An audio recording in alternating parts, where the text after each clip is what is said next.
Welcome to Emancipated Studio. Welcome my uncle, Uncle Stu, the old man on the block.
One, two. Can y'all hear me now?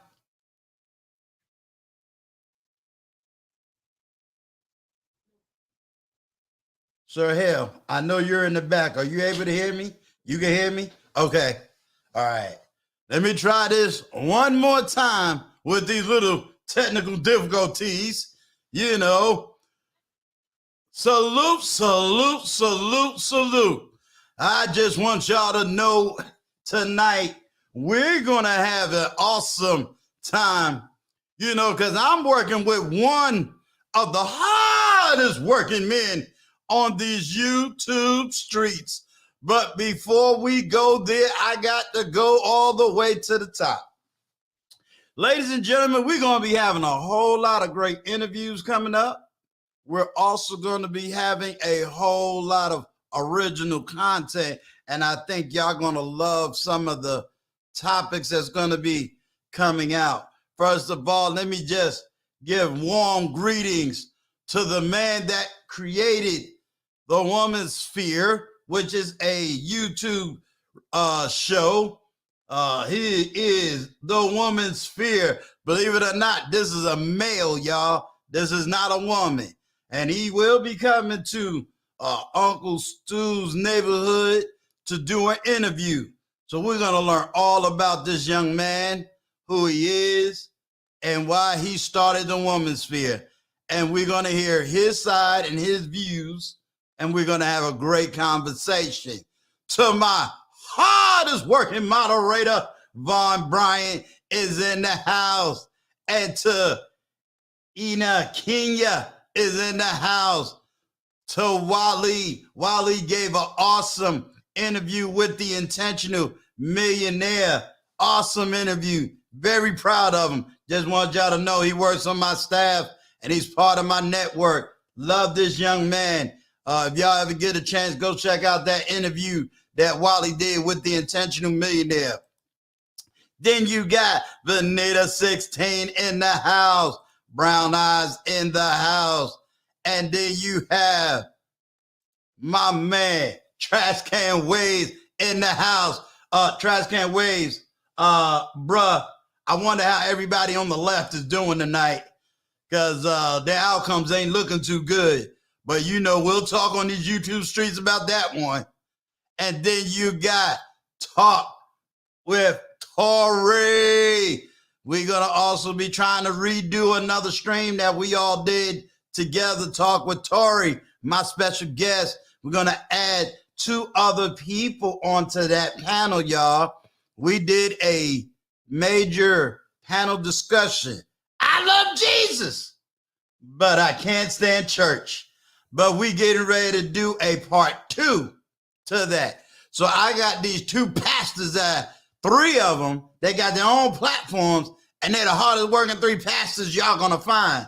So, it's kind of coordinated all of their time schedules to get them on the panel back at the same time. But we working on it. Lisa D is in the house. And this is going to end our introduction of the whole list of people. I just want y'all to understand something. When I say I love competition, and when I say I want people to be better than me, I want you to work harder than me, I want you to have more success than me, I mean what I say, and I say what I mean. Because tonight, Sir Hale Speaks, thank you for the $49.99 super chat, sir. When I say that I don't fear competition, I welcome it. When I say I want you to be better than me, I mean it from the bottom of my heart. Because if I can help you be a better you, help me help you to be better, I mean what I say, and I say what I mean. So tonight, this young man has been putting in work. Him, his wife, his whole family has been putting in the work for him to be the #1 morning show on these YouTube streets. And he let me know, I'm going after your numbers. And I said, keep coming, keep working, keep putting in the work. Why? Because he's going to blow up the morning show, because Unc be sleep. Unc will show up while he's doing his edits. But he be pumping them up, getting them ready, doing what he needs to do. So, ladies and gentlemen, when it was time to find the good man, Talk Hale found this man. And when it was time for Black Man Unfiltered to find his ring man on the right-hand side, he called this man. So it was only right, and it was only fair that I called this man. So, ladies and gentlemen, you know the baritone bass voice, and you know his famous words. Ladies and gentlemen, Sir Hale Speaks in the building. Listen, I can't top that introduction. I couldn't top that if I tried. Yeah, we started off with a little technical issue. I'm like, what in the world? But see, I'll blame that on myself because I didn't do my own proper mic check. I'm just so used to just pushing on buttons and all of this. Brown Eyes, the very man that you've been looking for, is in the building. Sir, I just want you to know Brown Eyes has definitely been looking for you. So salute, salute, salute, salute. Yes, sir. Well, I know you have been working hard this morning. You had that long morning show. Almost got me fired up in the back when I'm trying to do an edit. I'm like, I normally don't jump, but yeah, this one got me fired up this morning. Yeah. Yep, it was a heated show this morning. I mean, heated. So, but good conversation though. Absolutely. You was handling it. Everybody on the panel was, it was just that one individual. I'm like, okay, I'm going to email you, sir. We're going to have an interview talk. So, yeah, it was good. So if anybody needs to know, y'all go to Talk Hale Speaks, this morning's show. Very interesting. Very interesting. I don't want to give it away because I want everybody to really go and just kind of have the open mind. I'm like you. My wrist is naked, and I'm going to have to get this dressed up. So you know, you got to keep a piece on at all times. Look. See. If I had to, I just spin around and pull out. You made me go after the big boy tonight. I don't know what, Uncle Stu, I don't know what it is, but if I ain't got nothing on my wrist, I literally feel like something is wrong. So I always keep a piece. You see, I got one. I got one. See, Auntie had to make sure she heard me say I needed my wrist was naked. Hey, look, shout out to Auntie Brown Eyes. Shout out to Auntie Brown Eyes. Hey. Good to see you. Hey, Lucchese. Welcome. Lucchese, check your email. I sent you an email I think it was the other day. I hope I got the right email, but check your email, Lucchese. And Cole Swan is in the house. Sir Hale Morning Show is amazing. Talk Hell is always on point too. Hallelujah. Hallelujah. Don't have me preaching up in here, as they would say. Come on, doctor. Come on, doctor. So now, before we really go into who you are as a person, you're fresh on YouTube in the sense of coming into this space, dealing with some issues. Because I know you've made these statements publicly. This isn't private stuff. Publicly, there's a lot of stuff you came into, and then when you got on, you saw a whole different world. Mm-hmm. Can you talk about that for the moment? How did you come into this space? What was your expectations, and how did they change?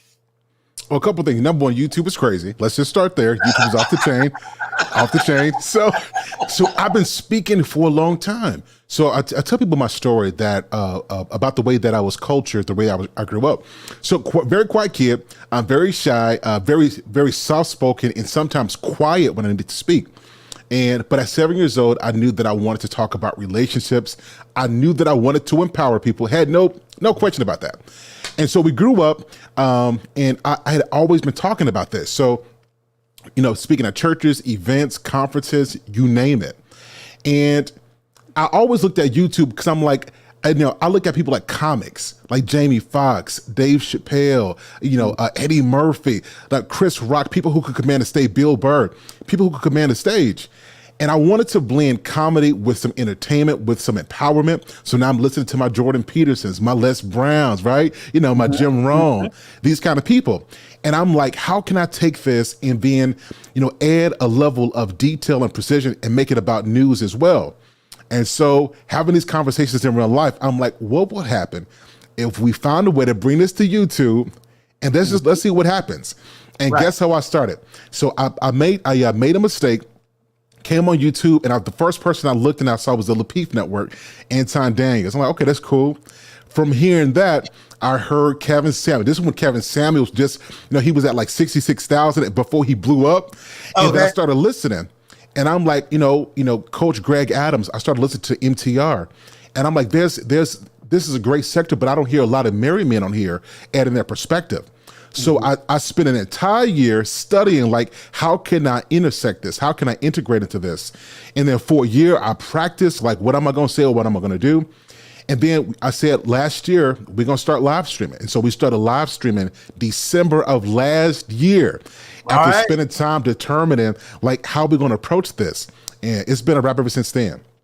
It's been a wrap ever since then. Excellent. Yep. Excellent. Now, what would you say as of right now is your target market? Who are you trying to reach? So I thought I was going to be reaching. So this is how analytics work. I thought I was going to be reaching, it's mostly men. It's about, to be fair, it's about 70% men, 30% women. Okay. But I thought I was going to be reaching only the people between between 30 and 45. Okay. Well, my analytics say I get people as young as 18 and as old as 65 who's listening. Demographic. What's your major number? Yeah, between 25 and 45. Excellent. See, so look at those analytics. This is a little game. If you're able to reach 25-year-olds, then that's almost what they're saying your content is, if that's good. I don't reach 25-year-olds. I mean, I'll tell anybody. Mine is 35 and up.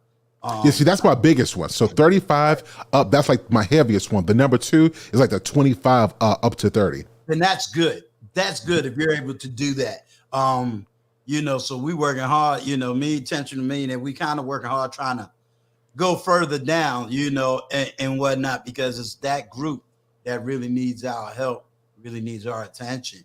So now, who is the real Sir Hale Speaks? Before you answer that, one love to my homeboy, XDMC is in the house.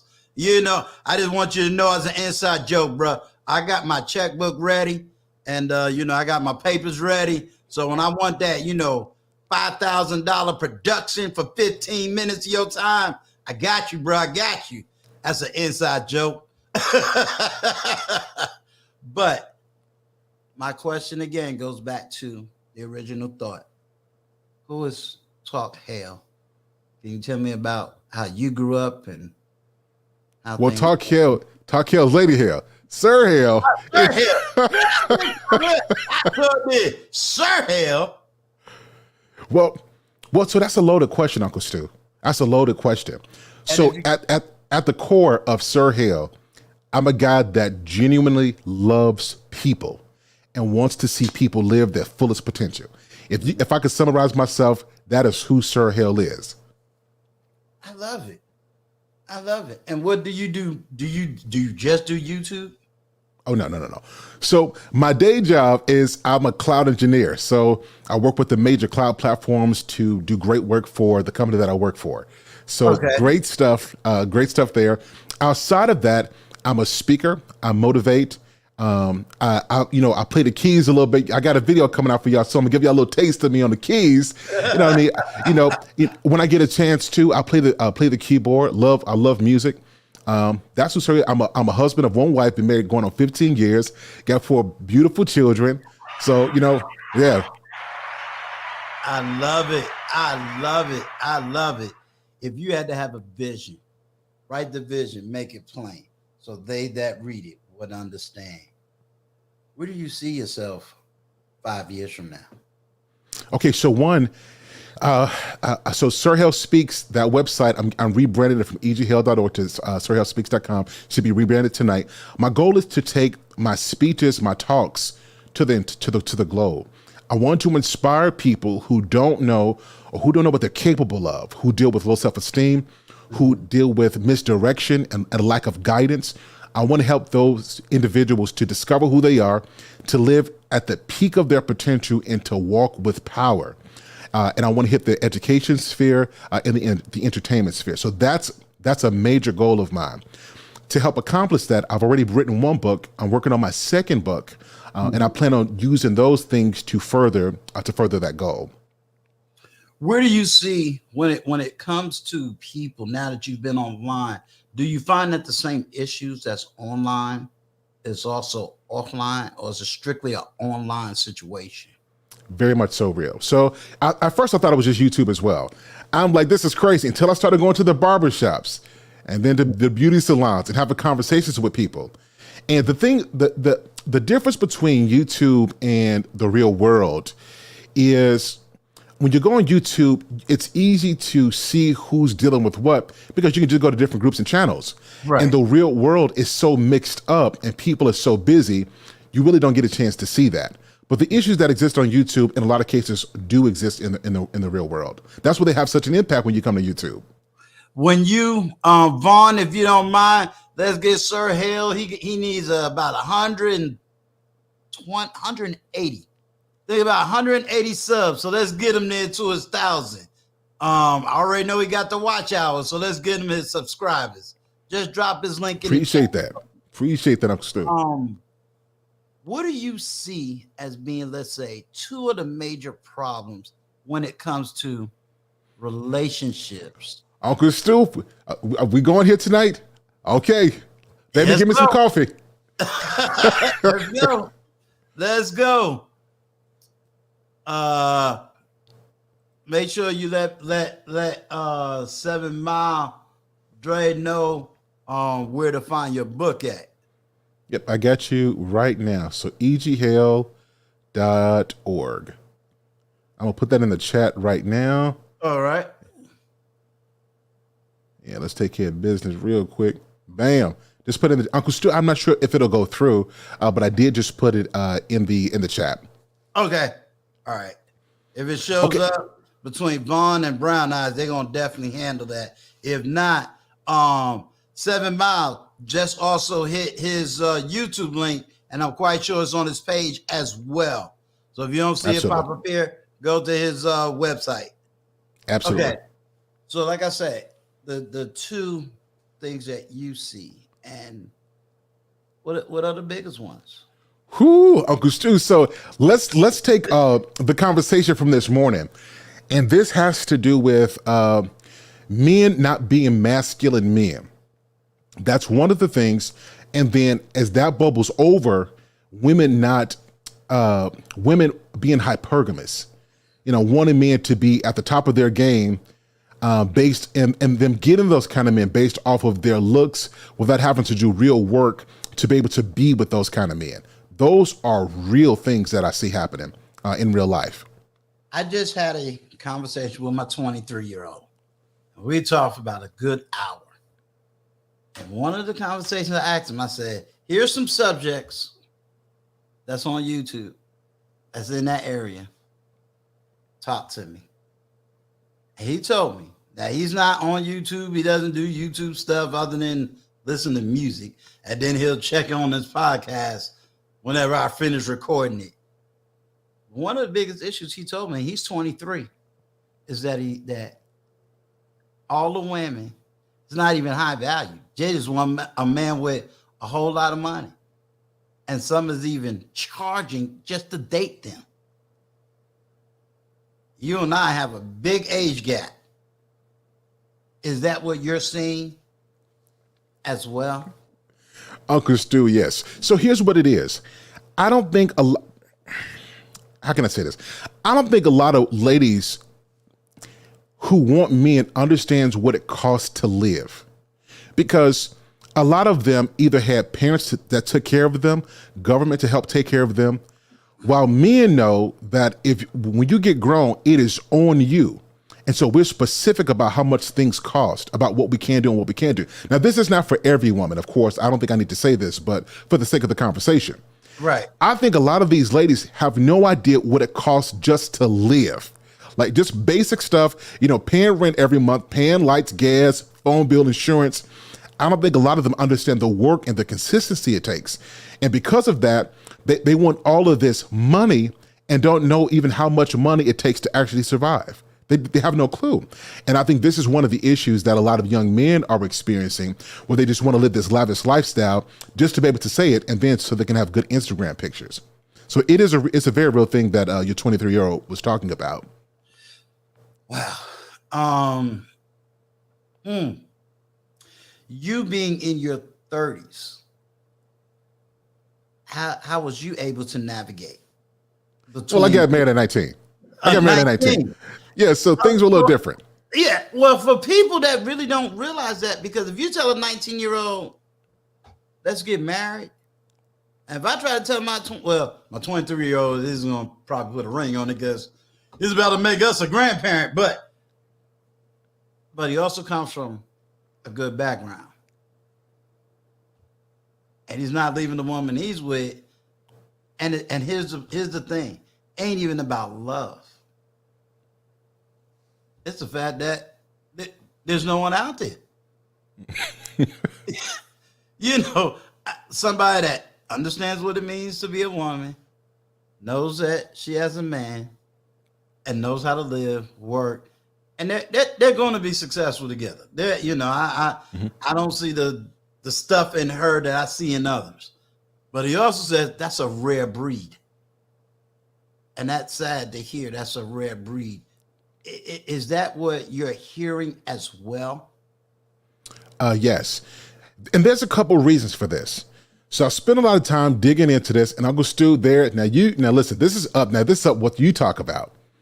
Because we went through a generation of fatherlessness, and insert whatever reason, they didn't see that type of structure, that discipline, that male presence.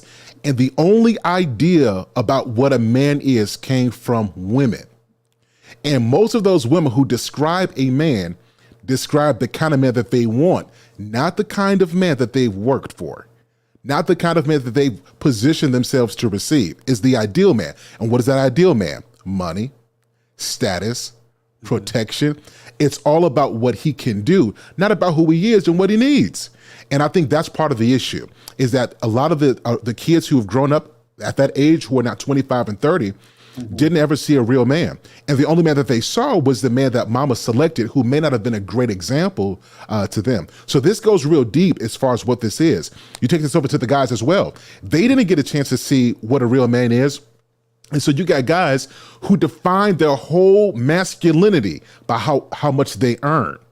And that's why you see a lot of these guys, they feel good when they got a lot of money and they're depressed when they don't, because they define themselves by how many dollars they have, not by who they are internally. And so it's a problem for both men and women, but it expresses itself in very different ways. Okay, let's speak on the men. Where do you think it came from? Uncle Stu, let's go there. So I think one of it's when men are not in the home and women are not aware of what it takes to raise a boy, making sure that he has male presence, that he's around in activities, that he's learning discipline, work ethic, so on and so forth. And mamas love their sons. They love them, but they don't raise their sons. They develop an unhealthy attachment to their sons, an unhealthy attachment to their boys.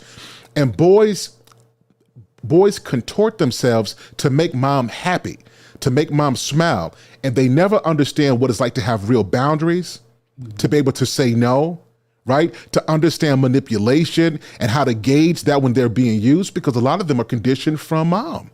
And so because they are conditioned by mama, they're going to find women who emulate those very same characteristics, Uncle Stu, and it's not because they want it. It's because they're familiar with that. And so they're willing to argue with women back and forth, willing to have fights, but they won't leave her, because leaving means two things: that he's leaving what he's familiar with, and that he might have to change for the kind of woman he wants. And those are very difficult things to do and navigate through when you don't have an example of what a man is who emulates the things that you're trying to become. So that's what happens with boys. They don't have that man. Mama raises him, and he becomes customized to be the kind of man mama wants, and not the kind of man he needs to be for the type of woman he's going to want later down the line. And on the woman's side, what do you see? The very same thing.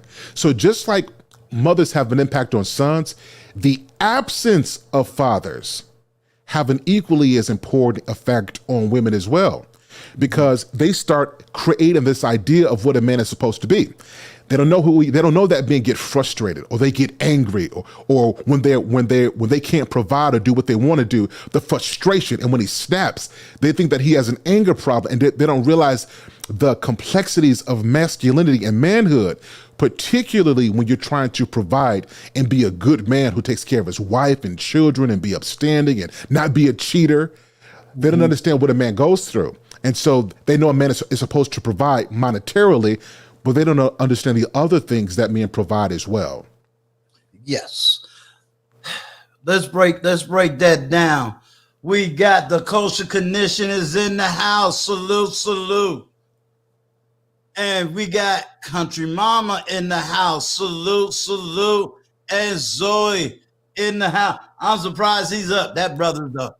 Hard working, running, boy. He be on like 5 days every time I turn around.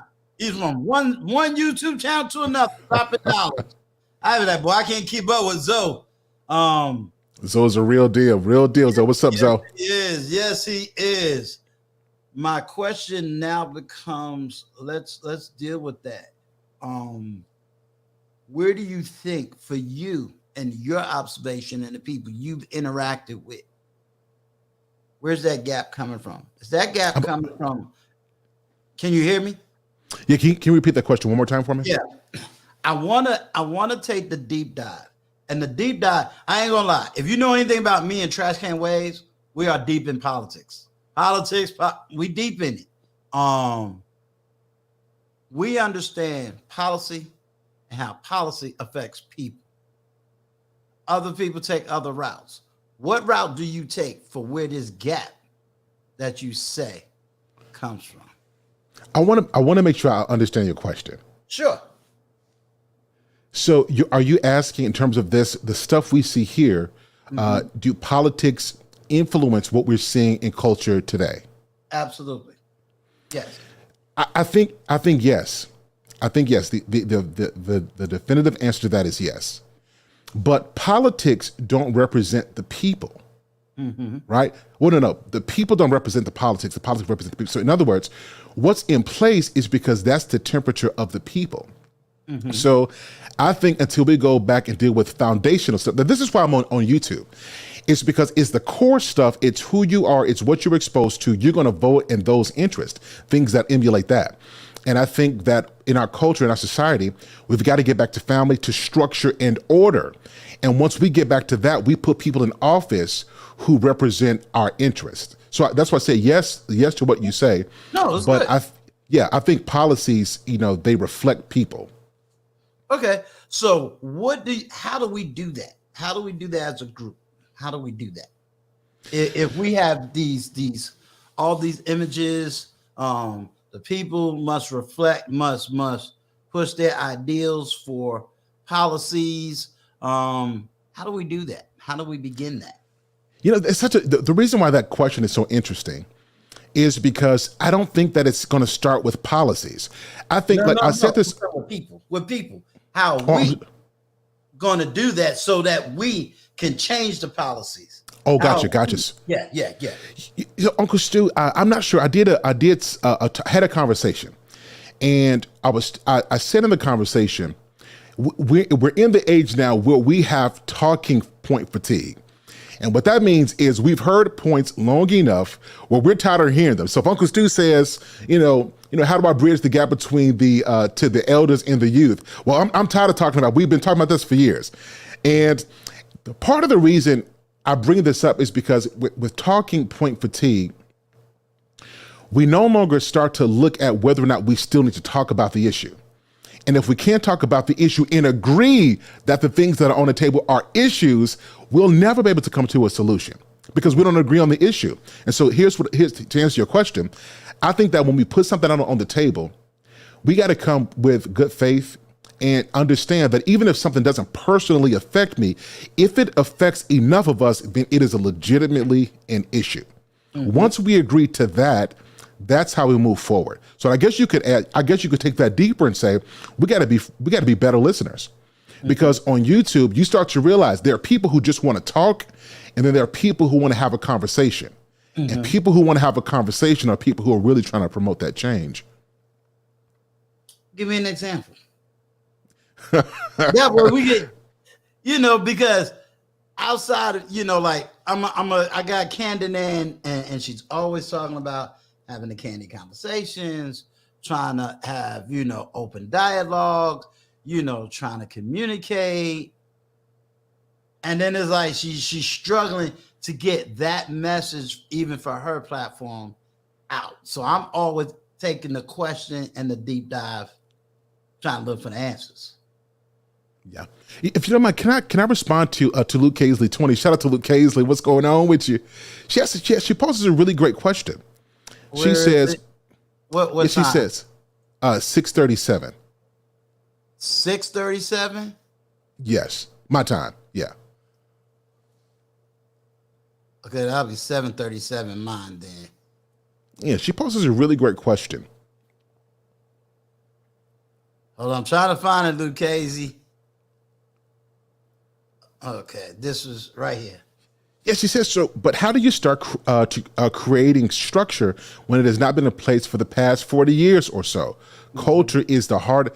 She is absolutely 100% correct in this. But here's where it starts.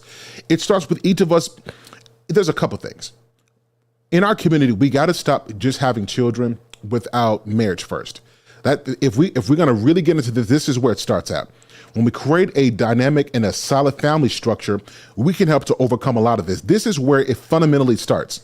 So the second thing is be intentional about marriage and determine if this is going to be something we just doing or this is going to be something we're doing for life. The other thing is we got to start talking about what makes it work, what makes it fail. Because the reason why I came to YouTube, Uncle Stu, is because I heard a lot about singles. Single people want to get married. Single people, and I'm like, there's married people as well who don't know how to be married and how to do it well. So we got to deal with this from the top down about what it takes to be a family, what it takes to raise healthy and productive kids. And once we do this and we become consistent, then we're going to see change. And I would even go forward to say we are starting to see that change. Fathers are way more active. Now, Uncle Stu, you can tell me if I'm wrong on this. I think fathers really have been active for the most part. I just think that enough bad fathers had got the marketing, and they thought that because of the bad marketing, that most men wasn't present in their kids' life. Now, you can correct me if I'm wrong. I'm only 34, so you can correct me if I'm wrong. But I think that fathers are more active. They're doing better in terms of being in the middle class and doing better and pushing the envelope forward. So I do think that culture is changing, and platforms like yours and what I'm aspiring to build as well helps that. And then what we do in the real world with our families from a real life perspective, these things, all of these things are helping. Believe it or not, is if you use me as an example, I would say that change has been happening for the last 25, 30 years. There's a lot more of us as that was either single fathers or men raising children and still successful with those children even into their adulthood. It's just that the narratives wasn't out here. They went and tried to find the worst of men, which is very small in numbers, and make them the majority. But we have always been out here raising our own kids. I've raised mine since the court system, 6 months old, so I think there's a certain part of the narrative that is, you're 100% right. We've always been here and it's always been changing. We just never was in front of the mic, in front of the TV to really express who we was. And when we did get in front of the mic, we was always made to be the minority. Oh, look at this one dad out of the, and it's like, no, there's a whole lot of us. So, it is what it is. Uncle Stu, I got a question for you on this one, and this is going to help me as well. When did that narrative, when did you first start seeing it, and then when did it become the dominant narrative? For me, I got late 90s. Narrative. Yeah, about fathers not being active and present in the life of their children, particularly in the Black community. When did that image, when did that take place, and that became the dominant perspective? It ended, and I'm going to put my foot on this because you hear me echo it over and over and over again, but nobody yet has actually went into the deep dive and did the study. See, I'm challenging people to do that. 1995 Million Man March. 1993 we got sick of it. 1995 we did the Million Man March. The Million Man March is what brought out all of these issues, every single issue. But we was dominated by the political forces. And when I say political, I'm not even talking Democrat, Republican at this moment. I'm talking the major narratives of women. We was dominated by white women. We was dominated by Black women.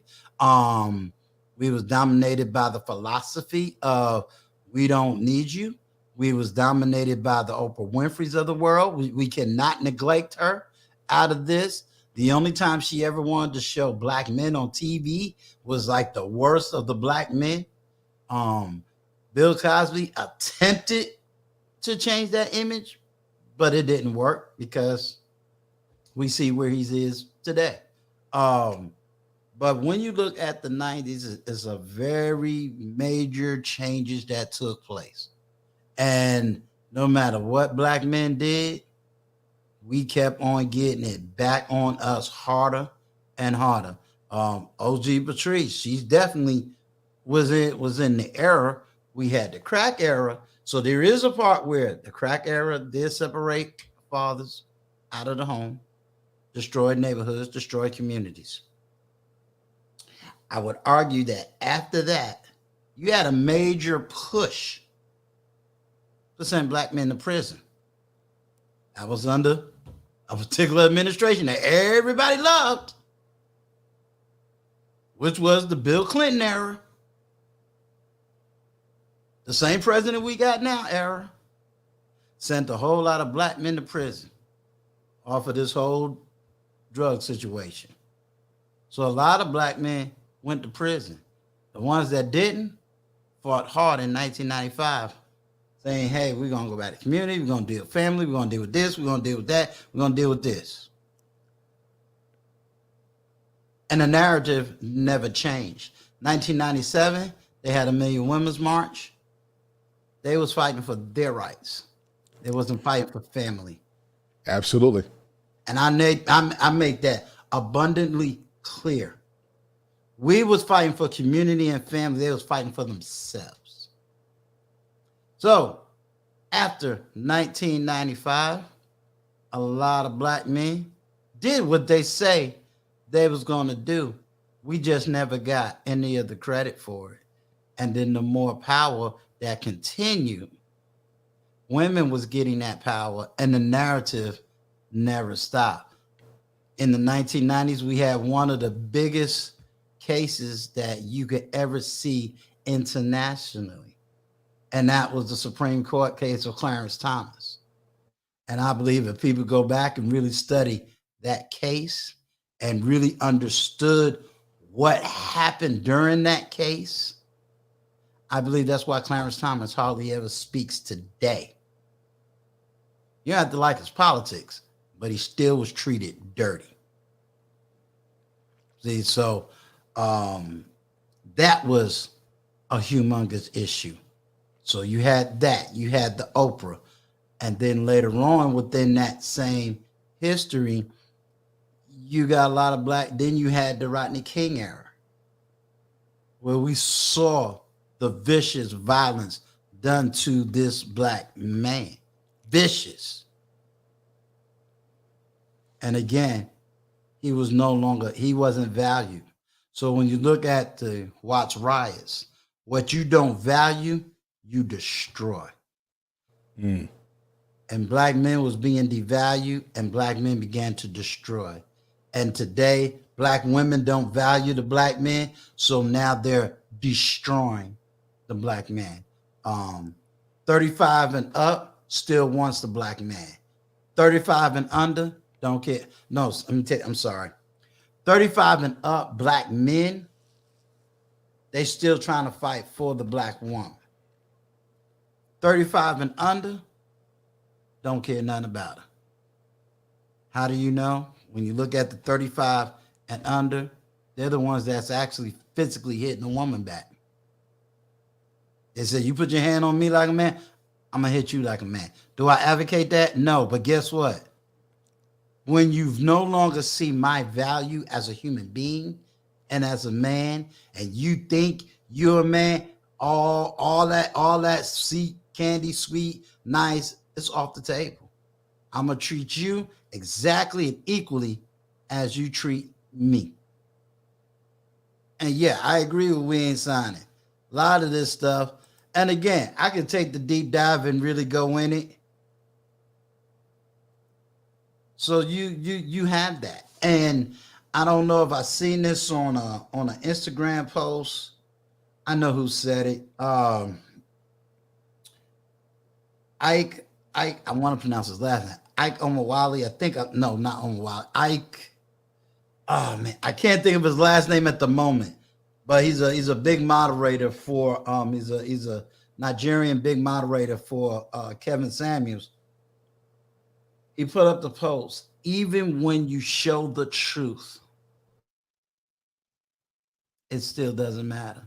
And I think that's where, especially 35 and younger, they're saying, you know what? Even if I showed you the data, the statistics, it still doesn't matter. So I'm not even going to deal with a black woman. I'm going over here, and this ain't even about going overseas. She's just not going to deal with them at all. That's 35 and under. They're just not. And you know, so it's not that some people can do, at least in my thoughts. Because again, I'm not 35, I'm not under, but I do know and do hear it because I am personally, it's not a YouTube thing. I personally talked to a bunch of 20-year-olds that says, we don't want to deal with them. We don't want to deal with them. They don't want to hear no lecture from me about, black and proud. I say that. They don't want to hear that. They no longer want to continue to live in gross disrespect. I just got finished signing some papers. Me and my neighbor said, I said, man, I went over here, get some papers. I said, this woman was cold. Okay, sign here, sign here, sign here, do this, do that, do this. Her boss, who was white, hey, how you doing? You doing all right today? I get a smile from a white woman, but I can't get it from my own. Uncle Stu, I had to ask my wife. Now you hit on a nerve now because I talked to my wife and I said, babe, in the corporate world, when I'm around my sisters, I don't get no love from my sisters. No love. And I'm sitting up here like, okay, do I got a book on my nose? Am I looking at me? Like, what is it? And I have to do a lot just to show some respect. And if I say hi, the assumption is, he trying to holler. He trying to get up at me. And I'm like, first of all, I got a wife and she got everything I need. I ain't looking. That's number one. But I noticed that other cultures, hi, how you doing? It's, sweet, kind. I don't have to do anything special. It's like I have a persona that I got to fight when I'm talking to my sisters, and I'm accepted from other cultures. And Uncle Stu, it really got me. I had to get my auntie, my wife, in the same place and ask them, like, what's really going on? And what I started to see is that those images that we saw about what black men are on television and the stuff that you hear culturally, that is a real thing. And a lot of our sisters, whether they know it or not, treat men like that. And Uncle Stu, let them not have on a suit. Let them have on a hoodie. It gets even worse when it comes to that. But the same person who will treat another race with respect, with kindness, with attentiveness, and the brothers got to get whatever they got. Uncle Stu, it's so pervasive that I did a test. I put on, I like to dress for Uncle Stu. I got to do what I got to do. Yeah. So I went in one day and I went to a local bank, and I went in there with a suit on, and I got good respect, but it wasn't like of my other counterparts. And I had a suit on, and I said, let's just see. And so I put on some jeans and a regular hoodie, not just regular casual clothing, and treated me like I nearly didn't exist. So these images that we saw being portrayed and then this stuff handed down is so impacting our culture that you can see whether you go to the burgers, to the burger place, you go to the bank, you go to the convenience store, that stuff that was saw years ago is playing out now. And so I understand what you were saying. I'm going to even take a word, for me, I take a word away from you. It ain't playing it in the culture, it's playing it in black women. Why do I make them? And everybody know what their second, when I say second, because the number one YouTube auntie is TJ, my sister, my old sister, 2 months. But what's up, Auntie TJ? Why do I say black women? No, we need to target who we need to target. Black women. Because I can put on some jeans and a little messed up shirt, and that white woman will still smile at me. That Mexican will still smile at me. That Puerto Rican will still smile at me. Every other race will smile at me but my own. No, I'm going to call a spade a spade. And I know, and for a fact, I got gray in my hair, and you disrespect me, I'm the one who raised my right hand so that you can have that job, and you're going to look down on me? It's coming to the point, and I hope nobody clipped this. I hope they really take this in proper perspective. It's coming to the point where, hey, I can't save you no more. Yeah. You're disgusting. You're that disgusting that I'm understanding why black men are just disgusted. It's not even a thing of, hey, what did I do? Hey, I'm sorry, this happened in your life. It has come down to an utter disgust. Yep. Me and Brown Eyes literally had the argument. Well, I want everybody to understand when I use the word argument, it's because it comes from a college. We ain't sitting up here yelling and screaming and throwing cups and glasses and all that. You don't go out. I got to make the confession. Why? Why do I want to go out there and look at somebody that look like me that I'm online every day fighting for, and you put your middle finger up to me? Why do I want to go out there and to a world, a black world, not the white world? Now I'm gonna really go deep. I'm more afraid of a black woman than I am a white woman. She has become my modern day Willie Lynch letter. And I can't get her to see that. Now, I took brown eyes to those same places, wearing those same clothes.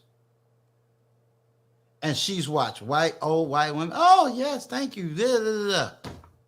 Regular white women. Oh, thank you. Da, da, da, da. Hispanic woman. Oh, thank you, sir. Da, da, da, da, da. Black woman. So, no, I'm not going to say it's a culture. And I'm not going to say it's black women. And if you don't want to recognize it as a black woman, that's okay. Keep doing what you're doing. But guess what? When you are in a position where it's like, we're all the good black men, you push them away. No, we're going to call a spade a spade. We don't want to work with you no more because we're sick and tired of. We barely can say hi because now we got a fear. Are you going to come back 10 years from now, 15 years from now and say we did it? You have literally just, it's disgusting.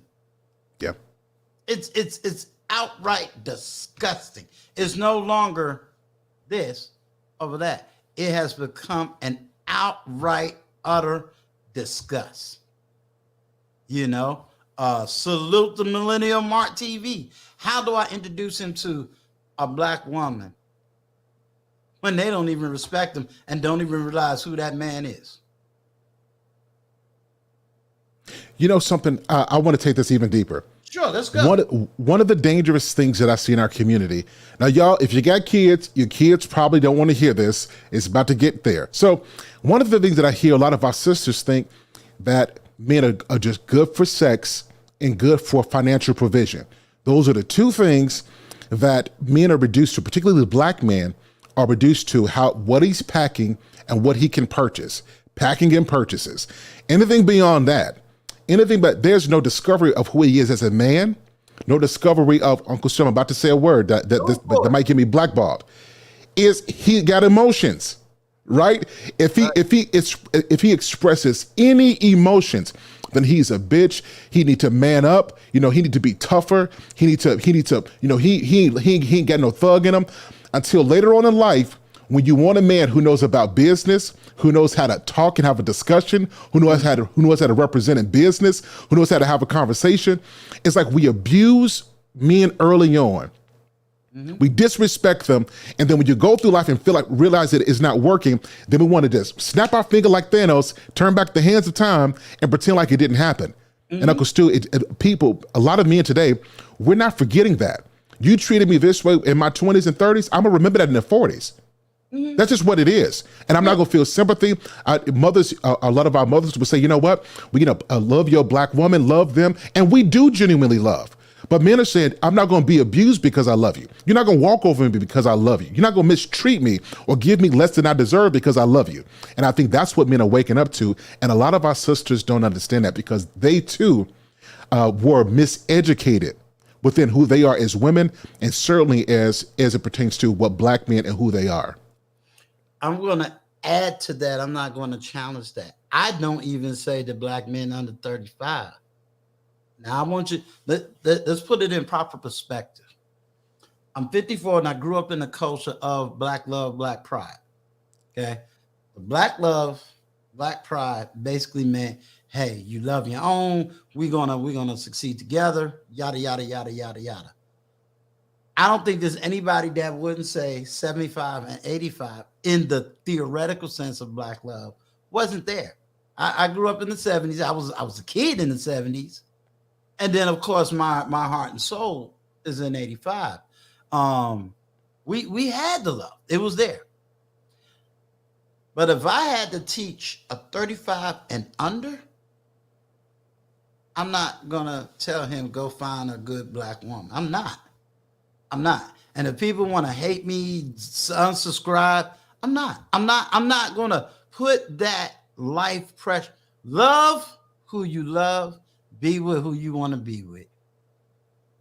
Because, and I told Brown Eyes this day. Because like I said, me and my 23 talk for a whole hour. Because that's where I get my refresher course. Like, okay, maybe I'm hearing too much YouTube. Right. Got to come back to the real world. Get back to the real world. And when he sits here, he doesn't pacify. Yeah, that's really going on. And he's not a Kevin Samuel. Let me make it clear for all the women that's going to say a lot of foolish stuff. He is not a Kevin Samuels follower. He is not a Manosphere follower. He is not a red pill young man. He ain't none of that stuff on YouTube. Him and his partners ain't none of that stuff. Meaning they not indoctrinated, educated. They don't have that. That's not where they are. They into their rap music and all other.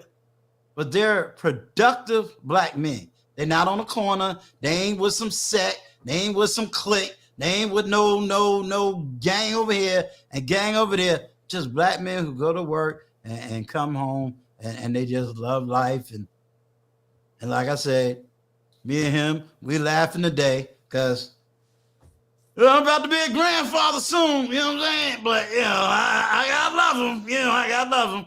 But, so I'm not looking at those type of men. He don't hang around those type of men. So I don't want this narrative. Oh, well, he's probably a thug. He's listening to Kevin Samuels. He's this. I'm sick of that too. Absolutely. I'm sick of it. Either you hear me and recognize truth, or this will be a Kevin Samuels quote, or you're gonna die alone. That's it. I told Brown, you ain't going nowhere. Because I ain't going back out there. If I do, and she don't want me to put on camera, but in real talk, she will tell you. Now, TJ, don't beat me up. Don't beat me up, TJ. If Brown Eyes ever left, I told her I'll never date another black woman. Uncle Stu. No, black women may get upset with me right now, but this is how hard I've had to live the last 7 years of my life, waking up, and I can't even get a hello or a smile out of you when I just go to the grocery store. And I'm sorry, I'm going to call a spade, and I make more money than you. I know I do. And this ain't on no damn YouTube. Uncle Stu, you hitting it. I told you, I told you, when they come here, no, I need truth. I need truth. I love my sisters. I was born and raised to love them. I've been all around the world loving them. I've been in the military loving them. Love them, I love them, I love them, I love them. But doggone, can you help a brother out?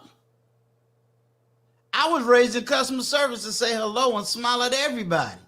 Look them in the eye. Why is it when I show up, yes, sir, just sign this paperwork. Don't want to look. Lady, I don't want you. I got something at home. Hi. You remember those words? Hello, how you doing? Ask me my day. Brown Eyes, no, she ain't going nowhere. Uncle Stu. And I'm older than you. And yeah, I have come to that. Uncle Stu, I'm right there with you. My wife told me I could go, and she's gonna be right there with me. She's gonna be following me, so I ain't gonna be by myself. So she ain't going to work either. Nah, I ain't gonna work that way. Look, no matter where I go, trust me, she'll be right there. You know, and TJ, I already know TJ's trained. She's trained. She knows what to do 3 football fields down. Nah, I ain't gonna have TJ running me around America. But on the serious side, I really need black women to hear this, but they don't want to wake up. TJ married, but you don't want to listen to her. Yep. She's married, but y'all sitting up there still arguing with a woman that got the ring and the paper and a new house. And she told her truth about stuff. She told you, do not do this. Like, don't do this. Don't do it. Don't waste your time. And it's like, there's no excuse. Uncle Stu, there's no excuse anymore. No more. No more. But Uncle Stu, I got a question. Like, what gets me is sometimes I wonder, because I love my sisters deeply. That's why I'm on YouTube promoting marriage and family. While I proudly let people know I got a fine wife. Love, Talk Hale, Lady Let's Tell. Love that lady. Love my kids. I promote it. But sometimes, Uncle Stu, I really do wonder, when women hear us men, do they feel the incentive to argue, or do they feel any level of empathy for where we're coming from? I sometimes wonder, Uncle Stu, because a lot of times when we talk about these kind of things, I done got a lot of people unsubscribe from me. I got a lot of people talk about, here's the thing, he hurt, something wrong. He ain't healed from something. And I want to know, do our women, when they hear this, do they get angry, or do their ears open up and they want to listen to why we're saying what we're saying?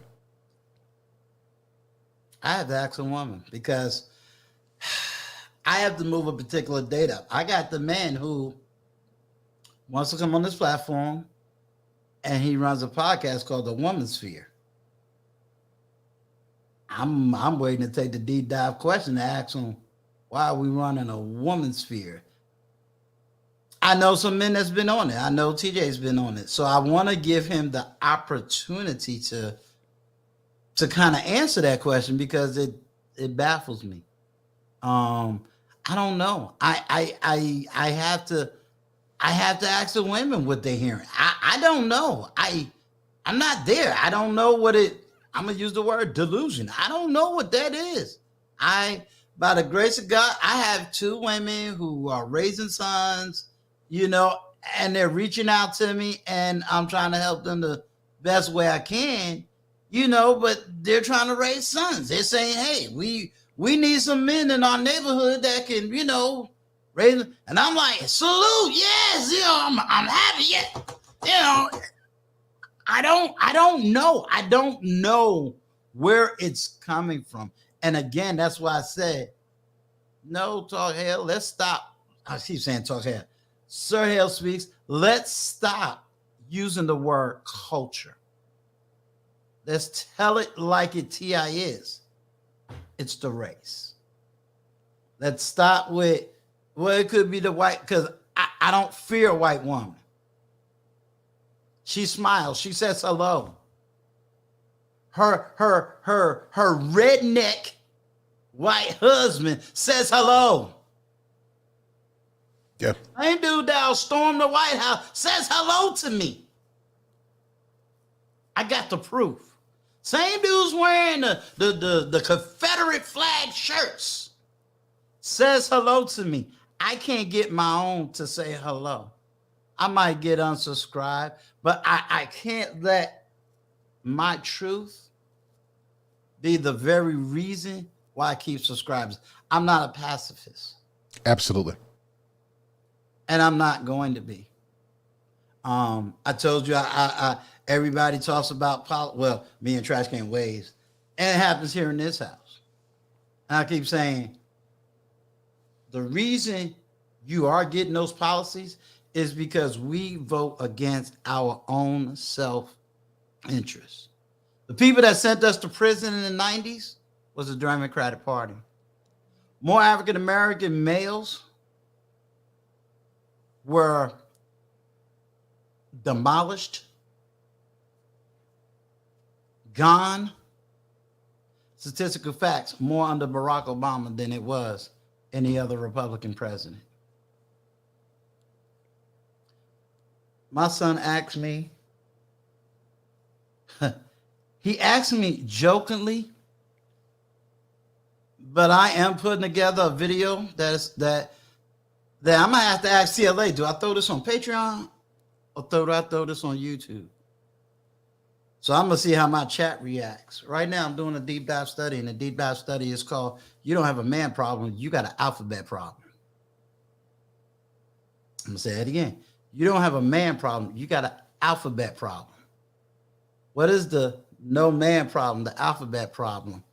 Here's a question that I was just asked just yesterday. Ready? If we're neutral gender now, you know, we are it, we are they, we them. We're no longer male, female, we gender. So now if we're neutral gender and something happens to you, what do you tell the police? Do you say it is missing? A them is missing? You understand? Our cognitive dissonance is gone. Is it a them? Is it a it? Hey, officer, it is missing. What's it? English, we can't even say it. We're not allowed to say it because you lose your job. You can lose your whole platform. You understand? We are asking people to think delusionally and say it is okay. And people say, well, that's hate speech. No, I'm asking. That's a legitimate question. He came to me and asked me. Now I'm asking everybody, how do we answer that? Y'all created this, so how do we answer it? This is the same thing that I'm asking women. How long do you keep using these narratives? Every time we say, man, they control. Oh, it's abuse. Okay, we're losing. How are we going to fix it? Well, they got to level up. Okay, well, I got a 27-year-old who owns his own business and he's single. How much more level do you need him to get? I got a 26-year-old engineer. He got his own business, works. How much more leveling up does he need to be? I'm surrounded by all these engineers. How much leveling up do they need to go? Are they supposed to accept a woman twerking in a 5-star restaurant? Is that the what are we talking about? But see, Uncle Stu, I think this is where it comes in at, because I heard this as well. It's the deflection. If we always say, and please correct me if I'm wrong, ladies in the chat as well, a lot of our young girls learn to deflect. So when the attention is brought onto them about an issue, because they don't have a lot of practice with dealing with stuff, particularly from a man's perspective, you just deflect. You just say he needs to work on something. And once you put out he needs to do something, now the attention is off what she needs to work on, and it's always him. I think that's one of the problems we see. Mm-hmm. I don't know. That's. Ooh, y'all digging deep into me. She's absolutely fundamentally right. Yeah. Now, I want to go into this as well, because you and I talked about this off camera. I said, Uncle Stu, we talked about this. Yeah, but here's the funny part. Lucchese has me reading a book, and I'm connected to a woman. Well, not connected, but I watched some of her YouTube stuff. And I'm going to tell you, I'm reading it now, and the book happens to be talking about the destruction of boys. And Lucchese ain't even speaking black, white, boys. So it doesn't matter what your race is, the gross destruction of boys. And what I'm reading in there is like, I don't even know how to put this on video, because it's like, you almost got to make it a documentary, but then I got to keep you so grounded in the documentary, I don't even think you're going to get to it. But it's an awesome read. It's an awesome read. What's the name of that book again? Where do I have it in the office? Brown Eyes is probably going to bring it to me because I'm reading it in the bedroom. When you get a chance, Brown Eyes, can I have that book? Yeah, I'm going to pick that up as well. Yeah. It's definitely, you know, it's definitely the book that I'm reading now. And I got to make sure that's in the chat. And she just responded. So, you know, I'm trying to get Lucchese on the platform as well. The War Against Boys. Okay. This one. It's called The War. Can you see it? The War Against Boys. Yeah, I'm going to pick that up today. Lucchese recommended that? Shout out Luke Casely. Yes. And I have I'll shoot you the other thing that she got me doing. Similar to this, but it's almost like the pre-sequel to it. Which is another book They don't even have it in print. You got to get it in digital form. Somebody else says, "Get Sir Hale, get the man not by Tommy Curry." Okay. Yeah, I'm still read the list. And this is how you know you're a reader. Stop the whole show to get some books.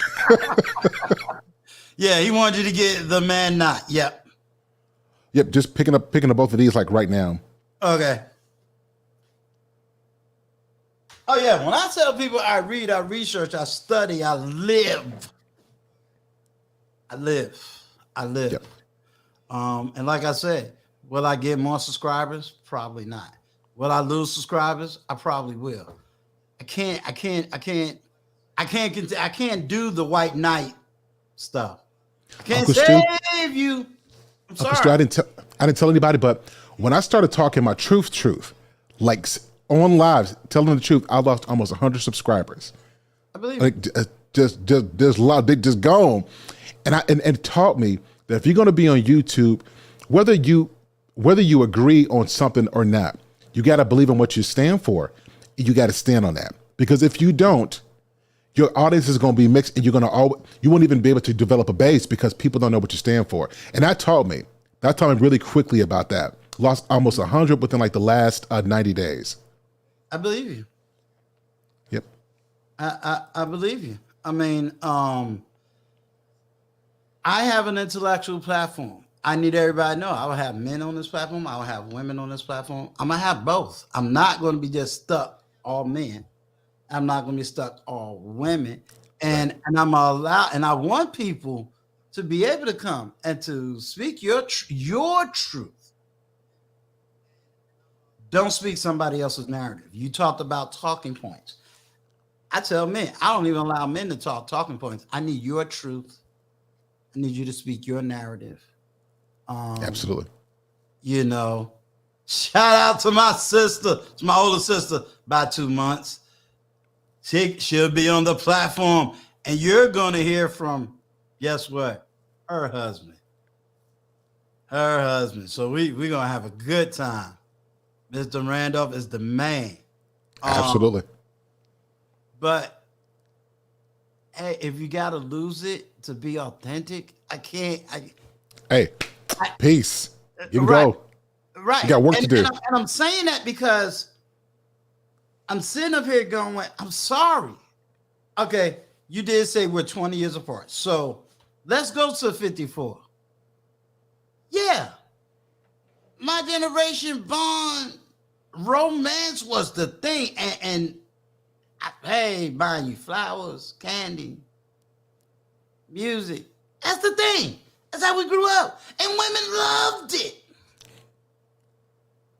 It was a time you could go, and you go to Dollar General, you can go to a dollar store, because it was considered the thought that mattered. Uncle Stu, I got you. The thought that matters.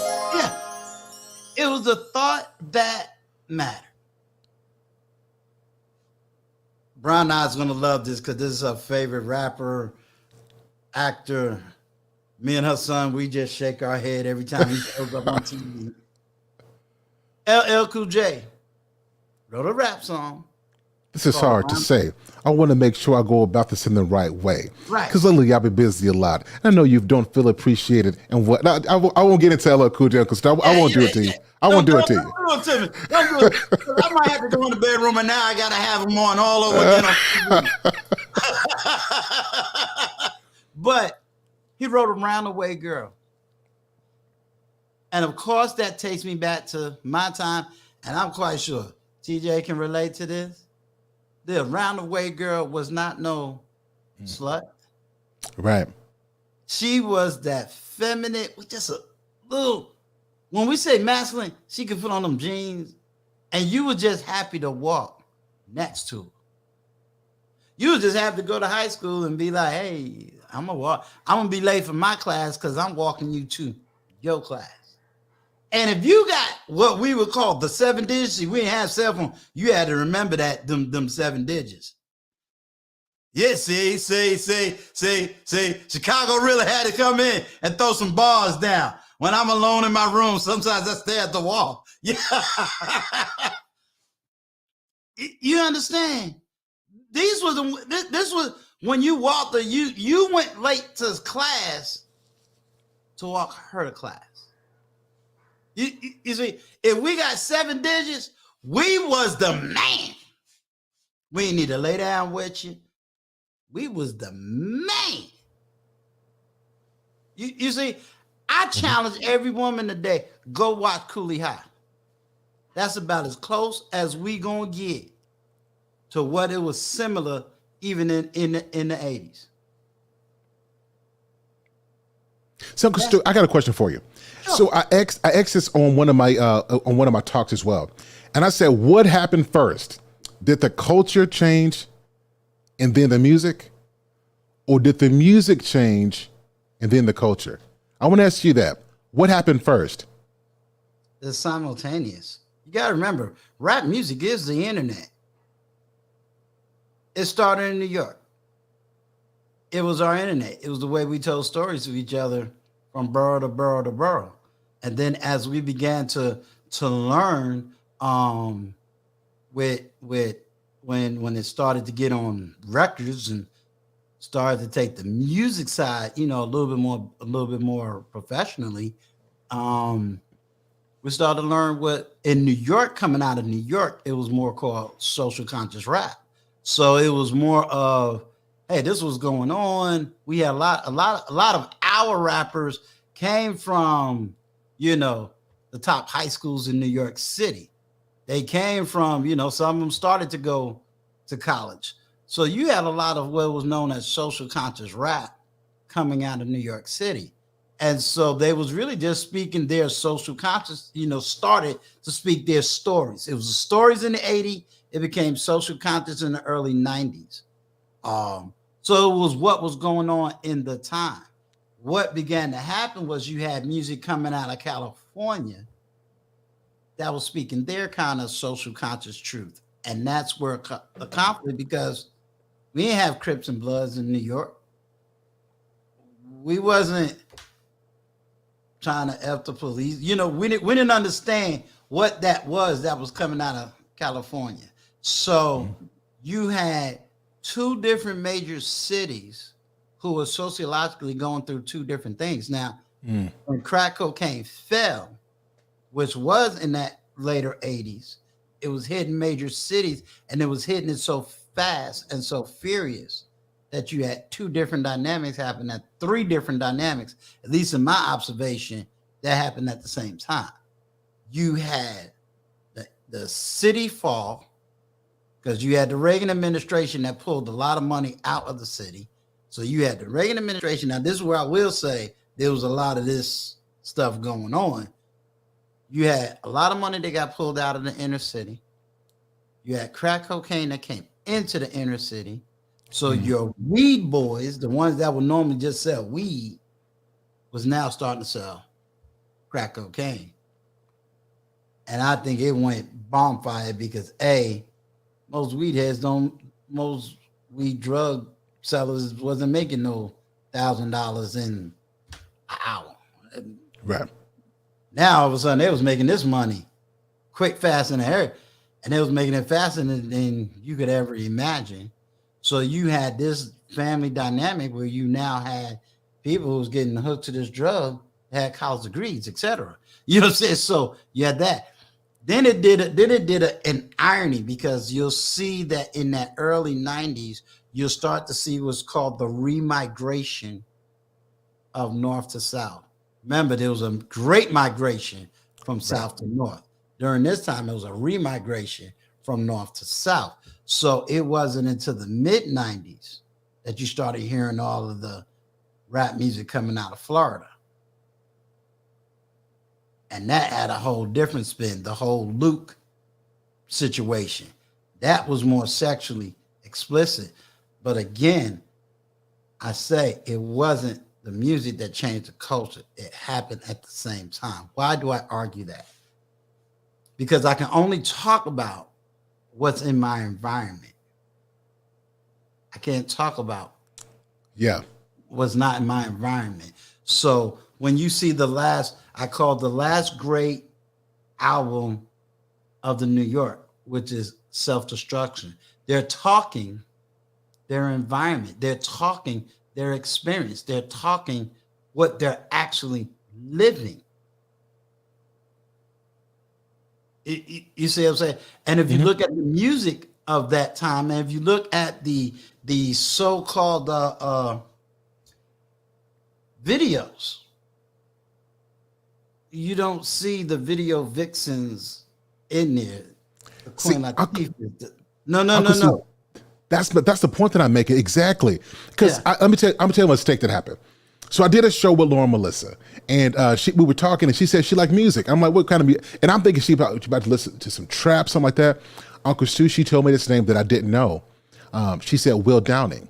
I'm not sure if you heard of him, Will Downing. And she said, this great music. So I went to go listen to Will Downing on YouTube. I just went to go listen to his stuff.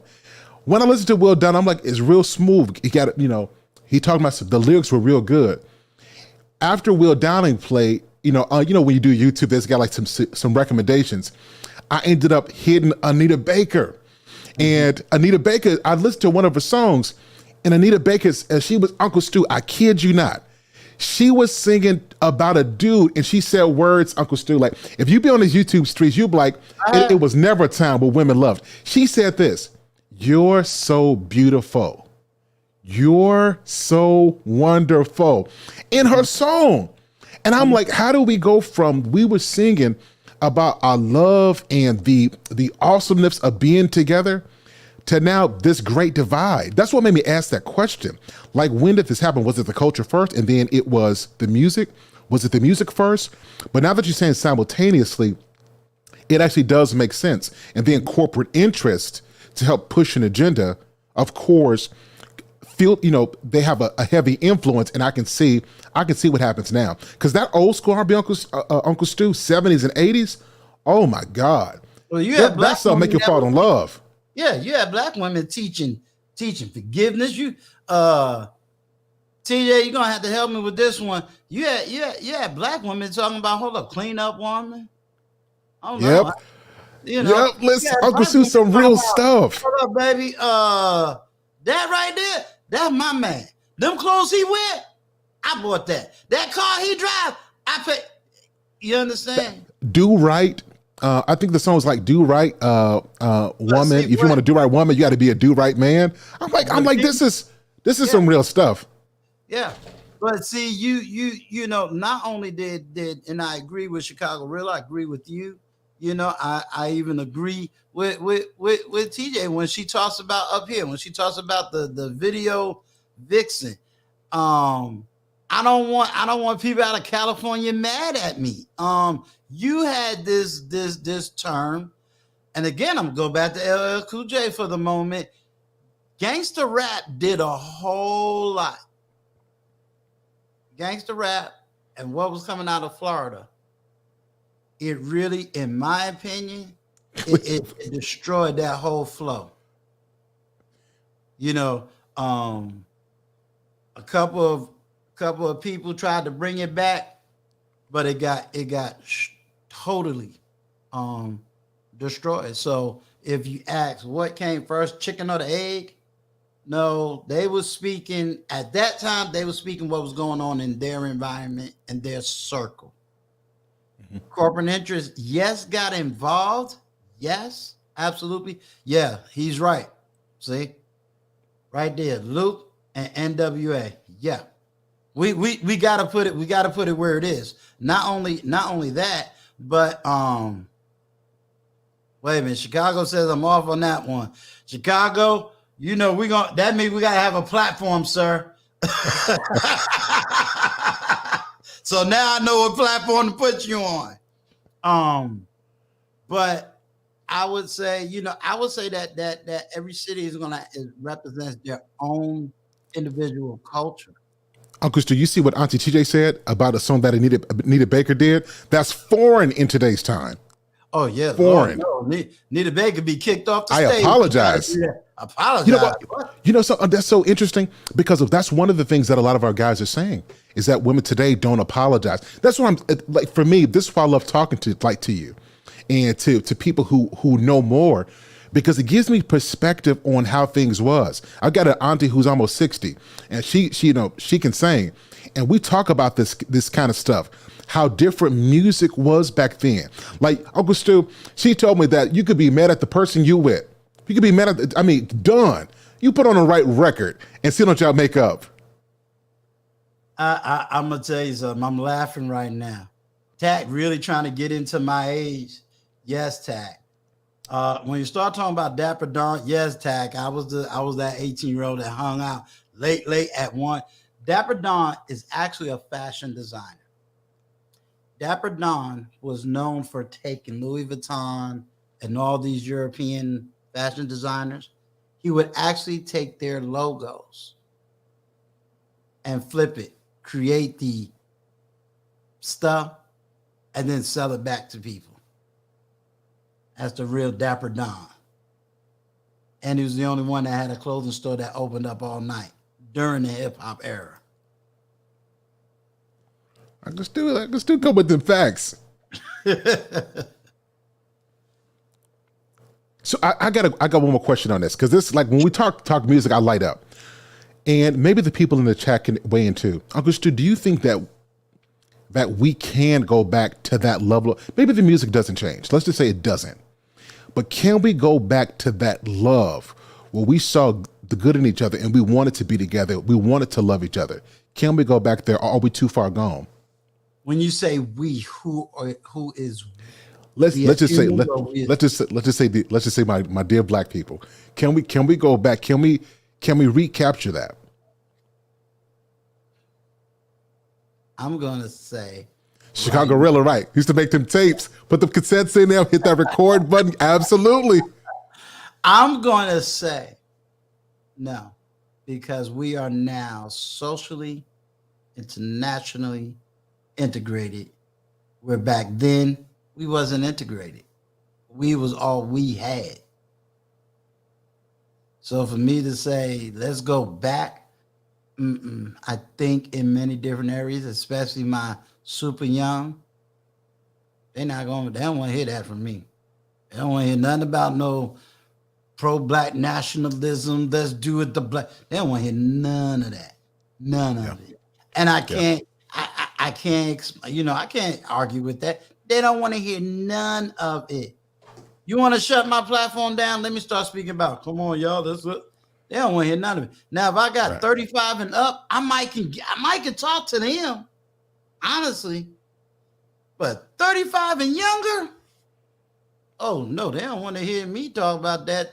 Man, love the black woman, this, the black power this, the black unity this.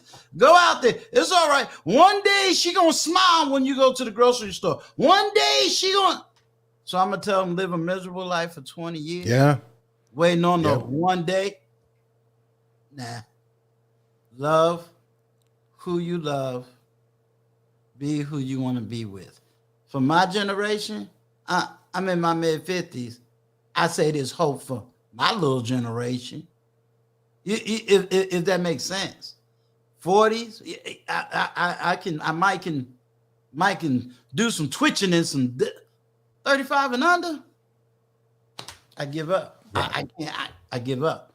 And if I'm wrong, I want to hear from somebody in the chat. I'll be glad to drop this link. I love to hear. I want, but I don't want to. I'm gonna tell everybody. Now, normally I got my little button where I got Candid in. See, I got this Candid in thing. You ready? Welcome to the Emancipated Studio, where you are welcome to engage with guests and the panel. Please stay on topic and be respectful to our guests and panel.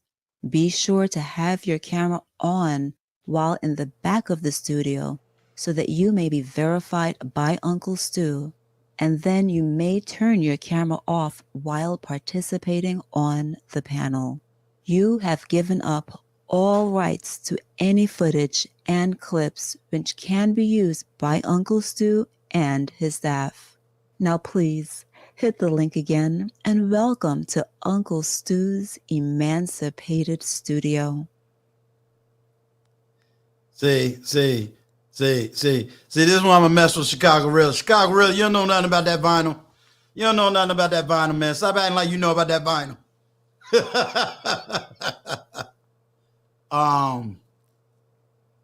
Yeah, I think if you know, it would be hard to take a national look. I always would say take the deep dive with somebody like Chicago Real who comes out of Chicago that can talk about Chicago. Myself that can talk about New York, JT that can talk about the city she came from. I really think you have to take the deep dive, and when you're speaking to certain people, you got to ask them what city you come from and basically get the culture of that city, because we are not monolithic in the sense of cities. You understand? Absolutely. And I think that's the only way you're going to get it. So you have to listen. Say if you're out of Houston, you really got to listen to people that was born and raised in Houston, Texas, because some of the stuff that was going on in New York wasn't necessarily going on in Chicago. What's going on in Chicago wasn't necessarily, you know what I'm saying? So you almost got to do it that way in order to really kind of get the meat of the times. Because like I said, when we watch Rodney King getting beat, the whole nation didn't go, but it was, they had riots and there was a reason. And when you start taking a deep dive into Watts and into that city and what the politics was and that was a whole historical story all by itself versus what was going on in Harlem. If anybody want to come up, you are free to come up. I dropped the link. Let me drop it again, because I think SIR Hale is asking some deep diving questions, especially from us older people. So y'all that's in your 40s, 50s, we got an under 35 on the panel right now. There you go. Uncle Stu, everybody think I'm like 42 years old. Everybody think I'm 42. I'm 30. I'm 34 years old. I got my older sister by 2 months coming to the panel. Hello. Hey, Hello. what's going on with you, Auntie? What's going on with you? Nothing. How y'all doing? Doing good. Okay, I'm gonna I get Punk. That's my older sister, y'all. Y'all know she get the star seat. Well, I've been listening, and I think it's unfortunate with respect to Black women and how we approach things. I think it's very interesting that I'm not sure about my 20s, but definitely in my 30s, I remember people would say, you look so mean, you look unapproachable. Even my soldiers would say that. And again, I intentionally looked that way, for my soldiers, because I wanted some fear and intimidation. But I took that outside. And sometimes, you have this scowl on your face and you're not even realizing that you do. So I think it's unfortunate, because I have been accused of that over the course of my life. And I made, definitely within the past 10 years, I've made more of an effort to smile. I've made more of an effort to engage people, and particularly Black men, some that could be, my son's age. If I had a son, my dad, my husband's age, again, because me and my husband were just talking about this today. I don't think that you have to be a certain rank or make a certain money to garner or warrant respect. And I think, just to be honest, some of our men who need it the most to be shown respect are probably the ones that don't look like it. Absolutely. 100%.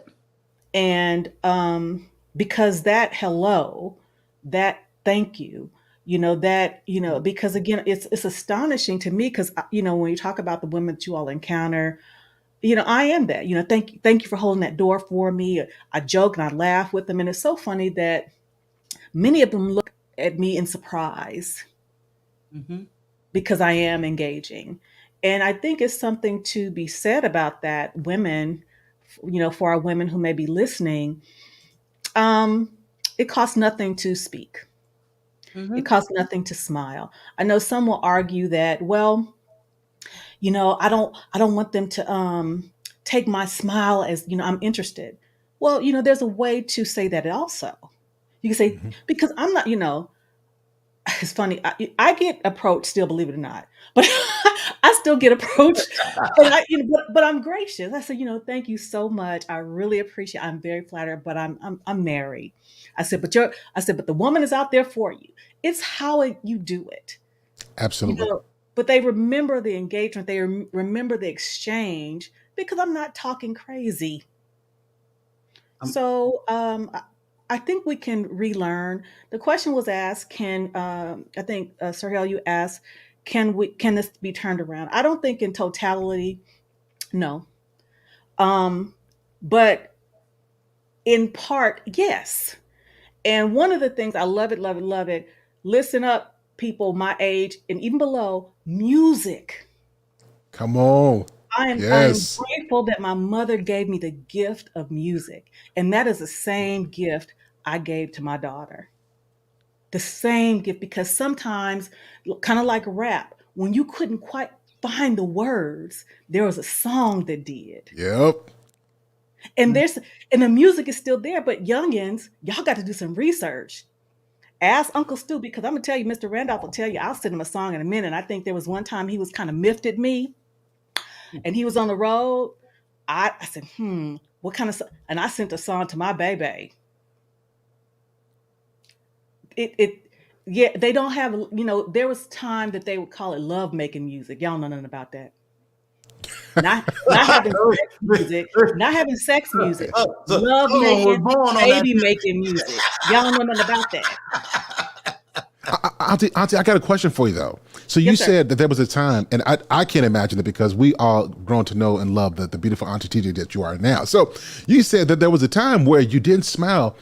What made it important enough for you to hear that criticism and to change it? And then I want you to answer this. I'm gonna do a double one. I want to go to Cheryl. Um, are black women really this rude? And then she asked a later question, where do y'all live? I challenge Cheryl to go to the supermarket and go in with an open mind and look at the cashiers and And I see can how answer this. yeah. I lived in 4 states: Illinois, that's originally where I'm from, Indiana, Texas, and I spent just a little bit of time in St. Louis. Yes. And I will say yes. And, to answer the first question, I didn't realize that, partly it was in the military because, again, particularly in the Army, you'll see Army pictures, maybe not as much now, but, when you take your professional picture, you're not smiling on it. You're looking serious, so I carried that after I got out of the military. And who actually brought it to my attention. So I had just turned 40. Who actually brought it to my attention is when I was practicing for an interview, doing a mock interview because I just got out of the military and I was interviewing for civilian jobs. So I did the mock interview, and part of the feedback they gave me is when I came in, I looked like I was upset about something. I looked Mm. too serious. Now, what I thought I was giving was confidence, strength, seriousness about the position for which I was applying. But they said I didn't look inviting. I didn't look friendly. So that was the first thing they said to me. And by the way, all of them were white on the Mm. panel. They said, you need to, you could have smiled. But again, in the military, in the Army specifically, it wasn't a whole lot of smiling going on. So that was the first clue that what I thought I was projecting seriousness and conviction and be about the position, I was presenting on being unapproachable. Um, what was the second question? You No, said you something. you you you hit it. I was going after what Oh, Cheryl was okay, okay. asking. Let me Yeah. because I'll forget it. I'll forget. Yes, because I had a procedure about a couple of weeks ago at the VA hospital, and the lady that called me back, a black lady, she called me back, and she was really short, really curt. And, me, I didn't make time no better. So what I did was I said, hey, I just lighten the mood because, again, if a person is mean to you after you're nice to them, oh, it's a wrap. But I was nice, I was nice. Come Hey, how on. you doing? Blah, blah, blah. And before I knew it, the shell started to break. And we started laughing, you know. But what, and it's not an excuse. I mean, it's not we don't know what somebody's dealing with, but it's not an excuse for bad behavior. But sometimes, you operate in the way you operate, and you don't really understand how you're rubbing off on people, or you just don't care.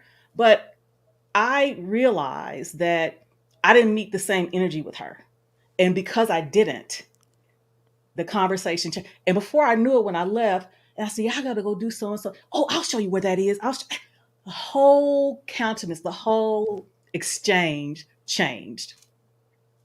So, but yeah, it happens. Yeah. And I'm gonna get Black Man Unfiltered in here because he gonna have to breathe.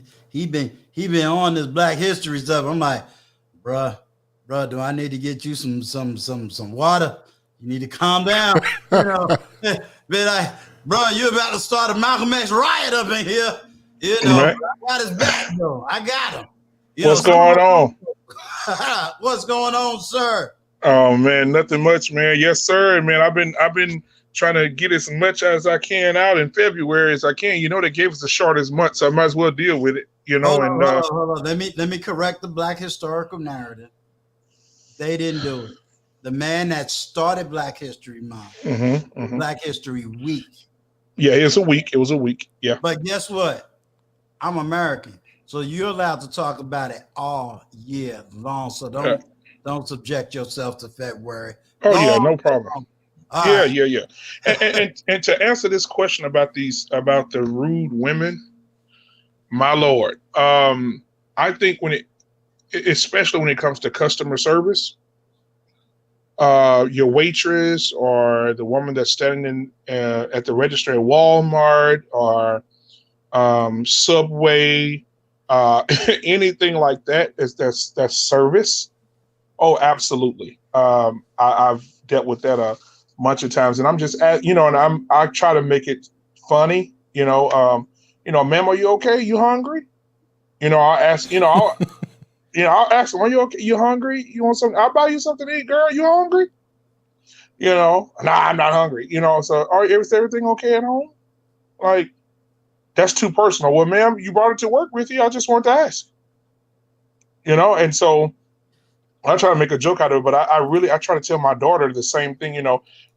Perception is reality, and what somebody perceives of you, they don't know your background. They don't know where you came from. They don't know you're a good person. They're meeting you for the first time. And you have to present yourself in a way that, first impressions are lasting impressions. The next time they come in there to acquire a service from you and they see you there, they may turn around and be like, no, I'll come back tomorrow. You can cause the company to lose money. If you're an entrepreneur, you can cause yourself to lose money. Right? So yes, that is absolutely correct. And also, when you said, that the 30-year-olds won't listen to you right now or won't listen to anything that has to do with, history or standing up for something. You're absolutely, I agree with that to a certain extent. I think if you said it, Stu, they probably like, oh man, what this dude talking about, man? But if you take somebody like Jedi Mike, or you take somebody like Jonathan, or you take somebody like, the ones that, the people that, because right now, back in the day, let me tell you what the disconnect is. The disconnect is back in the day, the reason they're not listening to the older generations because they're looking at the TV and they're saying, how is it possible that they could sit at this counter and allow these people to pour coffee on them and to spit on them and to drag them by their hair and they just take it? How is it that they can go march down the street and German shepherds are ripping the flesh off of their bones and they can take it? How is it that this police officer can walk up to an older woman in her 70s and hit her across the head with a billy club and knock her out and they just allow it? How can this black man walk down the sidewalk and get slapped by just a random white guy and nothing happens. This is the generation of doers. And now they're like listening, because they're saying, if it happens now, there will be a revolution. You're not going to come up and spit in my face. You're not going to come up and put your hands on me, because we're going to do something to you. And so they're the do something to you crowd right now. They don't want to hear nothing about no marching. They want to do. You grab one of us, want to grab one of you. If you do something to us. I'm sorry to interrupt, because you're out. But I think what's important, Mhm. they couldn't be the do generation without the generation that did it first. I was about to say it. Exactly. Absolutely. Exactly. That's the part they don't get. The Mhm. fact that they have the opportunity to even think such a thing is because of the people who sat there and got spat on, got beat. And that's the part that's disrespectful to the people that paid for it. And because again, don't think that Black people didn't try to rebel. Don't think that for a minute. And I'm not speaking to you, Black men. I'm just speaking in general. Oh, absolutely. Don't think that for a minute. But there was a price to pay. And what was more important, they weren't even concerned about themselves. They were concerned about their families. Absolutely. So for the youngins who were thinking that, think about the why. I'm sorry, I got hot. I'm sorry. Oh, no. Auntie TJ is right. I want you to add, not separate, add. You have to add Mhm. the Nation of Islam and the Malcolm X, which eventually produced the Black Panthers. You have to hear the speeches of what Malcolm was saying and what King was saying at the same time. Mhm. Malcolm was the rebellious one. Yeah. The Nation of Islam was the one to say, come on up here and try that. Because you got to remember, there was still a separate South versus a North. So you have to understand there was a different mentality. Why did King change? Because no one wanted his narrative.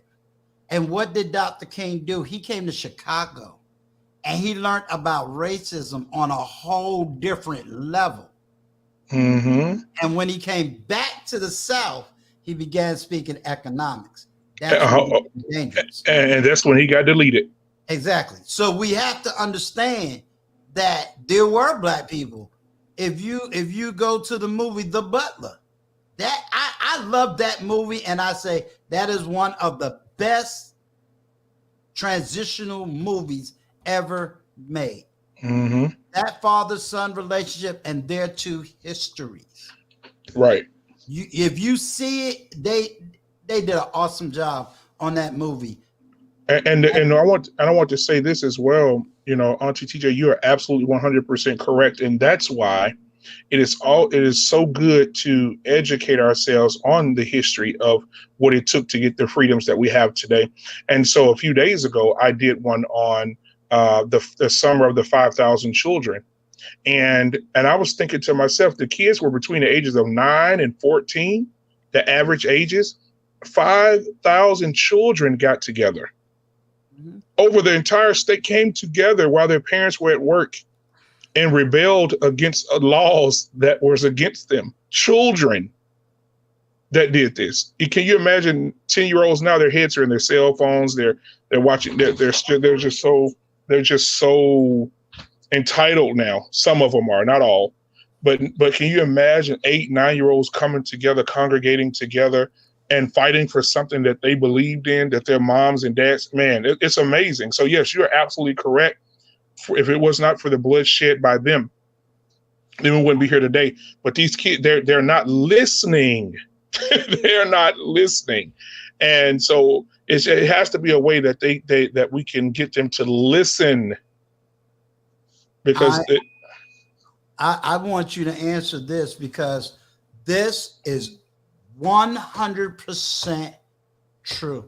You talk about Malcolm X, you talk about MLK. I agree with this statement. They couldn't be here today because they would be considered Black conservatives, and that is a curse word in our community.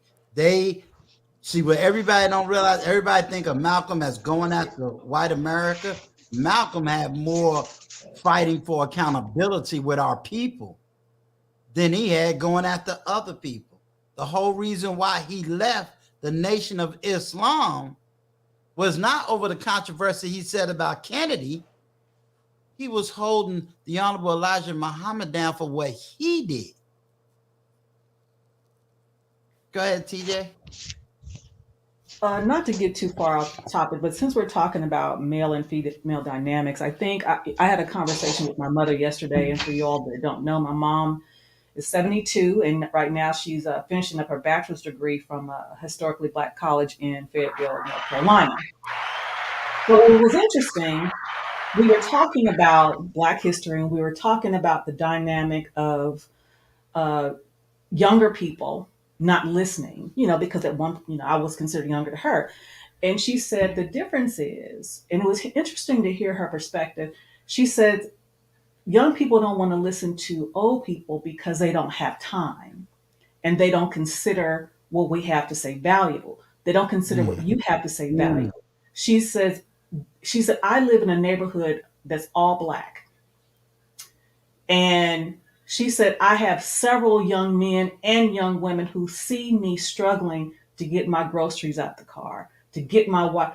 And she says, not a one of them will ask, can I help you, Miss Shirley? Whereas that we grew up in a time that you dare not see that without asking, even if it wasn't somebody that was related to us. And I'm going to give you another example. About a couple of years ago, I was in a Walmart. And I saw this man struggling. He was, for every one step I took, he took 2 or 3. So his steps were very short. So by the time I parked my car and walked in, he was still walking into the Walmart. So clearly he had a mobility problem. What I noticed, young people of all ages and colors walked past that man. He was an elderly man, could have been my grandfather. Did not ask him if he needed any help. Did not. So I saw him and I said, sir, because there were no buggies, carts there. And I said, sir, I asked him if he needed help. He said, yes, I'm looking for a cart. I said, you sit right here. I'll go look for one for you. I'm in the Walmart asking somebody, can you help me? An employee's asking, can you help me find a cart for this senior citizen? I'm on break. Pass it. So these are all young people. Presumably you came from a mom and a father. Presumably they came from people too. How would you want your grandfather to be treated? So they don't listen to us, in generally speaking, because they think, oh, that's old time. You have nothing to offer. It's hard to listen to someone that you don't see. Wow. That you don't see. So we have a problem. We do. Oh and man, these are the young women and young men that are struggling because they can't connect. They don't know how to, because it starts at home. It starts with the people in your own family. They don't know how to. So if you can't empathize and see someone in need and at least ask, you only see what's important to you. I'm gonna address this too. Baby boomers don't even want to take their L's. Is the disconnect of Generation X. Let me. It's sad, but I don't even think y'all know what a baby boomer is. So what I'm going to do, I'm going to get you a baby boomer on here, and we're going to talk to this baby boomer. You're already speaking to Gen X. You have no clue, and it's sad because you really think that Gen Z, y'all not listening. It's an all generation right here on this platform. But since y'all keep dumping on baby boomers, I'm gonna help you out real quick. Let me grow y'all real quick. Let me grow you real, okay? Keep living. Each generation has fumbled the ball. Didn't know they were fumbling it. It's easy to look in hindsight and you should have did this. So exactly what else are you talking about?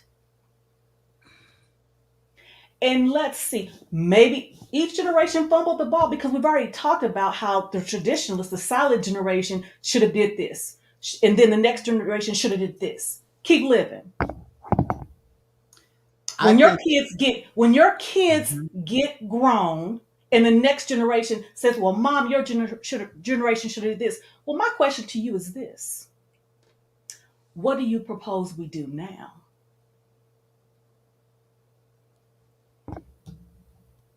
I'm sorry.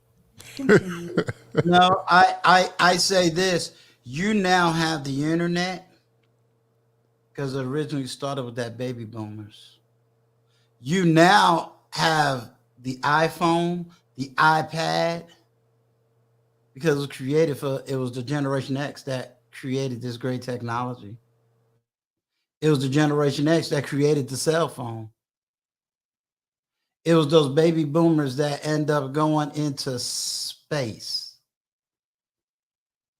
It was those same black baby boomers that fought in World War II, called the Tuskegee Airmen. Yeah, I'm going to get some baby boomers. I want the baby boomers to. I challenge everyone to tell me what was the L's. I want to know the L's because it's real funny. Generation X, I've never heard nobody in my generation blame baby boomers for their generation. Never. Since we're talking about the L's, can we talk for a moment? I'm gonna roll up my sleeves for just a second. Hey, look. Sorry, let's get into it. Let me drink some more water behind the scene because it's about to get hot in here. Uncle Stu, this conversation took a turn. Let's get into it because the L would be this.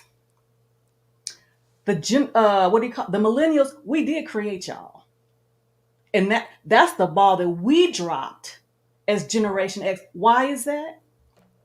Because we wanted y'all to have it easier than us. But guess what we did? We didn't teach y'all how to cope with life. We didn't teach you how to deal with rejection. We didn't teach you how to get up and go when people turn you down. We didn't teach you how to have a work ethic because we had to. Because we didn't have parents that was going to fix it for us. I know I didn't. So yeah, we were the generation that made everybody be a winner, which is foolishness. That's what we did because we thought we were helping you. And we were hurting you. We were hurting you. But we're Generation Xers. We're not baby boomers. And each generation ideally wanted it better for the next generation. But what we did, we made it easy. And that's the problem. That's why some of y'all still staying at home because y'all don't even know how to get out and deal with the world. Other than what's behind the computer screen. That's why you don't know how to talk to people. Like, hello, may I help you? Because let's be clear about that. Some of y'all millennials are at the Walmarts, are at the service industries. Not all, but some. So if we're blaming, we'll accept that. The problem was we wanted to make it better. We made it easier. And that was a problem for us. That's the problem. So if that's an L, I'll take it. But thank God my daughter got it right because one thing I did, she had a job at 14 just like her mother did. Because she was going to learn what it was like to earn money, to be rejected, to walk to work if you have to walk home from school if you have to. None of this, I'll pick you up. I'll be damned. I'm done. I think it's funny. I am going to do a panel because I have reached out to a baby boomer and he's going to get some other people that's in that baby boomer generation just to basically teach us their history and what they went through, and kind of what they see and whatnot. I actually been doing this deep dive all week. Brown, I was like, you keep dealing with this one question. You keep dealing with this one question, but But I really need her to understand, if we don't deal with those issues, then the 50-year-olds that are on these platforms, there ain't too many of us on these platforms, we can't solve it. Something you said, Sir Hale, you said, oh, well, they never listen and take accountability. And I said, don't blame the generation. You got to go to the individual. Wait, hold on, some context there. Okay, put some context in it. Did I miss it? Yeah, so I said in a lot of cases, it is true. Right. And because the generation we came up, you couldn't ask no questions. You couldn't have no feelings. And that's a real thing. No. I'm not denying that. Because one of the things that you said that I said, okay, I agree with, and it has been asked of me. Hey, what was it like when you grew up? You know, what was this? What was that? What was this? And I'm answering those questions. You know what I'm saying? In other words, if you say, okay, Uncle Stu, what was it like in the 80s? Well, I can tell you what it was like in New York in the 80s. You know, someone else, you know, Chicago Rilla could tell you what it was like in Chicago in those eras. You know, someone else, I had Spitting Fire. She told you what it was like in Detroit. Yeah, in Detroit. Like she was the Spitting Fire. You see, today was not the Spitting Fire at 13. You know, she told you what it was like in Detroit and the issues of Detroit. So the answers are there if you're willing to ask. And then one of the things that I had to call my youngest daughter about was, hey, this is some of the arguments that's coming out today and blah, blah, blah, blah, blah. Talk to me, you know. And she said, well, Daddy, anything that you did, you talked about, I told you how I felt maybe about this situation or that situation. It's gone. I don't think about. I said, well, it says that your generation is doing all of this and da-da-da-da-da.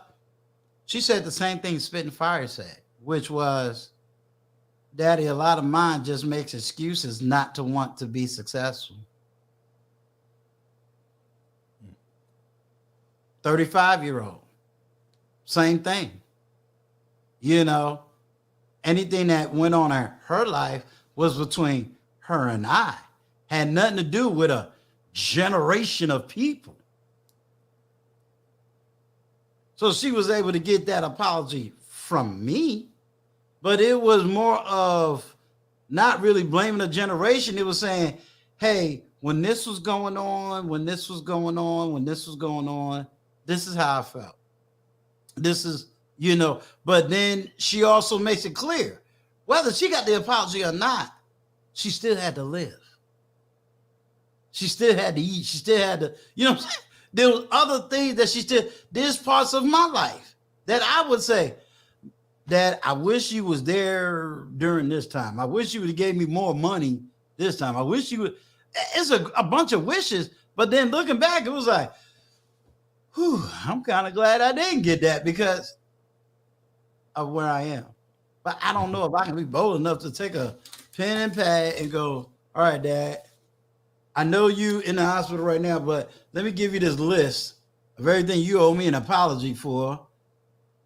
I can't eat because you didn't give me this apology. I can't respect people because you didn't give me this apology. I can't be productive because you didn't give me this apology. I don't think that's what it is, though. I think there's a couple of other things. Sure. I think it's more than that. So one of the things that I talk to a lot of my elders, and we have these conversations, and in talking long enough respectfully, because you can't talk to your elders and go with them with fighting words because they've been through too much. You're not going to win that way. But you have these conversations in love. It's a lot of handed down traumas. A lot of our elders went through trauma and they raised us from that trauma the best that they could, but they handed down a lot of that trauma as well. So I don't think kids or, you know, the younger generations are asking for an apology for every single item. I don't think that's what it is. I think it's the acknowledgement that things that I may have needed, as such as to be listened to, not to be yelled at, not to be whooped every time I did something, but there are moments where maybe I needed to be spanked. But sometimes you were too rough, and sometimes that spanking turned into abuse. Those kind of things, I think that's what a lot of people are saying. And then when we're bringing this up, there's this comparison that now your generation is weak. And let me tell you what I had to go through and what it was like for me. which deflects from the very purpose why they came in the first place. I think that's part of what the younger generation is saying. So it's not an apologize for this. It's just the acknowledgement for what happened. Here's where I'll do the pushback. That word trauma is used more today than I've ever heard before. Your mic is off, TJ. Well, I'm asking accountability for what? Maybe it's not directed to me, and I guess that's not what I'm understanding when they said this. Because, and not just here, Acknowledgement. Acknowledgement. That's what I mean. No, I'm not talking about you. I'm looking in the chat. I've heard. Oh yeah, I see it. Several. They need to be held accountable. Accountable for what? So I'll tell you. This is what I alluded to earlier. When things happen, a lot of people, and there's a lot more to this, but let me give you some just personal experience. Is when you bring up something, a lot of elders, whether they know this or not, they deflect from the issue, and it goes from what the young person is saying, and then we get a whole lecture on what they had to suffer with, what they went through, how it was for them, and then it invokes empathy, so that we're not even dealing with what we even talking about anymore. Now I'm empathizing with your experience, and then what we were talking about altogether gets dismissed.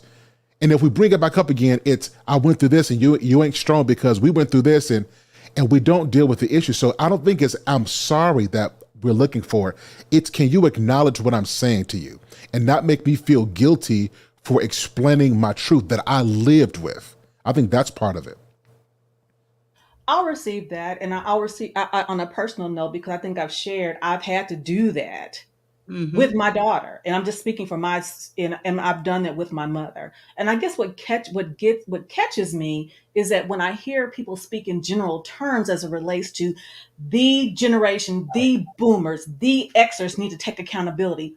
What does that mean? And I'm like, what are you talking about? So if we're talking about, and I get it, because again, I battle with that myself, and even my mom battled with it, because again, you talk about somebody put children were seen and not heard. Can you imagine being raised by somebody in 1910, my grandfather, who never told his children he loved them, but he thought he was showing them that he loved them because he provision. So you gave what you had, and that may not have been enough, but you didn't know it wasn't enough at the time.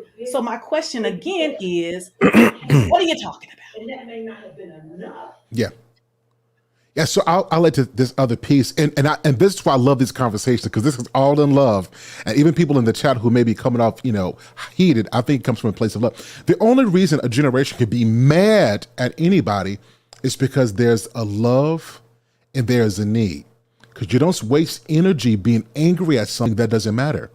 And a lot of us who didn't have fathers, a lot of us weren't raised with aunties and stuff.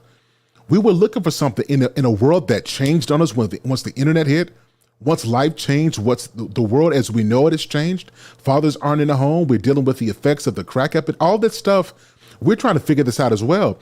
And the guidance that we needed, we didn't get. And I think this is what, when you hear a lot of young people speaking on this is what we're talking about. So we acknowledge that you've been through some things, but we don't want to just keep on hearing what you went through. We want to acknowledge where we are as well. And Uncle Stu said something that I agree with. We are using trauma more, but I think it's because we're more aware of trauma. I think we were talking about trauma. Look at the old gospel songs. We talked about what we've been through, the stuff we suffer from. We were talking about trauma. We just didn't have a technical name for it. I think we now have more information and more insight, and we know how to label it. And I think youth are expressing that even more than they've ever had before. Here's my question. I'm gonna give Vaughn in on this. My question is, when you got the people that's sitting in front of you, I personally, I don't think I've ever rejected anything anyone said. I'm here to listen. TJ's here to listen. I'm gonna tell y'all, if y'all don't know Von Bryant, when I met Von Bryant, Von Bryant was on fire when it came to a lot of y'all conversations. Von Bryant now is nowhere close to that. He's listening. So when you got people listening, and I think, TJ, you're absolutely right when you say, okay, what's the problem? What do you need? You have the experience. You have everybody's willing to share their most nastiest of truth, deal with it, and say, okay, what are we going to do to fit? You can't now say, well, we don't want to hear from you. Well, wait a minute. If we're trying to, because you got to remember, there's no parent in America that could have prepared for a pandemic. We could not have prepared to be isolated for almost 2 years. That's an impossible task to ask anybody to prepare your kids from. Second thing that's impossible to do. There is no way we could have predicted what the internet would do and what it would cause. And this idea of an internet system that's only going to push what you already looking for. So if you're looking for negativity, everything negative is going to your website. Can't prepare for that. We didn't prepare for, oh, you don't even know how to sign your name. If I say sign your name, you'll print your name. We understand print and signature is two different things. There's no way in the world any generation could have prepared for that. My parents could not have prepared for, hey, there's a crack epidemic coming and y'all need to be prepared. So we're going to tell you how to prepare for this gross influctuation of drugs. There's no way in the world a parent could be prepared for that.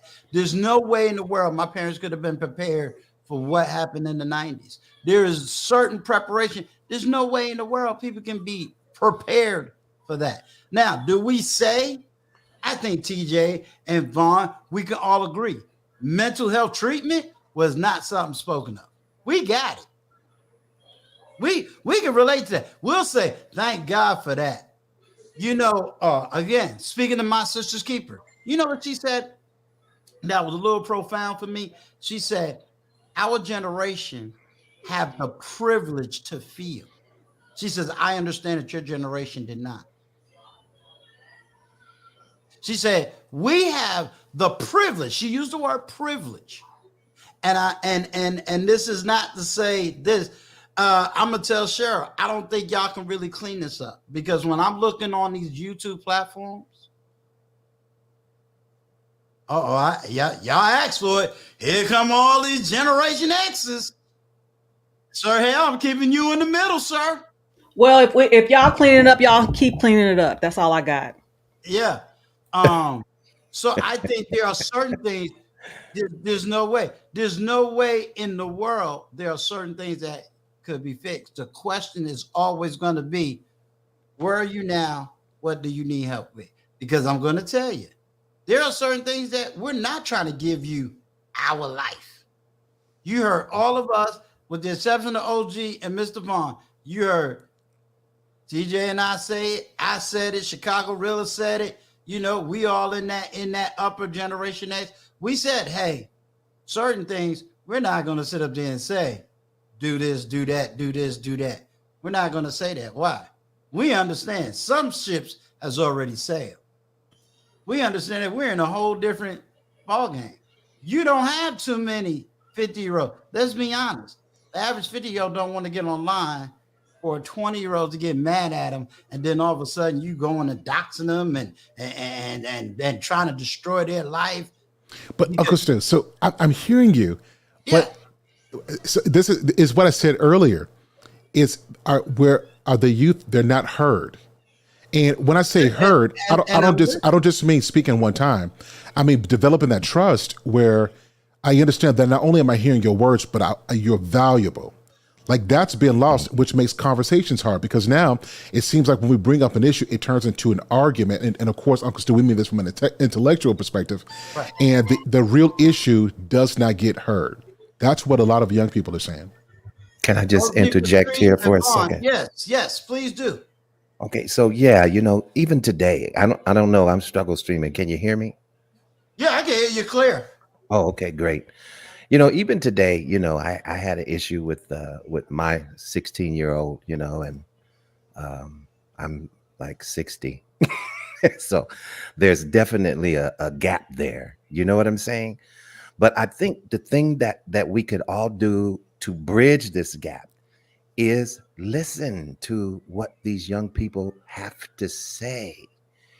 And even when me and him were going back and forth today, and believe me, it was a back and forth, but I had to come to a place where I said, I want to hear where he's really coming from so I can understand how to deal with him. And I think until we do that, the young people are feeling that they are being misheard. No one is really hearing them. I could always sit here and say, no, because I said it and blah, blah, blah. You don't know what it's like when I was, 16 like you and what I had to go through. I could always share my stories, but at the same time, I need to know right where he is at in order to get through to him. And in order for me to know that, I got to listen, and listen equals silent. I always say that. But if we don't get silent, then we can't hear what the young people are saying and where they're coming from. And there's always going to be this gap, this bridge of a gap. So, that's pretty much what I had to say. Vaughn, I would like to say, first of all, greetings to you, sir. My elder, glad you're here. I'm sorry. Yep, good to you. So what you just did is you demonstrated something that I talked about before, is a lot of our Black men as well. I believe that we're the leaders of our community. We are not trained. Two things, and I understand this: to talk, to have a voice, and to speak intelligently, and then the skill of listening. It takes a degree of humility to have more experience, have more wisdom, and to have the heart to say, you know what, but maybe I'm not seeing this correctly, and I'm willing to listen, to be quiet for a second, to hear another perspective. That, when we're talking about how do we bridge this gap, is just what you just did. I want to hear you, not with my ears, but with my heart. And I'm going to respond, and not to what I think you're saying. I think that's what we need more of in our community. So I just wanted to say that. And I agree with that, because, what I learned today from the discourse that I was having with my son is that, I'm pretty much set in my ways, I said it and I mean it, but at the same time, he is growing into a young man, and I don't want to put him in a place of feeling inferior or feeling not worthy, or so many other things that we do when we talk to these young people. At the same time, I do want to stand on my square and be stern about what I'm saying. But hey, come on, when it comes to that part about listening, I can see where he is when I listen, and I learned a great deal about myself as well, because the conversation had to be open enough for him to express to me what are some of the things that he felt I needed to change. So, we have to have that back and forth of communication, and a lot of listening is involved in that. Absolutely. Absolutely. That's why you always hear me say, I get around the 20-year-olds that I'm around that's not on YouTube, that's not online. Why? Let me hear what y'all saying. What are y'all young men saying? What's going on? What do you need? What's happening? So I am constantly boots on the ground in that regards, so when I'm having that, it goes back to what TJ said, which is, if somebody came to me, I need to know exactly what it is you're needing. I don't care how you talk. I just need to know, what is it you need in this moment at this time, so that you can get to be heard. To be heard. OG Patrice. And for the record, I was triggered, because again, if you can tell me a problem and not specify, that's frustrating to me. But can I push back on that? So again, my mother is 70 years old, and so she teaches me a lot. Sometimes you can go through enough stuff that you're feeling something, but you can't describe it yet. And giving each other some grace to be able to say, hey, I'm feeling something. I don't yet have the words to say it all the way, But I am feeling even just being heard on that level produces a relationship that over time you can get to the bottom of it. I think we got to leave room for that as well. I'm gonna defer to my sister. I guess my question is, and if I'm missing it, I will receive that. What I don't hear is what can be done to fix it. All I hear is generalizations of what is wrong and how it is broken. I don't hear, well, this is what is broken. What do you propose? Again, I'm military. I was told don't present a problem if you don't have a microcosm of an idea to fix it. It may not Okay. work because, again, we can all do anecdotal experiences, and that is true. But when we come on these platforms, people are speaking in gross generalizations as if it can be grossly fixed. And here's Well, and well, here's well. here- here's my Okay. argument, and then I want to hear from OG Patrice. My argument is real simple, and I've said it over and over. When you ain't gonna find too many over 50-year-olds on YouTube. You're not. They're not there. You only have a small group that is there. So if the small group that is there is saying, we're here to help, tell us what you need, you can't say, or let me say it this way. And if I'm saying this in the wrong, I'll be glad to hear. Okay, you're here to help, but guess what? I blame the whole generation. Okay, I got it. Tell me what you need from me. And then you anecdotally tell me about what happened in a year and a time. And it's like, okay, I'm not going to tell you how to get out of the 80s. What do you need now? What can I help you with now? What do you need now? If all you need me to do now is financially support you while you doing something positive, okay, I got you. I acknowledge, and I've always acknowledged, hey, when in the 80s, we didn't have a whole lot of black millionaires. Today, we do. In the 80s, we didn't have billionaires. Today, we do. I acknowledge more of the successes than I would even say failures. I don't like to say failures. Why? Because I recognize change. Do you think those people that fought for integration would have known what this would have turned out to be? Absolutely not. Do you think we in the 90s would have known that you would have had international stuff? Absolutely not. My father, including me, I don't know about Vaughn, I don't know about OG Patrice. Our parents told us we could be anything in the world but president of the United States. Now you had a black president for 8 years. So when we say you got very few people who are Generation X on these platforms, and we're saying, okay, tell us what you need. Now you done blamed us. Okay, got it. All right, fine. What do you need? I agree with TJ. You're giving anecdotal. You're giving everything else. And if you say, listen, okay, we've listened. Now what? OG Patrice, can you tap in on this? Hey, how's everybody doing? Good. Hey, Salute to everybody on the panel and salute Greetings. greetings and salutations to everyone and to the chat as well.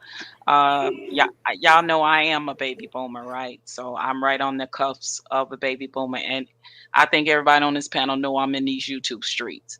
I have been on so many panels, talking, having conversations with the younger generation, telling them a lot about me and my life and my experiences and getting to know them and their experiences. And I think one particular thing that uh, Trash Can Waves was saying is I was on a panel when there was a very hurt young man on there. He was a millennial, and he told his life experience of growing up without a mother or the father because during the crack era both parents were on drugs. I believe the father had got deleted, and him and his siblings pretty much had to go through the foster system. And he was very angry and hurt of a generation of boomers and Gen Xers that had let him down.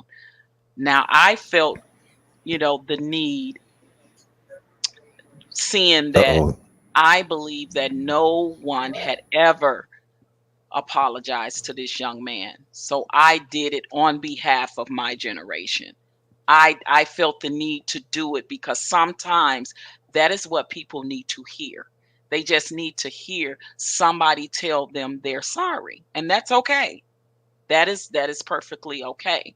And to have the young man on the panel crying about his experience in his life, and I know that that whole hell hole for him had to be a horrific experience, and I know that was during my generation and the Gen X generation of the crack era and the 94 crime bill and the feminist movement, everything that played a part in the destruction of the Black community. So what I try to do is bridge the gap from my generation to the now millennials, because my son is a Gen X and he asked me why I must be crazy. Why am I doing this? But for me, it's a way of trying to give back to bridge that gap for whatever the lack thereof that we did not do, for whatever ail that I need to be accounted for. And they don't have to be my blood children. It's part of what I grew up in as a Black community, right? My mother and father were the silent. So I came up in the civil rights Hmm. movement, and I watch how a community can come together if you have that communication. So when I come on the platforms, I listen to them and what they say, and I know they are hurting, they are angry, they are mad, they are jaded, they are bitter, they are all these things, and sometimes they may not have the opportunity to say it, maybe to their parents, maybe their parents ain't around, or somebody that just don't know how to communicate with them or talk to them. So when I'm on the platforms, I try to be, that vessel by giving my own life experiences and listening to them, because God gave me two ears and one mouth. So I try to listen to what they say a lot, and that's what I'm hearing from them. But bridging the gap is being able to listen to them, but also give them constructive criticism, also give Uh-huh. them your opinion and views about life and different perspectives, because I think that they think that we ain't been around this block and we ain't did things and made mistakes and didn't listen to somebody that was trying to tell us what's right, and we did it Exactly. and we did it anyway, and this was the results of it. So these are the conversations I have with them. Listen, I'm here to give you my opinion and my views. If and look, you're grown and I respect that. If you still choose to go down that road, just know that A, B, C, D could be the end result of that. I've been getting pretty good feedback and communication from the younger generation, and I'm glad, because I like to think that in these spaces I am making a difference, and I hope that I am. So in any way, if it can be done between the boomers, the Gen Xers, and the millennials to come, right? Because the thing is solutions, right?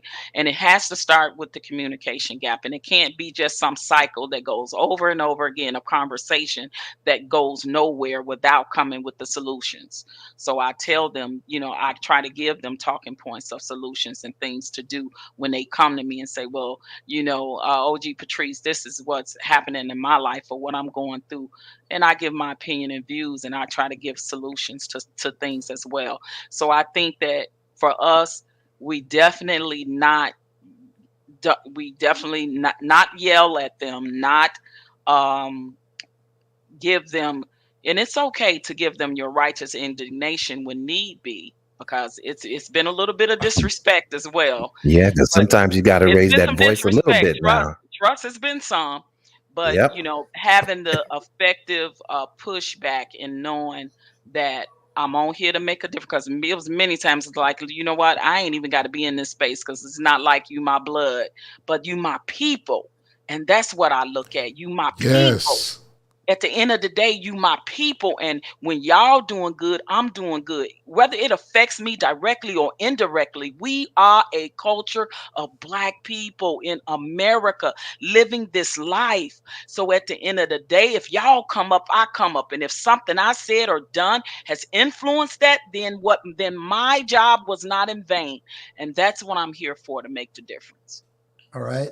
I want the panel to all put yourselves on mute. See if I can do this like Sir Hale and TJ. Hold it, hold it. Trying to get myself in the center here. Y'all gotta forgive me. I'm trying to learn how to get myself in the center.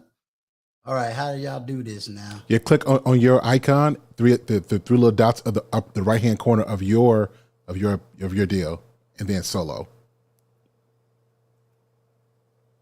Okay, this is what I am going to do. So I want everybody to now listen. Uncle Stu is 54 years old, and I'm representing me and the Generation X. I personally apologize to each and every single one of you at the sound of my voice. First, I'm speaking to the African American men. I apologize that my males has failed you. I apologize that we have not educated you, raised you, taught you, groomed you for a time such as this. I personally apologize that my generation end up doing things that they shouldn't have done, acted in ways they shouldn't have acted, talked in ways they shouldn't have talked. We're not going to make any excuses. We're not going to justify. So I totally apologize to my Black women. I apologize that we was not in the home to be fathers, to be uncles, to be brothers, to be leaders within our own community. So I apologize that those things did not take place. To the entire generation that came behind me, and for those that are continuing to come, I apologize of the pains and the hurts and the miseries that you've had to suffer.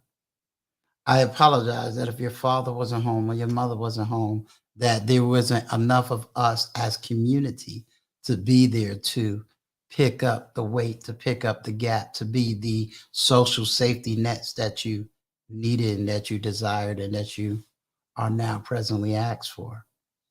If there's anything that I've missed, if there's anything that I've done to offend you, to give you a hard heart, to do whatever it is, then I apologize for sins that I've committed, knowingly and unknowingly. I want you to understand that Uncle Stu is not trying to sit up here and be arrogant, be naive. I've always said, help me help you so that you can be a better version of yourself. As an African American man, I want to see my brothers better, always better than I am. If you need a voice, I'm here. You need an ear, I'm here. You can reach me either when I'm on my live, email me, IG me. I'm here. I'm not going to be perfect, and I'm not always going to justify imperfections, but I apologize. And that's what Uncle Stu is going to say right now. So let us fix this situation. And now, back to the panel.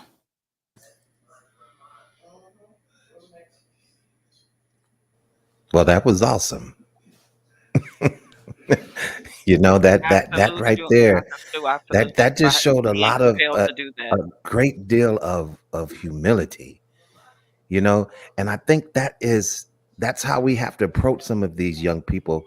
We have to be humble, but at the same time, we can still be strong and make our points and everything. But I think we'll draw more of them, you know, when we humble ourselves. And that was a beautiful thing that I just heard you say. I just want to say that. Thank you. I would like to say, Uncle Stu, that's awesome. OG Patrice, Auntie TJ, Vaughn, like I first I'm like, oh man, When I was growing up, if uncles and aunties came in a room together, you in trouble. So I'm full of aunties and uncles. I want to say thank you for listening and saying that, because this is exactly what we need. It's I care enough about you to let you know that I hear you, and I'll apologize. And that's what you just did. So I want to say thank you for that. OG Patrice, your perspective that you gave was spot on. And thank you for pulling that out, because more of us need to hear that. I was blessed to get that from my auntie as well. And just hearing that for stuff she didn't even do, it has let me know that I'm not invisible and that my pain is seen and I'm cared about. And so what you did just spoke to that. So thank you so much for that. You're welcome. Welcome, because I tend to, we got to remember, guys, we were young once too. We were young, we were rebellious, we didn't listen, we did things too a lot of times that went against the grain of our morals and values and what our parents taught us to. So I try to put myself in the shoes of the young ones now. So I'm just grateful to be in this space to be able to make a difference from those very experiences. So anything they say to me is nothing new under the sun, right? So we just got to try to now move the needle forward and just continue to come up with the solutions. We can be advisors, counsel, still give advice or opinions, but guess what? Let that young generation go. Like we got to pass the torch now, and we got to say, this is what y'all need to do. Do better than us. I'll still be here if you need me, but do better than us. Here, young man, here, young woman, take this torch and run with it. Exactly. Beautiful. What a great conversation, man. I'm loving this. This I is am truly loving this. This is what Uncle Stu's platform is all about. It's all about having intellectual conversation. If younger people wanted to really understand, um, these are all, baby boomers, Generation X. What does a platform look like when you have 4 people, 5 people on it, and no one is over talking each other? No one is yelling. No one is screaming. No one is hollering. This is what intellectual discourse looks like. This is what it looks like. So, and this is what I want to bring onto the platform. Every one of us up here, and I'm gonna take you out the picture for the moment, Sir Hale. Everyone up here is here to help the best way they can. Now, TJ and I, we can't be like OG Patrice. When she get that good man that's coming right around the corner, she gonna be telling you young folks, sorry, I got to be with my man. No, I'm not gonna do that. I'm not never gonna give up on my people. Never. But She's gonna leave us anyway, hanging. but But look, no, I was where he saying at? Where he at, Uncle Stu? Where him at? Where him at? but no, I say that to all of y'all to really say, you have us here, even the other baby boomer, who has been on this platform before, is also a man that is here to listen. He's here to listen. Y'all make sure my moderators. I got one of my mods right sitting on the panel, but he's That's gonna make okay. I sure. can still do it. Okay, he's gonna Excuse make me. sure that. Can I say something real quick? Yes.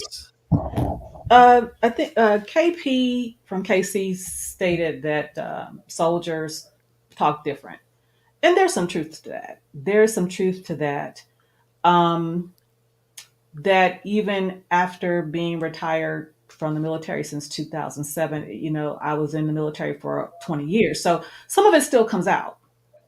And I think that was, quite frankly, that was one of the disconnects that me and my daughter had, that my mom actually had to bring to my attention, stating that Danielle was my daughter and not my soldier, because of how I spoke. So I am a very passionate person. I'm a very convicted person, and it may come out wrong.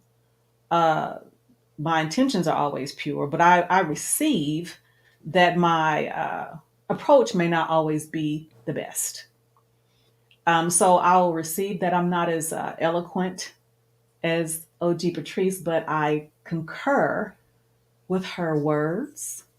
And we are definitely, I will say that I am definitely here like she is and like all of us are, in the hopes that we can make a positive impact. And for those who can glean something from what we are talking about, even myself, even if you can't get with my approach, then my work is not in vain.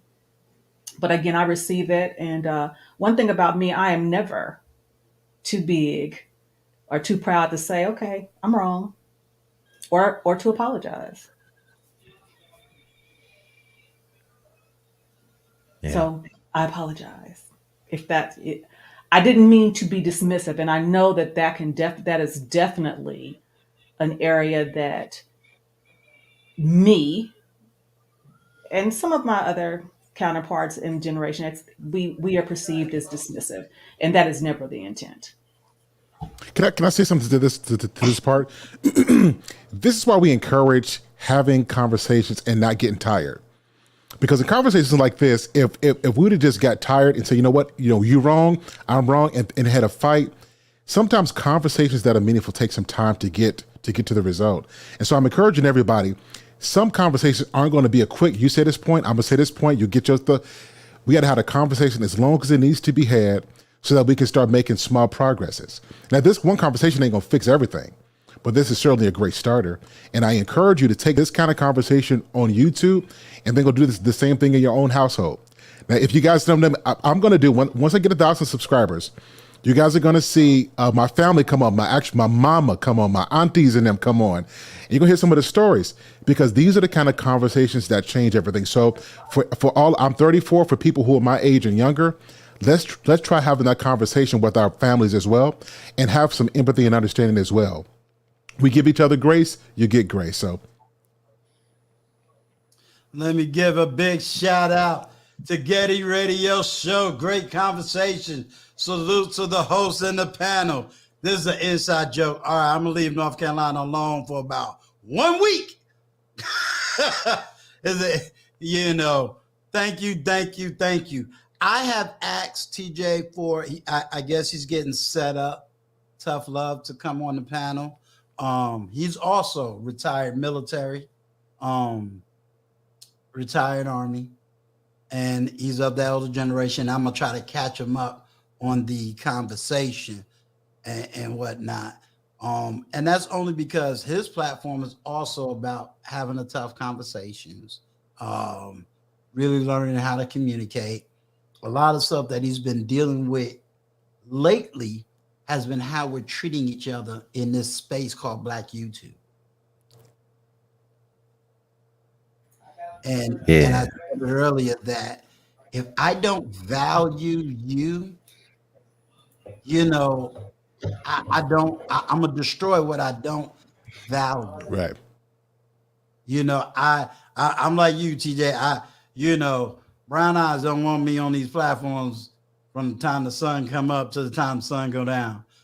But I try to hit enough just to say, hey, I was in your chat. I just wanted you to know I took a moment to at least say, hey, salute, to show you I support you. There are certain young people on these platforms where I don't agree 100% with everything that they say, but if I can throw you a $5, $10 just to say, at least you're having the conversation, go for it. Ladies and gentlemen, let me introduce to you Tough Love. You could definitely put his YouTube channel in the chat for me, Vaughn. Tough Love, I don't know how much of the conversation you have been listening to. Salute to everybody on the platform. I caught a little bit of it, but I was in and out, man. I had to put my daughter to sleep. What? Yeah. You made a black man take care of kids? No, I was just messing. Salute to everybody. Salute. Salute, my man. Salute. Greetings. To kind of get you up on conversations, basically it went from baby boomers, Generation X communication, millennials saying, hey, y'all not listening to us. All this stuff happened. basically we're holding you accountable for what you didn't do. We don't really want to hear about what you went through, et cetera, et cetera. We want you to really listen to us. So we're kind of changing the narrative of what's going on Black YouTube versus we're just dealing with generational issues. So Okay. that's where the conversation, is. I caught a little bit of the sister earlier. She was talking about not treating her daughter like a soldier. So that was interesting to me. And it's interesting because I was talking to another content creator and he was basically breaking down because he's former military as well. So he was a Marine. Of course, I'm former Army, but he was just kind of breaking down how a lot of people on YouTube are not accustomed to the type of communication it is that we do in the military. It's kind of like depending on the situation, depending on who outrank who, depending on what we need to do in reference to duties and responsibilities, we all at the end of the day understand the job needs to get done. However, people don't move, or content creators on YouTube don't move with a sense of urgency like people in the military are accustomed to. So we may lack patience, and we may lack understanding from time to time. So I think with anything, a good leader is going to assess the situation. But I think that good leaders take the time to realize that we're dealing with different types of people from different walks of life who don't understand the sense of urgency that we have. And I think a lot of former leaders in the military, we have a sense of urgency that our civilian counterparts, they don't share that same urgency. So I definitely related to what it is that she said prior to me coming on. I'm gonna tell you, tough love. That's one of your fellow officers. Oh, that's what's up. That's good stuff. I was a warrant officer, so that's what's good stuff. Good stuff. Yeah. Hey, TJ, he's also one of your other fellow officers. So, y'all had that officer rank. Me and El Guapo, we in the non-commissioned status. No doubt. Yeah. V9, do you have any more to say, Tough Love? No. I'm ready for whatever the conversation, wherever it take us to. V9, what you got for us, sir? Well, first and foremost, hello to everybody. Happy belated Valentine's Day to the ladies on the panel and to the ladies in the chat. Salute. Yes, was up to my fellas. What's going on, sir? Great show as usual, Uncle Stu. I hope everybody is subscribed and has hit the like button for Uncle Stu because as usual, he has a great show for us with a great topic and has brought out the heavy hitters. Want to make sure that everybody is supporting one another in our YouTube circle because we all rock with one another. Right after we leave Uncle Stu, we all gonna go right to Black Man Unfiltered. So let's not fake. Let's show our love for Uncle Stu and give him the credit that he deserves. But that being said, Uncle Stu, you know that you and I have eluded each other and have not had the conversations that, in my personal opinion, we should have had, and it fits right into the topic that you're having tonight. Mm-hmm. You and TJ and OG and Vaughn and a lot of you all are doing the Lord's work.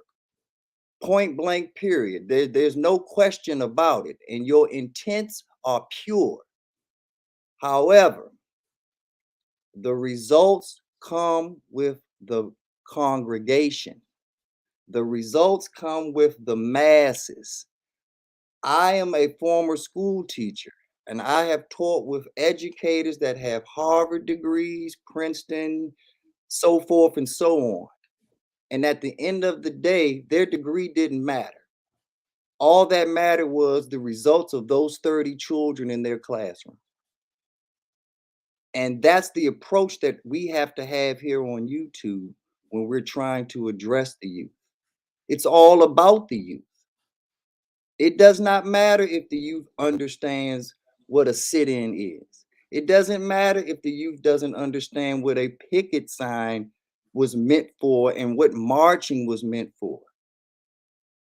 What matters now is that you take the experience that you have from sit-ins, from marches, from Woodstock, from from Motown, R&B, all of the things that we're reminiscing over.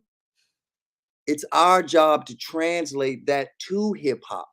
It's our job to translate that to Wikipedia, to the cell phone generation that we're dealing with.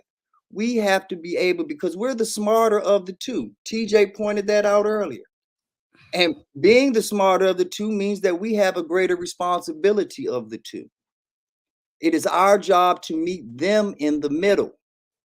It is our job to get off of our high horses and say, you know what? I do have the knowledge to be a chief, but I have the love and the humility to be an Indian, and take my chief knowledge and make you a chief, because the real power is the one that makes the king, not the king. And our generation has the power to make the king. So our power can never be questioned. We are never in a competition, even if those that don't understand what we do. We are always the masters of the dojo. And for us to stoop down to someone else's level just for accreditation, that's a waste of time, in my personal opinion, because the results speak for themselves. And the hard part about this is, because I'm of you all's generation as well, but the hard part about it is that our generation has to accept that we're probably not going to receive the results. We're probably not going to see the fresh fruit bearing off of the tree that we built, the one that we grew. But the problem with that is, and it's not really a problem, it's a problem for us. But anybody that knows the story of bamboo knows exactly what I'm talking about. You water bamboo for 15 straight years and you get no results. But if you take one of those years off, you never get bamboo. But after you water for 15 straight years and you finally see that bamboo come through the soil, you never have to water it again. And it grows like wildfire. So whether you see the results today, tomorrow, or never, our job is to do the work. End of story. Excellent. Now let me do a little historical correction, just a little one. I don't know nothing about no Woodstock. I don't know nothing about that, bro. I ain't grew up around Woodstock, so I don't know nothing about Woodstock. I don't know nothing about carrying no picket signs. I don't know nothing about that. But let me take what you say and let me put it in the perspective it needs to be. Because I was like, Lord, how old do he think I am? Before you cuss me out, remember I said we're of the same generation. Right. Let me say this. I will say to you, and it's not really you, just in the perspective. One, I am getting the results. I have right now results. When I say right now results, all due respect, I got 34 people in this chat and we ain't cussing. We ain't screaming. We ain't talking about I hate black women and I hate black men and we ain't doing none of that stuff. I have results when I do have, now Cheryl knows she my girl, because I'll get up at 4 o'clock in the morning and be like, you on that channel. Let me just give you your praise. Why? Because all of them at this moment in time could have left this, cussed out everything in the chat, went somewhere else and went on somebody else's platform, but they're right here. I got Wally, who's in his upper 20s. I got Cheryl, Ace Butterfly just left me a comment that I got to respond to. Let me see. I think I got some other young people. I got young people in this chat. Not about and they're not going crazy. And my attitude is that's results. I have the blessing of having, a lot of people probably hear me say the name all the time, when I talk about tough love, this is the results because now I can invite tough love to a platform that he told me about 5 months ago, talking about if you can just talk to one person, you're successful. Today I get to say, tough love, by the grace of God, after 4 months, I got 1,000 people subbing. I get an average of 300 to 400 people that's looking at videos. You know, I'm getting ready to put together some personal videos versus, cutting up online things. I get to have real conversations just like you. And I get to have those tough-hearted conversations just like you. I am following your lead. I am following in your ways because I know how, being in the military, me and TJ talk about this all the time. Tough Love and I talk about this all the time.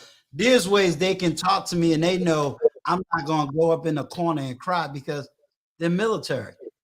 If Tough Love don't see me drop a video, Uncle Stu, I need you dropping a video, bro. It's been a week. I ain't gonna sit up there and just get broken hearted because that's a military. If I sit here and do something on one of these platforms, you better believe TJ is gonna call me like, when that person was talking, you talked too long. And I ain't gonna be sitting there, I'm offended because we know how to communicate. But see, I agree. Sometimes we are communicating from the perspective of years and years and years and years of military training and conditioning. Being an educator, one of the things they say as an educator, because I come from that background, over 15 years of education, you don't really always have a classroom of 30. You actually have a classroom of 120, and you try to give everybody everything you can. And sometimes you got to stay after school to give them what they need, So I'm there. TJ, you raise your hand. Let me hear from you. I just wanted to shout out to B9. Sometimes we go back and forth, but I got to give it up. I got to give up the ghost on you today, sir, because you grew me real. I can receive it. And the thing that you said that's really salient to me is we may not see it, but we still keep planting That's and right. keep watering. So that is encouragement. Uh, so yeah, I like that. I receive it. Absolutely. Absolutely. Tough Love, what you got to say? I thought he was spot on, and I definitely pulled out the same point that she pulled out too. So it's dope, and I truly believe that if you can reach one person, it's everything that you're doing is very noteworthy because you never know the message that you send can be received as a testimony for someone else to pull them out of whatever hardship they're going through. So I appreciate him saying what he said. Absolutely. OG Patrice. I can receive it. I just want to hear something else from B9. I think that, in these YouTube streets, I've had a hell of a lot of respect for B9. We have never had an issue before. We've been on many panels before, and he know that this is one thing that for me is just lingering between he and I, because he knows that I respect him and I got mad love for him, but as someone that felt a certain amount of disrespect from him, and which was surprising to me. I really was taken aback by it. I just feel that, I know that as an elder, if I had wronged him or disrespected him, with all due respect, he would have definitely got that apology from me on the same platform, on the same panel or a panel as he disrespected me on. And between he and I, that's the only thing that for me that is lingering. I'm not above reproach, and I can forgive because I don't think it was anything where for me that I gotta feel like I gotta continue to be in my feelings because I'm not that type of person. But I do know that there is a certain amount of respect and apology that I feel that is due me from you, sir. because I would have reciprocated that to you if I would have wronged you. So that's all I want to say about that. But I respect and receive everything he just said up here. But I think if we're going to be an example, then we got to be an example on both ends of that spectrum, if you will. Hold on, B9. Don't speak yet. Don't speak yet, because you're going to get my last word. Vaughn Bryant, let me hear from you, sir. Yes, I definitely agree with the concept of one plants the seed and then somebody else comes along and waters that seed, and then the sun shines and causes it to come up out the earth, and then God gives the increase. So we all have a part to play. We all have a part to play in each other's lives, and I think if we do it with love, a lot of times the way we talk to each other sometimes, it's terrible. It's cruel, it's unnecessary, and we should all be here to uplift and support each other. So, and this is why I am so appreciating this stream right now, because this is what I like to hear, is people coming together with a decent conversation, and nobody's going back and forth with each other. We're trying to come to some type of happy medium.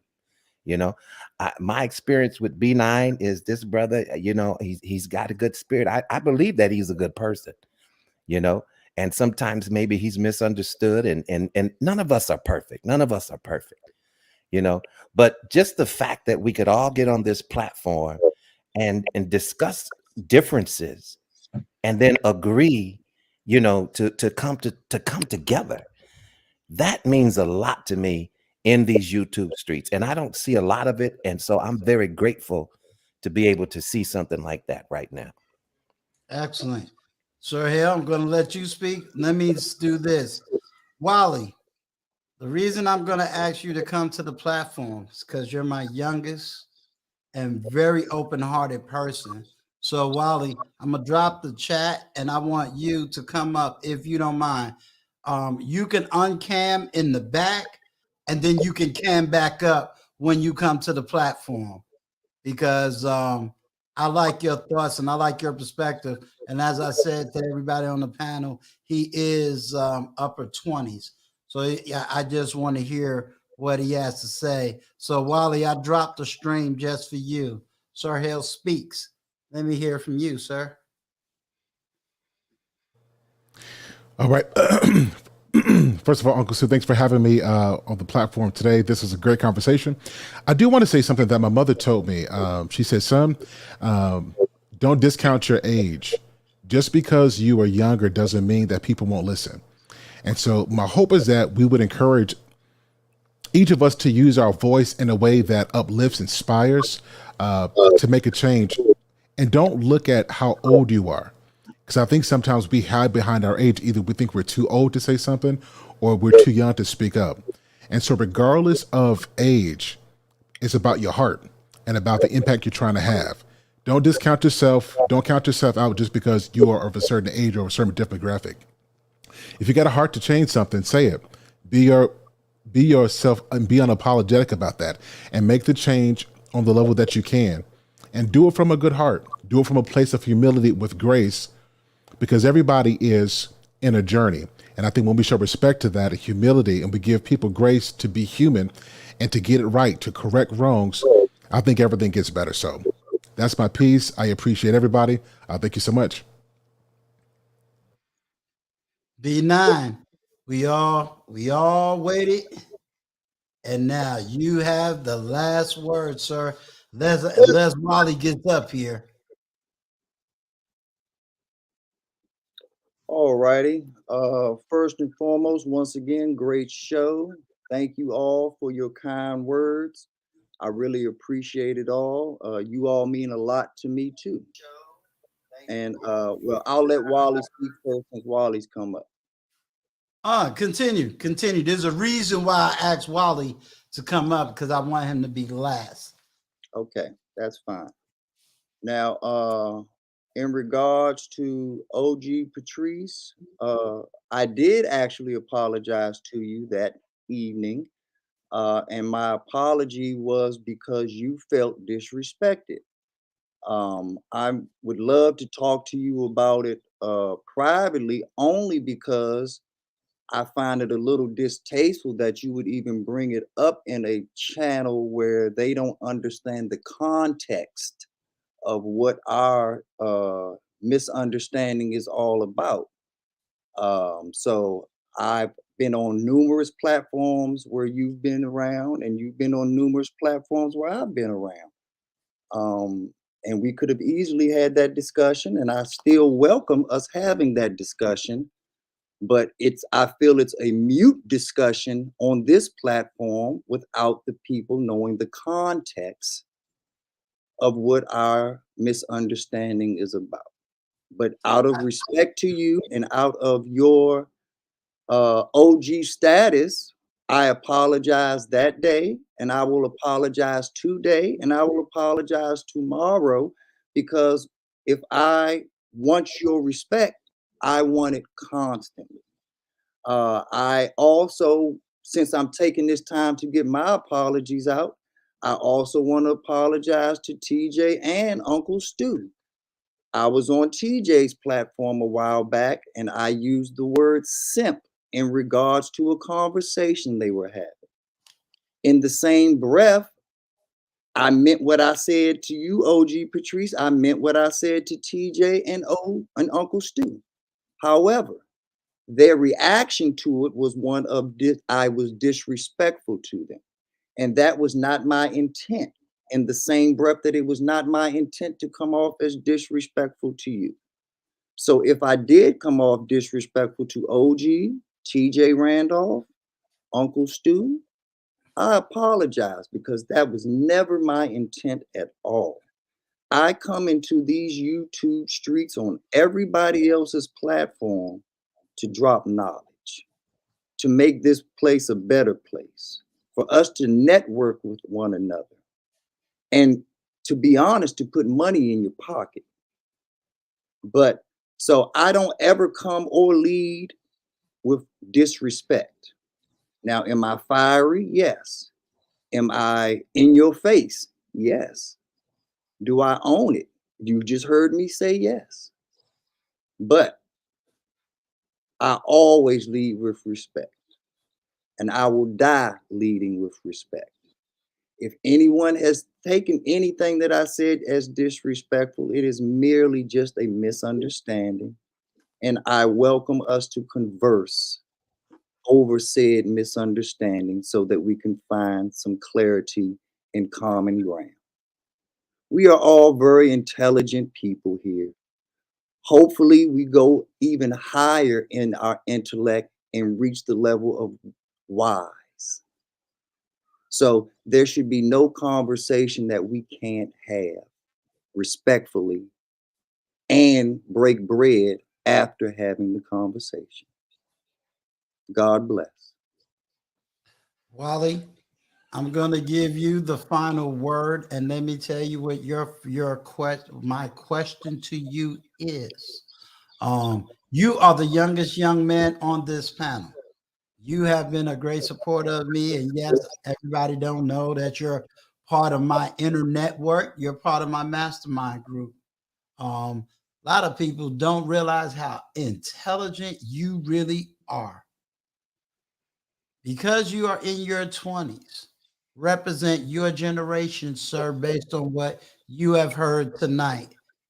What are you thinking? How do you feel? And are we now ready to move the ball forward? Hello, how you guys are doing tonight?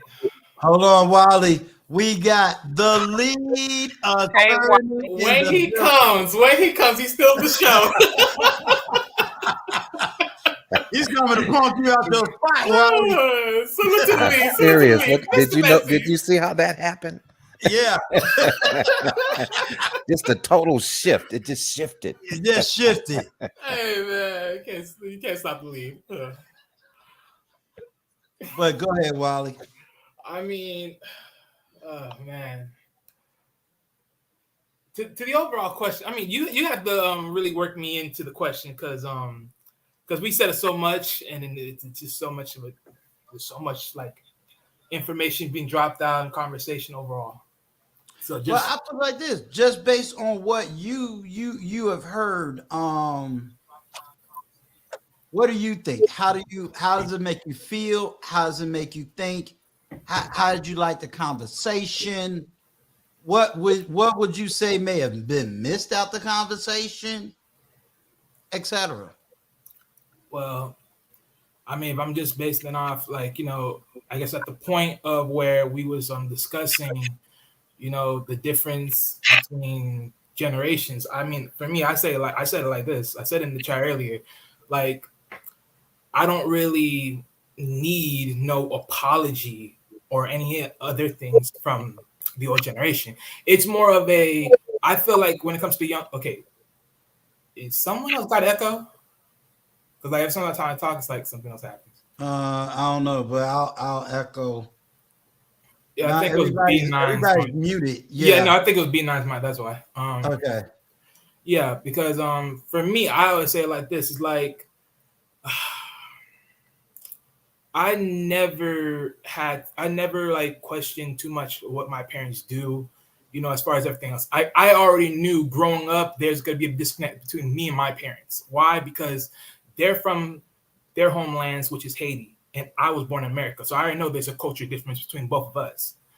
But even then, that doesn't mean that I have like overall issues overall. I mean, I would say this.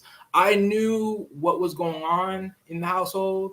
So I never barely asked for nothing. I just knew I just got to keep it moving. That's it. That is all it is. I just chose to be a kid, do what I can do as a kid, enjoy my life amongst that time frame, and then keep it going. Other than that, I just got to keep it, just keep being leveling up, get my mind right, have my mind right, and then just keep going on. And then when time comes, I got to handle it on my own, get what I want to get on my own. So hey, that's messy at best for me. I don't really look at it as, oh, I whine when I didn't get anything I did. It's like if I couldn't get it, it is what it is.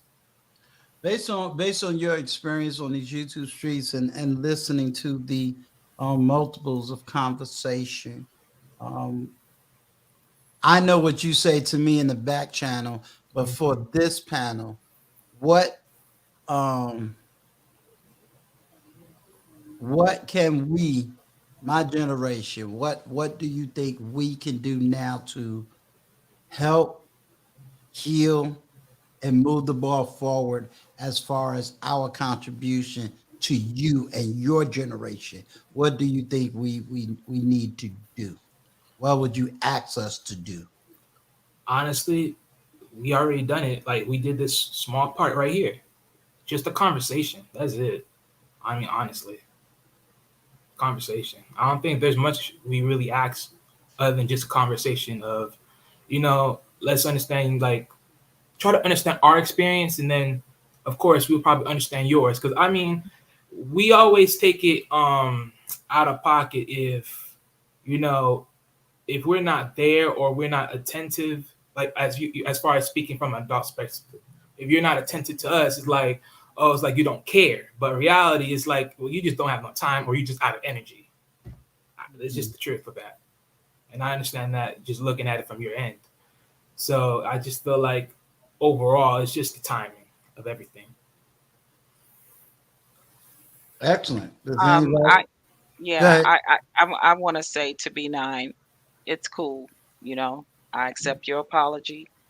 We all good. I know for me, it was never no ill will. So we're all good. We just never been on a panel together since that incident happened. So, and if we're talking about mending and, bridging the gap, between the generations, I think that this is a great conversation to have and a great start to do it on.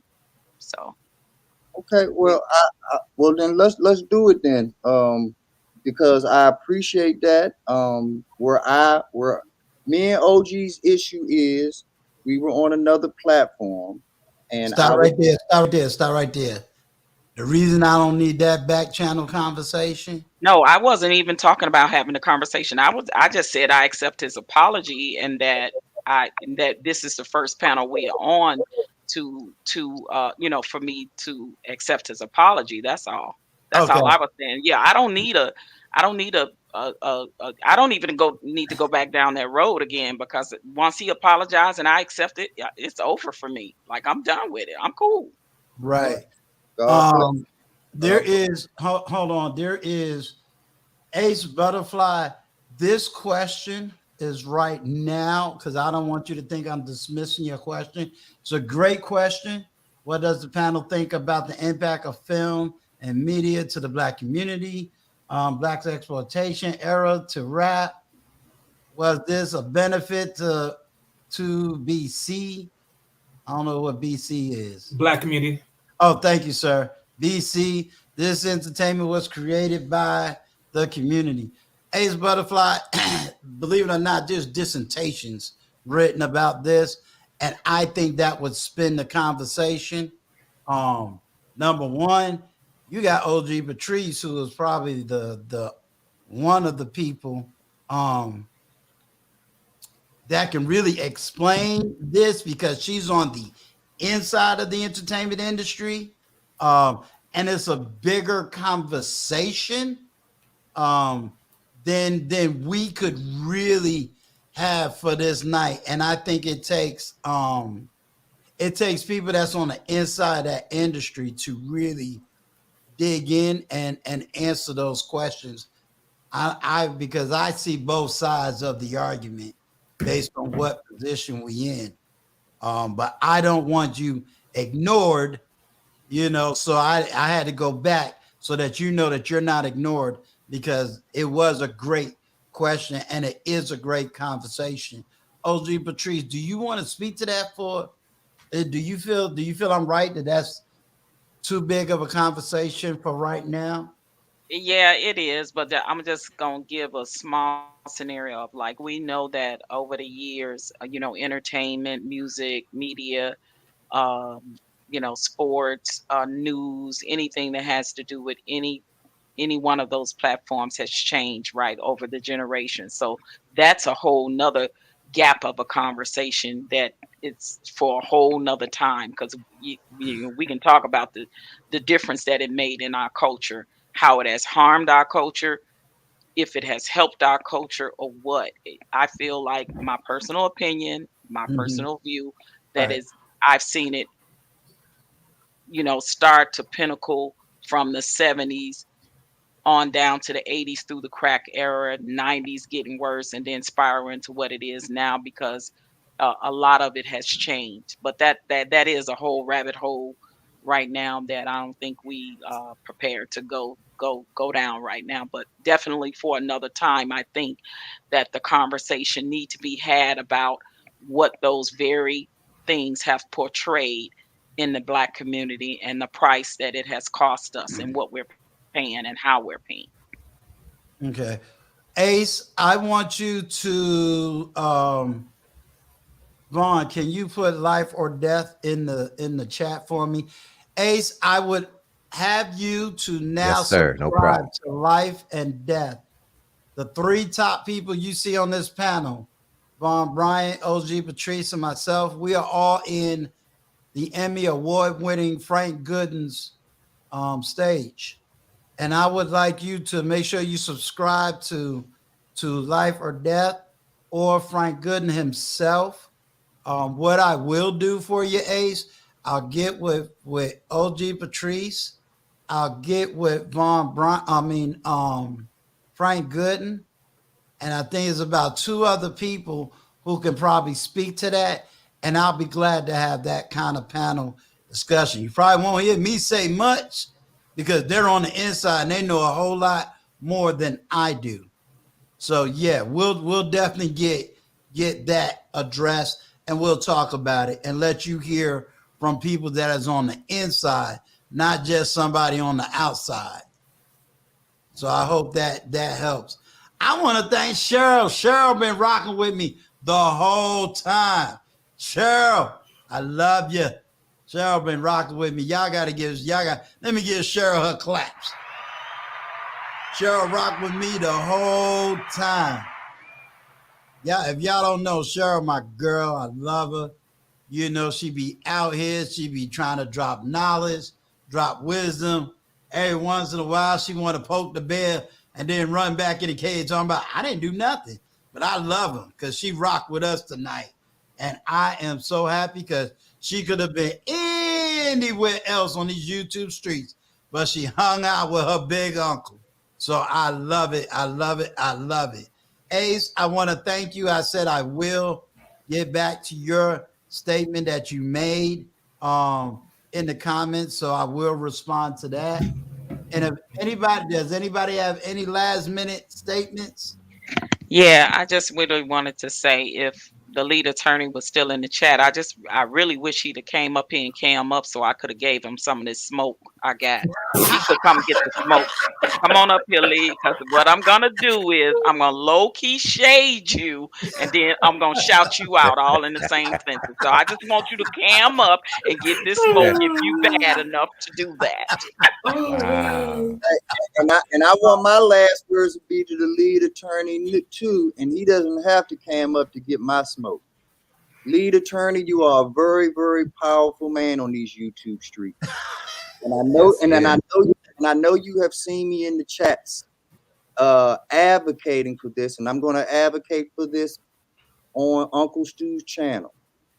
You have the power to get Gail at Night 1,000 subscribers at the snap of a finger. Let me stop you, B9. B9, please stop. B9, you gotta Gail stop. already succeeded. Right. I don't. Okay. Right. And you have to understand, LA had something to do with it. And if no. Let me explain. B9. Let me explain. Talk to me, sir. Okay. Gail didn't want it that way.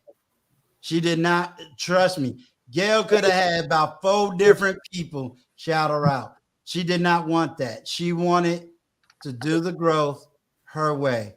Trust and believe. Gail, if Gail wanted to, she can get 10K by next week. She did not want that. She wants to grow her channel authentically on her name. So can't put that on the lead because before it was the lead, she was moderating for O'Shea Duke Jackson. She moderates for Kevin Samuels. She moderates for huge platforms. She did not want that. She made it very clear she didn't want that. And I know she loved you for supporting her and rocking with her that way. But I have to protect her, but I also have to respect the integrity of the lead too. Yeah. So that was something on Gail. That had nothing to do with the lead attorney. That had nothing to do with the big YouTubers. Right. Trust me. Yeah. Hey, Uncle Stu, you know I respect you, and I appreciate you saying that, and I know that Gail is nothing but integrity. Hold on. And in no way, shape, or form am I trying to downplay TLA. Am I trying to downplay anybody? What I'm saying is that we all have to take this initiative to use our power to help out others. Period. And all I was trying to say was that Gail would have been a perfect example, because once a lead attorney does something like that, it has the power of paying for the coffee at Starbucks. Everybody else will start doing the same thing. Everybody else will start pushing everyone else in our community, not because someone asked for it or somebody asked for the back doorway in. It's just a philosophy that we all preach in these YouTube streets. And we have to. Hey, Uncle Stu, I know. I'm only stopping you because we gotta respect what Gail wants, not what we want. It's not about us. Can I finish saying what I have to say first, Uncle Stu? And like okay, because I got the lead up here, and I don't know how long he can hang out. Oh, okay. No, you know, I got him. You can let him speak. Okay.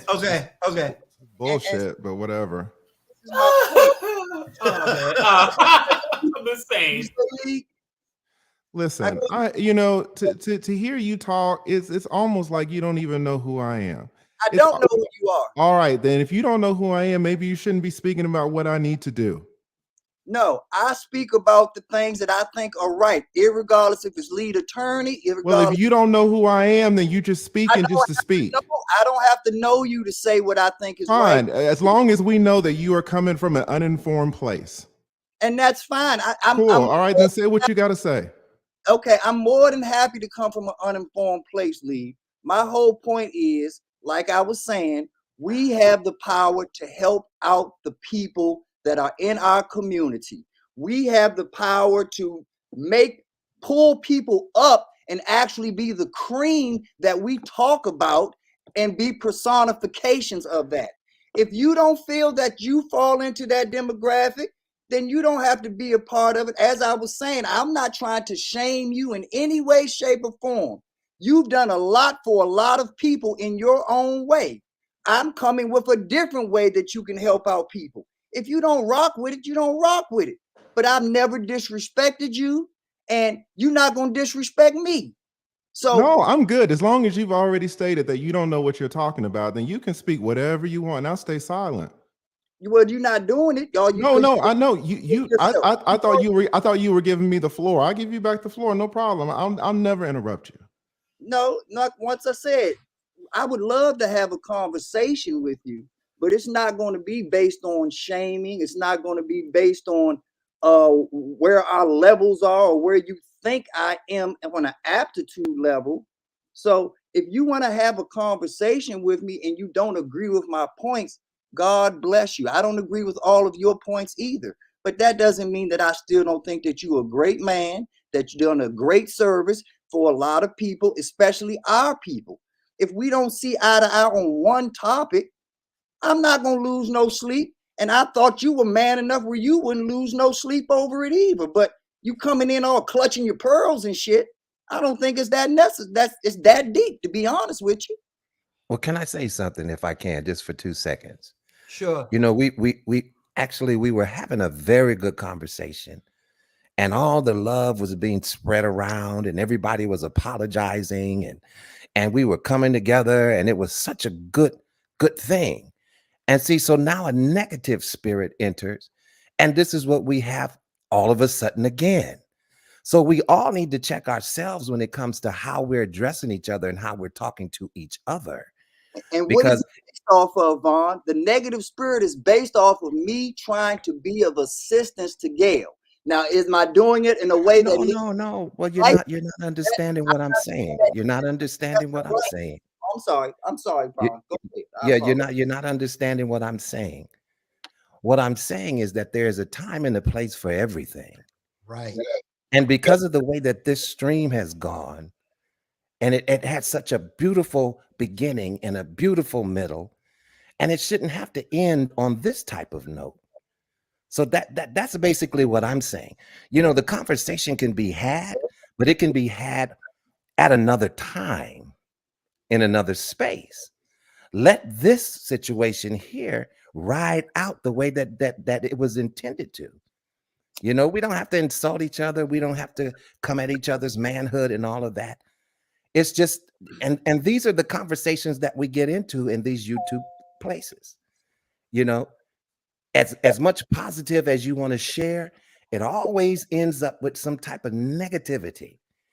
And I think we could just do better than that. That's all I'm saying. You know, nothing against you and your opinion, you know, nothing against Lead or anyone on the panel. It's just, it can be done in a different, you know, you have to look and see what we have accomplished so far. When SIR HALE Speaks was on here. And so now we're down to this, where we're going to leave with the sour taste in our mouths. We don't have to do that. We could turn that around, can't we? Yep. And what I was trying to explain to you, B9, is a lot of times we could do real good, but then we got to ask the individuals, is that good really good for them? And I can say with a boldness, there is no big YouTuber. I don't care if they got 10K, 20K, 100K. There's nobody in this space right now that will allow you to come on their platform shout out your YouTube channel without even knowing you, without even investigating you, and will do that. How I know? The lead did it for me. He's done it for other people. What I tried to explain to you was that was not what Gail wanted. Understand that. We have to respect Gail's thoughts, views, and opinions.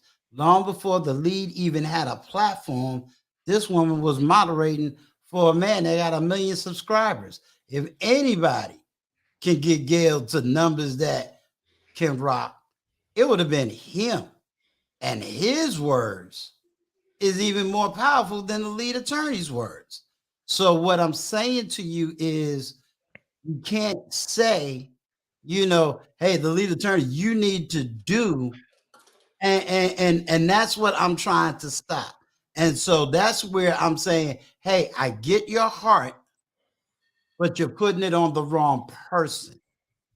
And I'm saying that's where we have to slow down, take a breath, and just say, hey, maybe in this space, I want everybody to know my heart.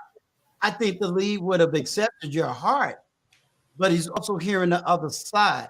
What's the famous book that he gives? Don't split the difference. So I can't split the difference right now, which is, and I tried to explain to you before, even Wealth Productions was trying to do it, where he says, hey, slow down, wait.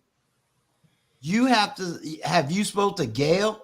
You got to speak to Gail. And like I said, you got to use this between you and Gail. You can't put everything on the lead. Yes, he has a lot of power. Absolutely. I'm not putting anything on the but this isn't really that kind of platform. I would say if you was going to do that, all due respect, reach out to him by email, by IG, and just, hey, Lee, this is what I believe. This is what I feel. This is what I think. And allow him the ability to respond, as opposed to, he ain't doing this or he ain't doing that. You know, and I agree with Vaughn. I had a peaceful chat, and even OG Patrice that said she wanted to talk to the league, get her. I knew that was going to be out of love and comedy, etc.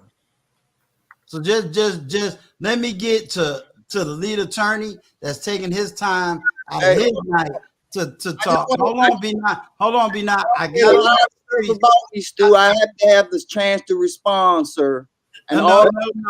I gotta mute you right now. Let me just let OG talk, and then we'll get back to you, because I don't want to have that back and forth. I just want to apologize to lead attorney. I want to apologize to you. I want to apologize to Vaughn and everyone else. I'm here to speak the truth, but I apologize for messing up the feel-good moment. I wish nothing but success to all of you all, because all of you already have success. You're right. We can have this conversation later. I'll let other people talk, but I just wanted to say that in no way, shape, or form was I coming at the lead attorney at all. I was trying to speak of power and how we could personify power. Unfortunately, I used a bad example by trying to use lead attorney. And if I've offended him or anyone else, once again, not my intent. But whether y'all get that or not, I'll be quiet. But thank you for allowing me to apologize and at least respond after 3 different people talked about me. So at least thank you for letting me respond, Uncle Stu. God bless. You got it. And if I could just say something in just 2 seconds, just only 2 seconds. You know, and I appreciate that apology. God knows I do. But one thing I think that as men that we need to stop doing with each other, and we do it all the time, is like we try to undermine each other's manhood with these comments and these statements, you know, and they're very offensive, especially when you stand on your square. And so as men, I think that we should be responsible enough to know how to address each other and not undermine another person's manhood, because we have an attitude about what was said or whatever. So now we're going to revert to pearls and all these different things. We should address each other as men always. So I just wanted to say that, and I'm going to be quiet now. All right. Now, Okay, listen. right quick, Uncle Stu. Go, G. Damn, y'all just stole my thunder for shading the lead attorney. Okay, know, like right? I want y'all to know right now. Like, listen, he was up here for me to give him the smoke. Okay, It's been Give him y'all the just smoke, messed it up. No, y'all just messed it up. You messed it up. They messed it up. Look. And OG Patrice, I got another joke for you. Hey, hold on, Seattle Black. OG, you were supposed to come at him on the right. I got spit and fire going to come at him on the left. Oh Oh, my no. God. I just came on here. I done jumped into an ambush. It is a straight ambush. This is fire. You know what? I'm glad because I just got my notification, and I was like, wait a minute, what kind of panel is this? And I'm not on here, and I'm finna go back and look at what it is I missed. I was so pissed off about it, but this is straight fire. I just wanted to shout you out, Uncle Stu. You doing a good job. I'm trying. Look. I got the lead up here now. No, I ain't got to worry about getting clicked off then, huh? He didn't know he clicked off his dragon. He thought I was Barbara. He didn't know he had the dragon on his channel. He thought I was Barbara, but that's okay. We good. I'm gonna let OG talk. I just came over here and say what's up to you guys, and it's a good panel. That's all. I ain't want nothing. You know I got tons of love for you, spitting fire. Okay. You know what though? In all honesty, I was watching it and I was like, Lead is off today. Lead, I could tell you was not like, I know you had said you had got your shot or something, you wasn't feeling well, and I could tell. Like, it could be, listen, man. I'm just I some could tell days yeah. I'm on it and some days I'm Yeah, not. I was like, ooh, Lead is on one.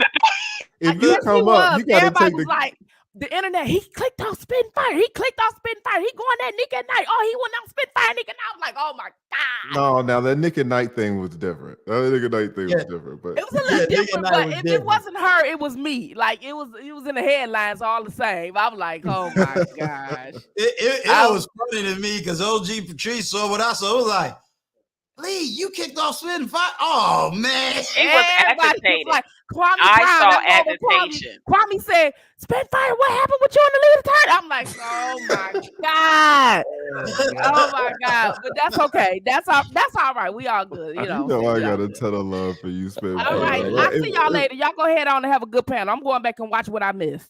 All right, have a good one. All right, love you too, Uncle.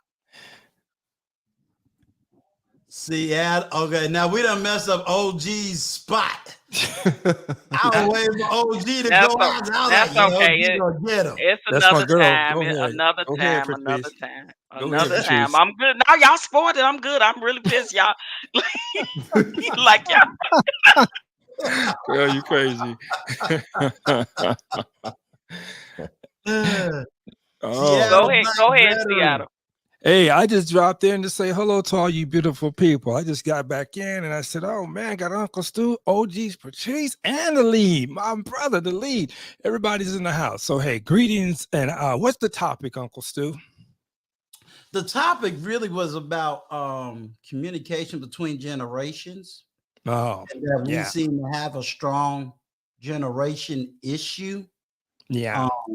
You know, and it was really how to begin to break that communication or to deal with that communication. You know, originally it was just, a regular interview, but that's how it spun out into the topic. And, why I got the lead up here, the lead is always saying he originally started with 45 years and older.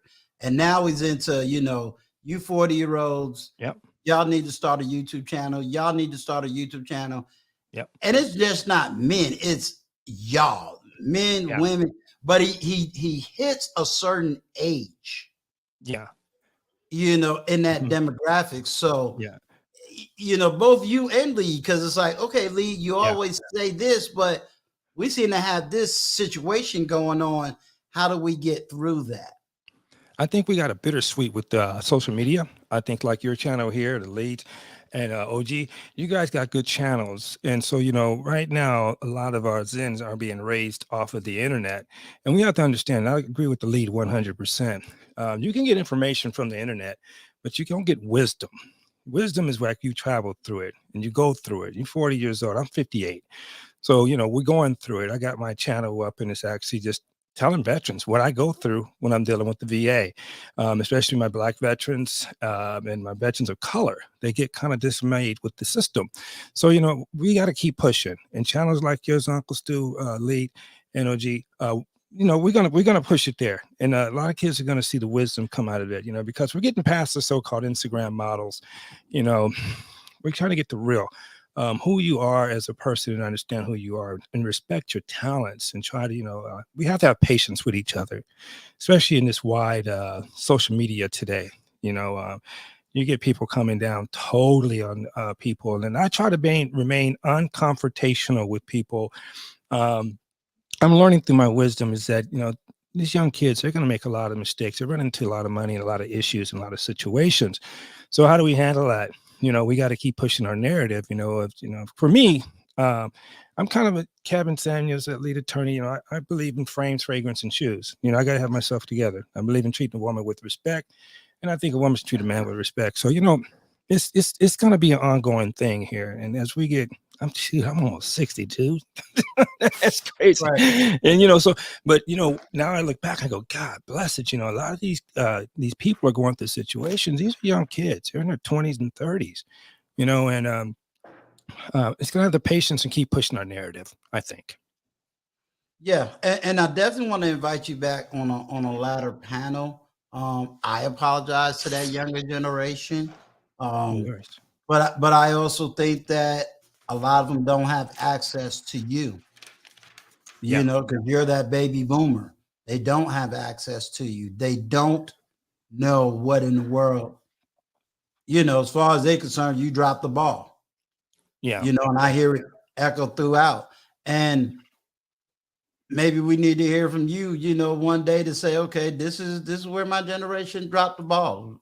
Right, wrong, and different, where we dropped the ball, and that way they can hear it, they can know where the ball is dropped, and what we got to do to pick it up and move the ball forward. What you got to say to that, the lead? Yeah, I hear. I don't know. I'm kind of caught in between because I'm not, in my 60s, but Lord knows I'm not in my 20s. So I'm kind of like in this middle type of thing. And there is a lot that my generation doesn't know, but to lay that on the older generation's doorstep is a bit much, because every generation of man that has existed has had to learn things. It's never been one generation that has taught the next generation everything. It's just not going to happen. So, that's part of becoming a man or part of becoming a woman, to figure out some of the lessons that you didn't get. And you can't really lay that so much on a prior generation. Not all of us are going to receive the same lessons. I remember sitting in law school my first year, not knowing what the heck was going on. And I'm sitting next to these white boys, and their daddies are judges, their uncles are attorneys from big firms. And they know exactly what to expect. And I'm just, one of the 3 Black men in my class, just looking around like, okay, I guess we're going to do this, right?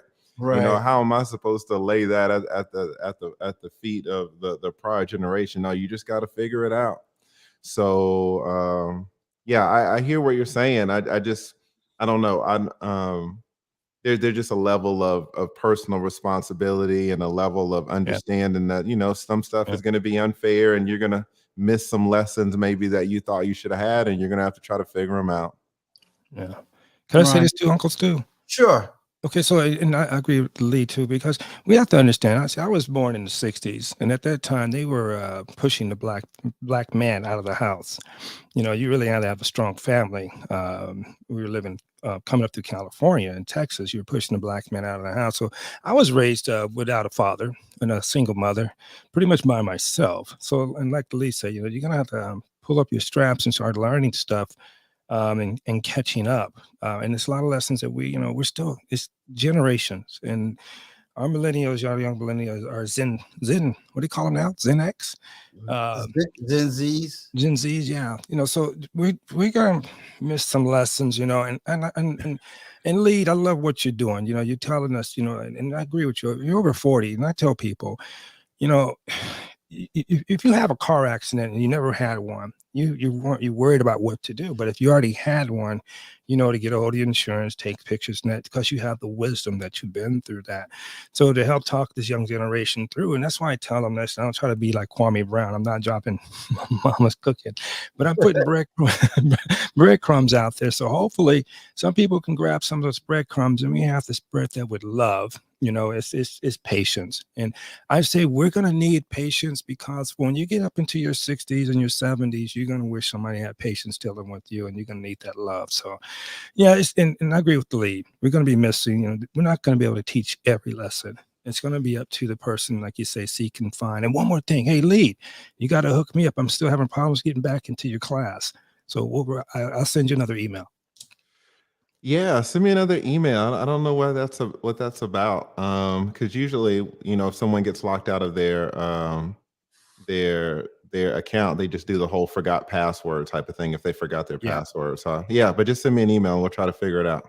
Roger that, and appreciate you, Lee, very much, brother. Keep doing what you're doing, and No you too, problem. Uncle Stu, OG, and everybody on the panel. I'm sorry if I'm not missing you, but with much love and respect, I appreciate everybody being up here and giving their wisdom.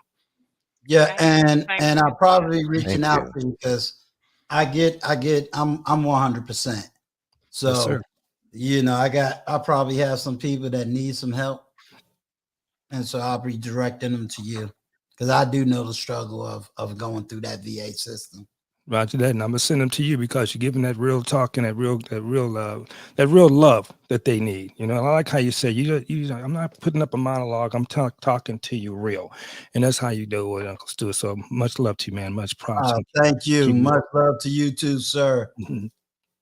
I will just kind of piggyback off of what he said, just because I know when I'm in these YouTube streets and these spaces, and I'm on panels and hear their conversations, I'm trying to also be a person that give my opinion and view, as well as I get a wealth of information from the younger generation for a lot of things that I know that I may not be aware of when it comes to, especially like modern technology and things of that nature. Like I'm on BTB channel, and I know absolutely nothing about IT, okay, but I'm there. You know what I mean? Because he's a smart young man. He's young, and I see him, coming up and being necessary as a young black man that's in a field that where a lot of them. A lot of us are not there in those spaces, and he had a panel today talking about even black women, more black women even being in that space. So, and just different Yeah. things when it comes to relationships, when it comes to different things. And now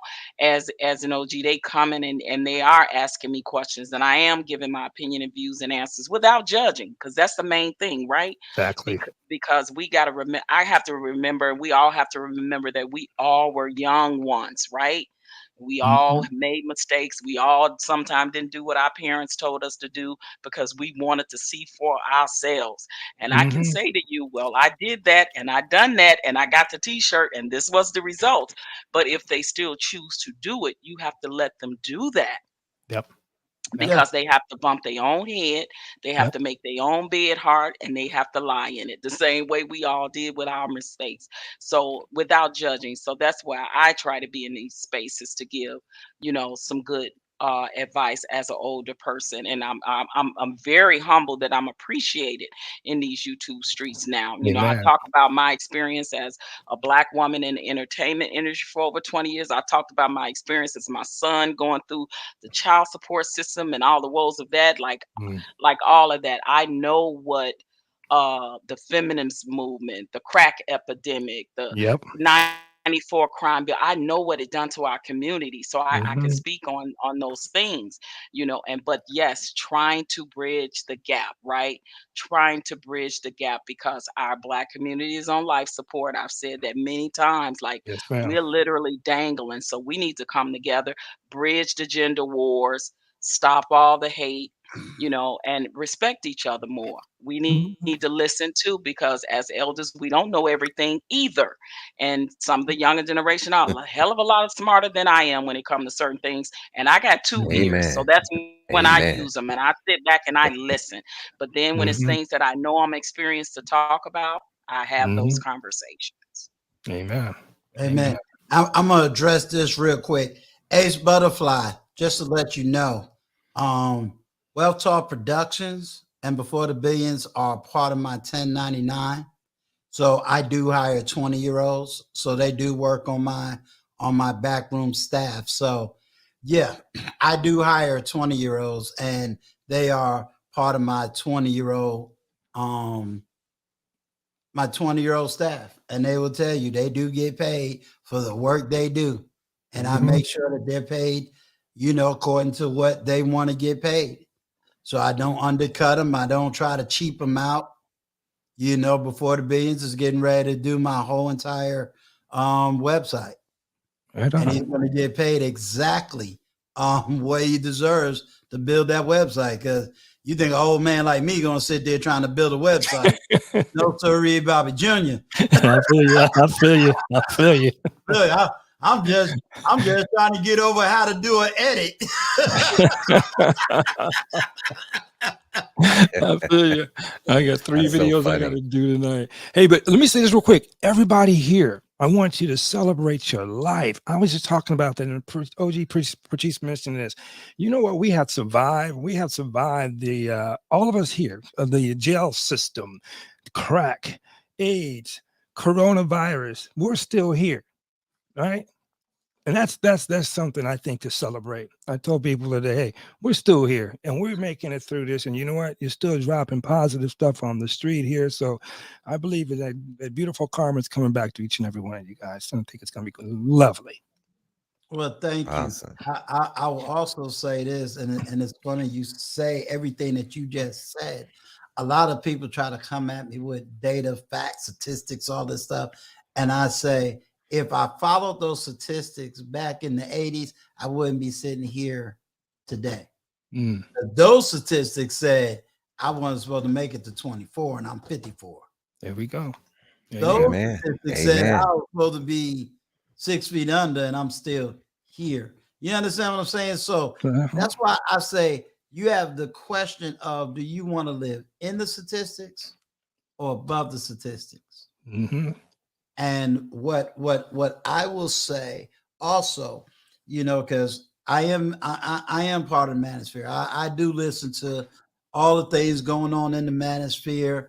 And one of the conversations that I'm going to say that Edward Anderson had with me was the lead attorney has his own group all by itself. Yeah. It is manosphere, but it's a whole different sector all within itself. And what the lead brought is, if you want to say the sprinkle of the Kevin Samuels, which is, Kevin Samuels talks about the high value man. He talks about, people that made over a certain amount. Now what's starting to happen is that a lot of young people are saying, okay, I want to get to that amount. Some is already making that amount. But what he did bring to this space is the level of professionalism that needs to be seen. And that's where the challenge comes. When you say, okay, Seattle Black Veteran, we can't just come up here and just cuss and fuss and do all that stuff. We have to speak like we've read a book before. Amen. Amen. We have to act like we did have some Jesus in our day, and we had a grandmother. whether you had some Jesus, I like that, Uncle you had Stu. some Allah, you had, Amen. whether you You're right. went to West Africa and got that, like Can we act like we got a little bit of that stuff? Mm-hmm. Mm-hmm. You feel me? Exactly. So he brings that to the table. What does he make us do? He makes us read, makes us bring our life experience, and he says that's what they want. And so you have a battle where we're the undershadowing of what's really starting to happen in the manosphere. You got a split now in the manosphere, you know.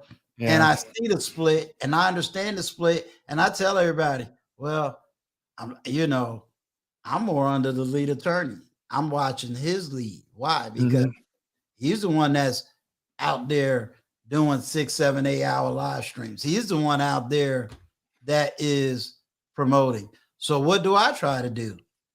I try to emulate. So I'll reach back and say, oh, Seattle, you only got 50 subscribers, but I do see you've put up at least 10, 15 videos.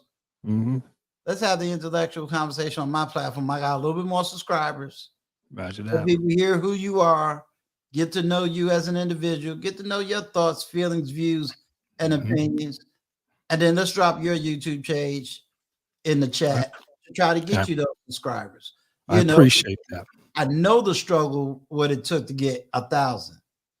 But when a man stands up there and right before New Year's, and you needed 40 more subscribers to hit the 1,000, and he said, stop the chat. This man and before he can finish a whole sentence, you got your 1,000. It's like B9's face. You got to see his face. Because I was on Bernard Raleigh that morning. Then I was talking with Edward Anderson, part of that afternoon. And then I went on the lead attorney that night. And everything happened all within one day. And you're talking about 100 subscribers in that one day.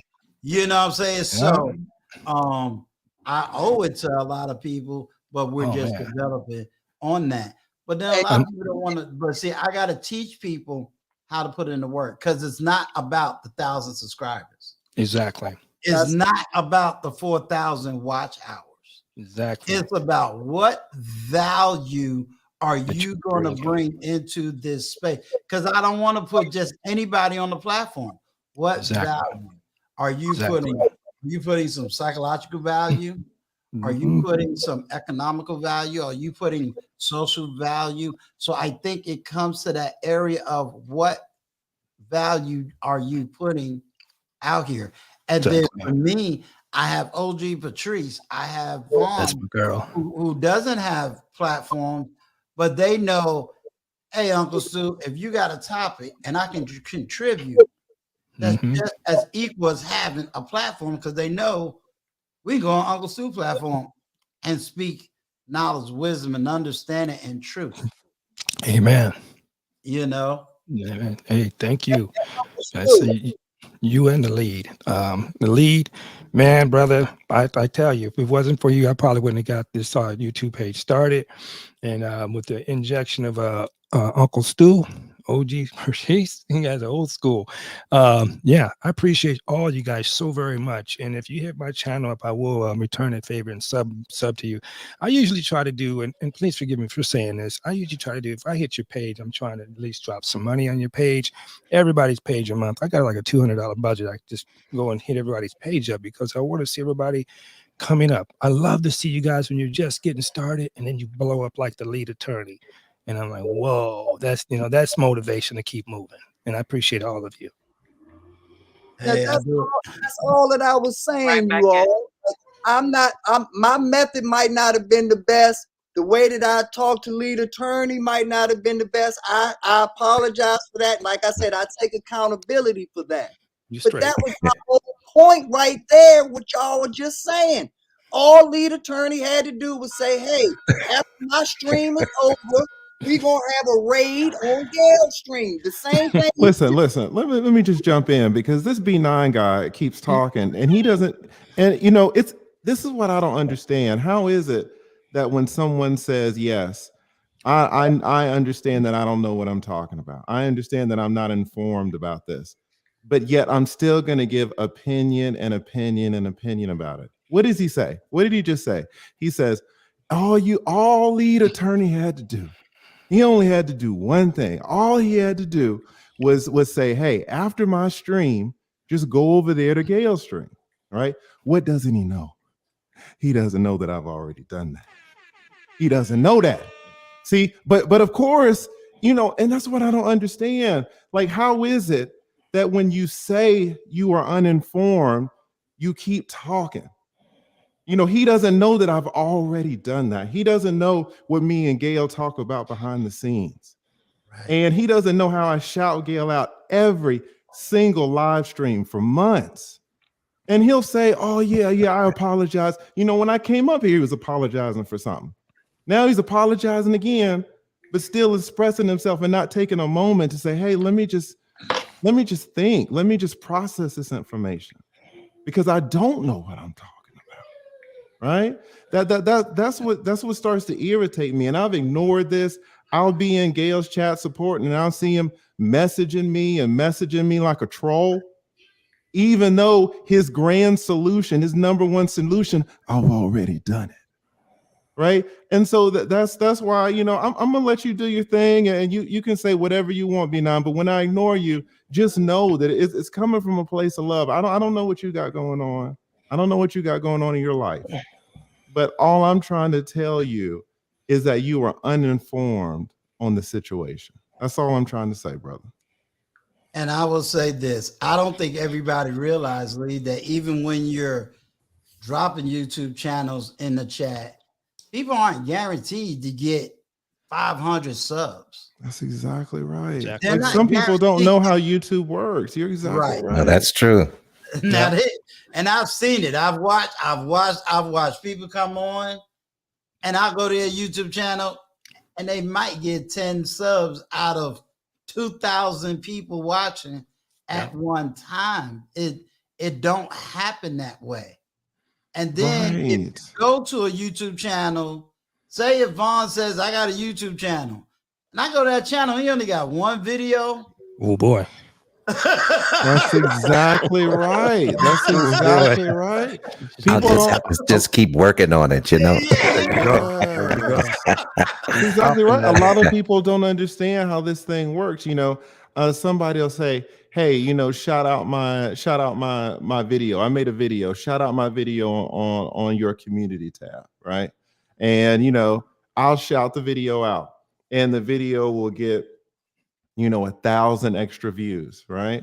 But then, you know, I'll shout another video out. I just shouted out a video by a woman named Petty Nikki. I think her name is Nikki Petty Patty, aka Nikki. And all of her videos typically get, you know, 500 views, 1,000 views, 600 views. I shouted that video out last week. It has 54,000 views. Wow. Right. Wow. So it just depends. It absolutely depends. And this is something that if you're not a content creator, you might not understand. And so when someone keeps when someone keeps commenting, and I ignore it, they don't get the hint. But that's fine. You know, I can explain it. I can absolutely explain it, because, you know, we two brothers, we don't have to say, oh, you know, somebody's clutching their pearls. Just like Vaughn said, we don't have to do that. We can talk. We can absolutely talk and communicate. So, you know, it's all about understanding how the platform works. Yeah. And it works weird. You know, it works so weird. And the reason it works weird is because, you know, I can sit out here and spend hours on the video and get 50-something views. Yep. I can turn around and put something else out. Like I did a monologue. I'm still shocked behind this monologue. I'll do a video and get 50-something views. I did a live stream monologue. Nobody came up. I did the monologue for like 45 minutes, right? That one monologue got over 700 views. Wow. I was exactly. Yeah. Me and Vaughn was talking at the back. I said, Vaughn, this one video got 700 views. Crazy. And it was just me. Yeah. I hit it for you. Uncle Stu. That is sir. awesome. But you know, when you're saying something that the people want to hear, or something that they're intrigued by, you know, it makes a big difference. You know, people just don't want to hear you rambling. Yep. You know, but if you actually have something to say, then man, come on, you know, and that's why you got all of those views, you know, because I think what you were talking about had substance. I think it just resonates, you know, with the audience, and timing is everything, guys, right? Like we all know that, right? Timing is everything, and what resonates Yep. with the people at the time, and how you reach the masses, and you know, and your delivery. It's all of that. But right now, I'm just gonna say, when I do get my channel, if I don't get no shout outs and no love, shout out to the lead attorney. That's all I'm saying. You're crazy, Patrice. You're crazy. Hilarious. Love She'll you. let you Love know, you. Lee. She gonna clickbait you like it ain't no tomorrow. Be like, Lee, Did y'all see how smooth that went in? The smooth. Smooth cat. And lead attorney, I want you to know that I have nothing but respect for you. I have no smoke for you at all. You have helped a lot of people out. My whole thing was, like I said, I was just trying to promote unity amongst our circle. We're all under the Kevin Samuels, Lakeith, lead attorney umbrella. You three are the big three under our community. So in no way am I trying to downgrade you. I'm actually here to uplift you. But because you were one of the big three, I used you as an example. And I think once you heard your name as an example, and I reached out in you in the chat, you thought that I was trying to come for you, when I was just trying to use you as an example for how we should network and come together, because we already have a YouTube community. Now, and if I, like I said, and that's why I apologize, because that was my intent. I'm not coming for you at all. The reason that I said the clutch the pearl thing is because I felt like you came in the chat kind of raging bull, and it wasn't my intent at all. But like I said, if I'm wrong, I'm wrong. And I respect the heck out of Mr. Von Bryant. And if Mr. Von Bryant says I'm wrong, then it ain't no argument there. I'm wrong. So I will definitely eat that. And like I say, I want to uplift you, leader. To not like you need B9 at all. You've already done the work. But I just want you to know, I'm not coming from a place of hate or crab mentality at all. I love to see where you at, and I hope that you ascend even higher and higher, sir. Well, I appreciate that. And all of us to be up there with you. That's all. Listen, I definitely appreciate that. I just think we need to be sensitive when we start telling other people what you need to do, right? Intentions can be the best, you know, intentions can be these concepts, but everybody knows that the devil's in the details, right? And it matters how you present stuff. So when you come at a man and you say, oh, you need to do this and you need to do that, your intention is not going to be the first thing that's being heard. Right. And, you know, and you can go back and say, oh, well, it wasn't my intent. It wasn't my intent. And that's cool. But, you know, this should just be a lesson that, hey, you know, we need to talk to our brothers and sisters in a certain way. And it can't be that the opening way is, oh, you need to do this now and you need to do that now. And why don't you do this when they don't even know that you already did it? Right. So that's my only thing. You know, I appreciate your intent. Your intent is absolutely valuable, and it's something that it's an intention that I share. But we just need to be careful when the way that we express our intent, especially when we start telling the next man what they need to do. Respect. And we have to understand something about YouTube, community, all this stuff. And this is where probably my conservatism come out. It is not anybody before me responsibility to do something for me. Facts. What the responsibility is, if I want to be a lawyer, I got to go to lawyers and say, how did you become a lawyer? And then if he's a successful YouTuber, how did he do it? How much work do I need to put in? And then do the work. It's not for Kevin Samuels' responsibility. It is not O'Shea's responsibility. It's not the lead. It's not Lapeef. It's none of these people's responsibility to do that. It's my responsibility. And it's mine to put in the work. It is me to put in the effort. And then if I'm not getting the results, go back to these people and say, why is this not working? What am I not doing? You know, it's on them. There's going to be certain people who have certain gifts I don't have. I can't sit up there and say, oh, well, I can entertain people for 2-3 hours, talk all by myself and do it like the lead. No, I got to find what my gifts and my talents are and make it work, make it happen. You know, it's not, there's bigger, you know, we only see Lapeef. We only see KS because that's the kind of social echo chamber we're in. YouTube is larger than Black people. Oh boy. Can you say that again, Uncle Stu? Can you say that one more time? We sitting around here. No. Hold it. We sitting around here. Moderator. Dale moderates. Stop. I'm gonna shut you down, B9, because I'm trying to educate you now. YouTube is so huge, people-wise, that I can talk to people in UK. Yep, Africa. I could talk to people in West Africa.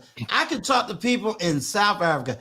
Hey, I can scream out certain words, and I got somebody from China coming into America. It's huge. Nice. It is so freaking huge that I sit there and it baffles my mind when I hear people say, well, I'm in business and it's strictly Black owned. And I'm going, you got access to 400 billion people. Why are you limiting yourself? Yeah, I totally agree with what you're saying. So, you know, two parts. One thing about you being worldwide, I'll never forget. And every now and then, one subscriber will remind me of this, but I had someone leave a comment a few months ago saying that he watches me in Fiji, but he doesn't watch. They have a speaker. They put a speaker outside and they all sit around and listen to my show in Fiji. And that's humbling because I can't even find Fiji on the map. I don't even know if you gave me a map and said, point out Fiji, I would not be able to find that thing for nothing. But I also want to go to your deeper point. And again, this isn't a shot at B9. You know, I think B9 and I, we said what we needed to say, and we understand we're coming from each other. Yeah, let's but talk. No, I was just saying that, you know, I think we understand where we're coming from. But with you, Uncle Stu, when you're talking about, you know, no one owes anybody anything in this sense of entitlement, you know, it really warms my heart to hear you mention that you guys have a mastermind, like you guys have a group, because last year I started a mastermind because I saw all the big channels on the white side of YouTube. They have masterminds where they get together and they compare and they strategize and everything like that. Right. And then so I said, well, shit, if they're doing it, then I'm going to do it. Right. So I started out with 8 people, and the intention was to kind of get it going and then maybe grow and to kind of see where it went.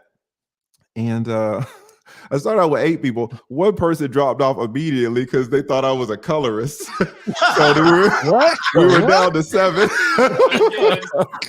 Well, I don't know where that came from, but she dropped off immediately.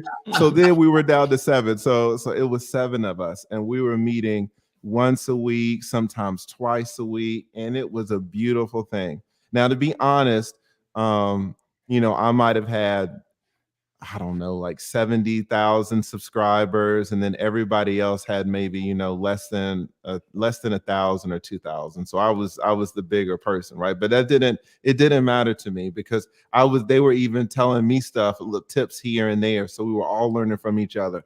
But I'll be damned, Uncle Stu, just like you said, that whole thing fell apart because of entitlement, and somebody got mad at me because they thought that I wasn't doing enough to promote their channel when this was a free mastermind that I put together. Wasn't charging anybody anything. The same information that I'm charging on these $350 consults, the same information that I'm charging for this Patreon. You know, it was all for free. And because of entitlement, I just left the group. I don't know if they're still going. I hope they are, and they're all doing great things.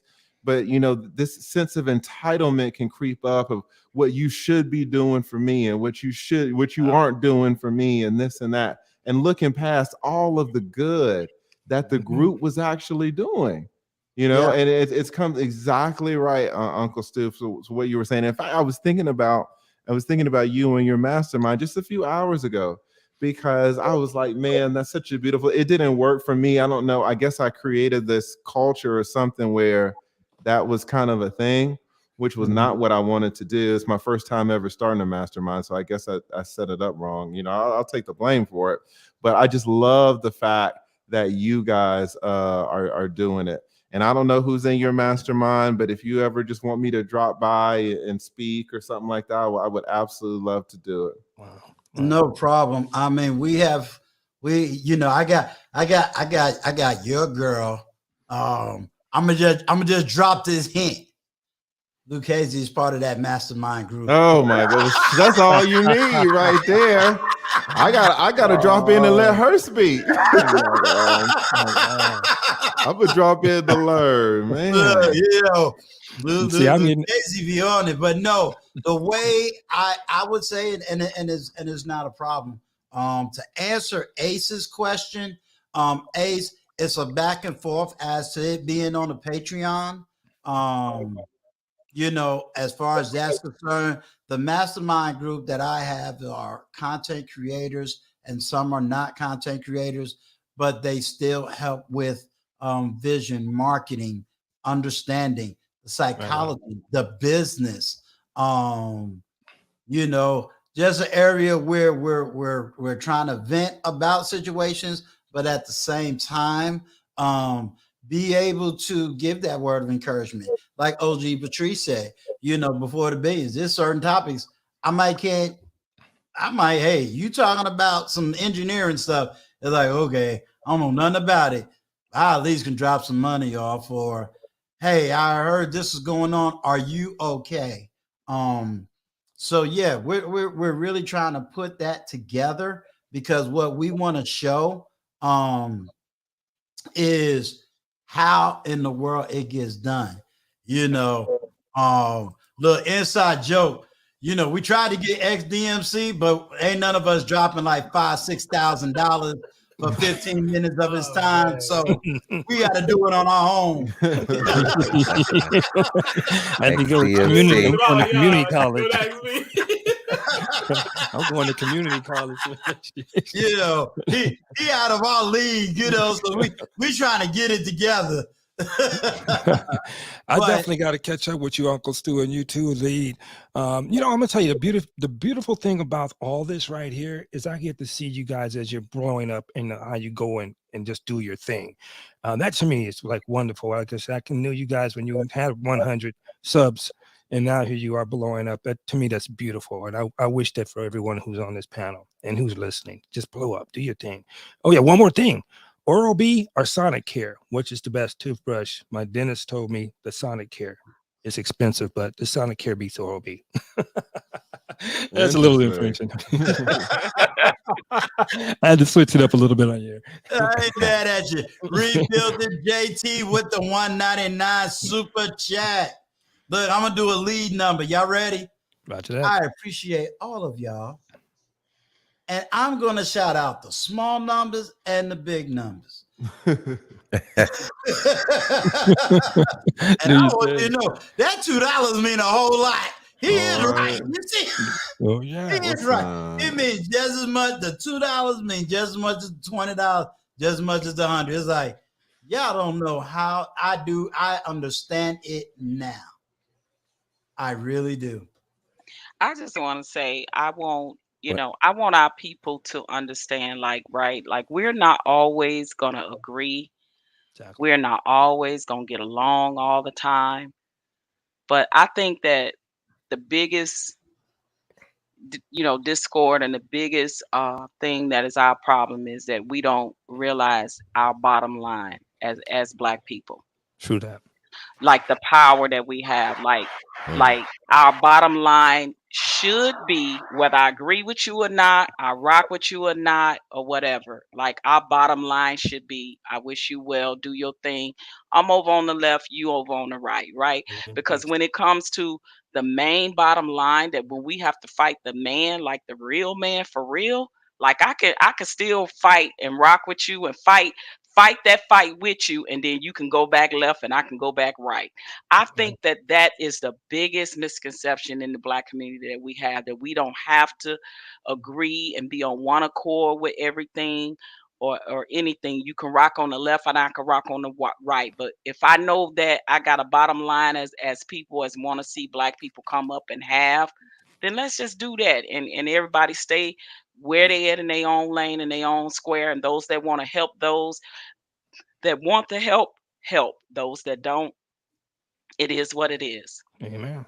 Keep it pushing, moving peace. Well, I would like to say that I'm inspired. I'm really inspired by the conversation tonight, and it proves that you can have a conversation and disagree, and then bring it all the way back around to being in agreement. You worked out the situation and the problems that happen in the conversation, and that's a positive thing. And then I would also like to say real quick, I wouldn't know about any of you all if it wasn't for the lead attorney. Amen. I come to find all of these personalities through watching him, and I can't really remember how I came across him, but he had built a community, and I had befriended a lot of people within that community, and so I've been so inspired by Uncle Stu and OG Patrice and B9 and Wealth Talk Productions and the lead attorney. And so I'm working on doing some stuff myself. I went out and bought some stuff to make my sound better. And I got a new PC, and I'm trying to I'm considering. Not to cut you off, Vaughn, but good you saying that, because if you ever go up on lead channel again, he gonna let you know about that sound. I'm just telling you. So just thank God that you got your better. I'm gonna let you know if you go. But you know what? But actually, it's because of him. It's because of lead attorney that I'm inspired to pursue. And and I don't even know what it would be about or how it could come to fruition. Amen. But I'm just doing it as I go. There you go. And so hey, this is where I'm at right now. I'm on the panel talking to you all with the lead attorney. So I can't believe that. I think that's awesome. Shout out to Vaughn. Yeah, if I drop the link before the billions, I'm gonna agree with OG Patrice. Trust me, I done been in his. I'm in his in his education thing. And who you got? Me sitting where I'm sitting. Don't you notice I always make sure that I got just a little bit of headspace? I remember him saying that too. I remember him saying that. Get you for the headspace. He gonna get you for your lights. He gonna get you for your sound. Look, I done seen before the bees had to get a whole wardrobe. So when we go up there, we better be right when we go. Y'all are killing the game. Every time I used to come on the lead attorney's channel, my sounds is jacked. And the lead attorney's like, hey, Black veteran, you got to see how it's going to work. Yeah, I actually see how your sound, your audio was probably the worst out of anybody. I mean, there were times when we just couldn't hear you at all. We stuck with you though. We stuck with you. You my man. You hung with me. I said, oh, good. I needed my what? I needed my butt whip for that sound, right? Oh, look at that! Got the sounds and everything. And y'all remember before the billions, he would have that camera. Every time he would breathe, it would focus different. And so every time he took a breath, humble beginnings. Every time he took a breath, yes, his camera autofocused at every single breath. Oh God, Jeez Louise.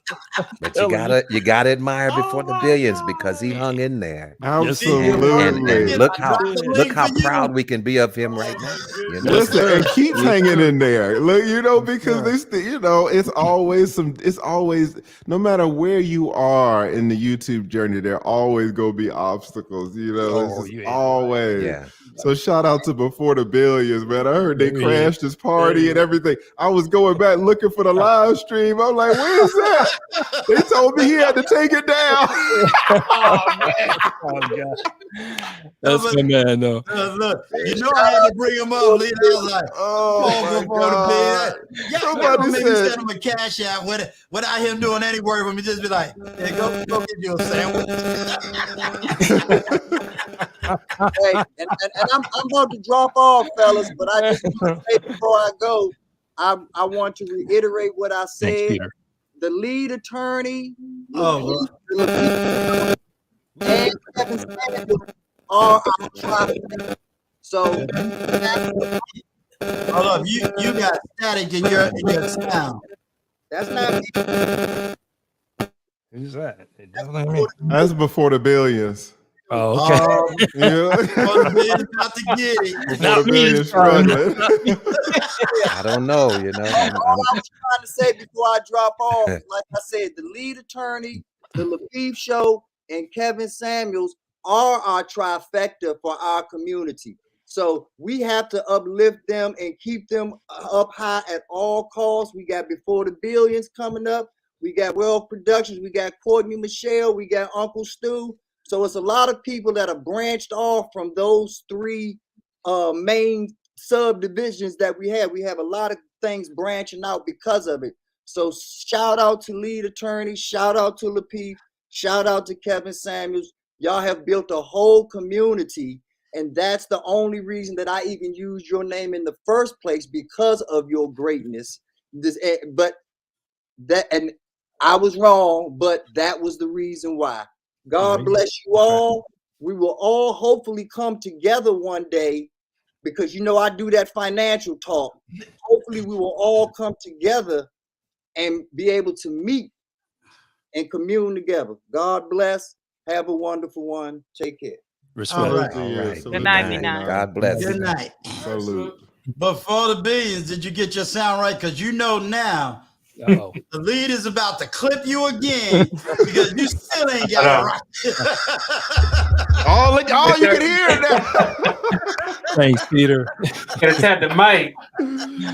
You can hear it now. Salute to Before the Billions. Hey, Before the Billions, I just announced, or I didn't announce it, but I put on my community tab that if anybody is in Atlanta, if anybody wants to go out just on a random Tuesday night or Thursday night, if we want to go to Fogo, if you're in Atlanta, let's try to get that together. Now, Yeah, I just so happen to be in Atlanta.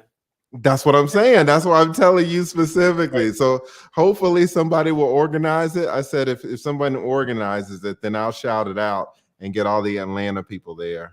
Because I don't want it to be something big where people have to fly out, because then they're going to want it to be bigger than just a 2-hour dinner. Just something small for all the Atlanta folks. We got a ton of Atlanta YouTubers here. So, and then just for people who, subscribers and viewers, people who just watch. So be looking out for that if someone picks up the mantle and volunteers to organize it. Yes, sir. Y'all just make sure y'all go live or something so we all can see it from. Yeah, that'll be cool. So that'll be really, really cool to do. Mm-hmm.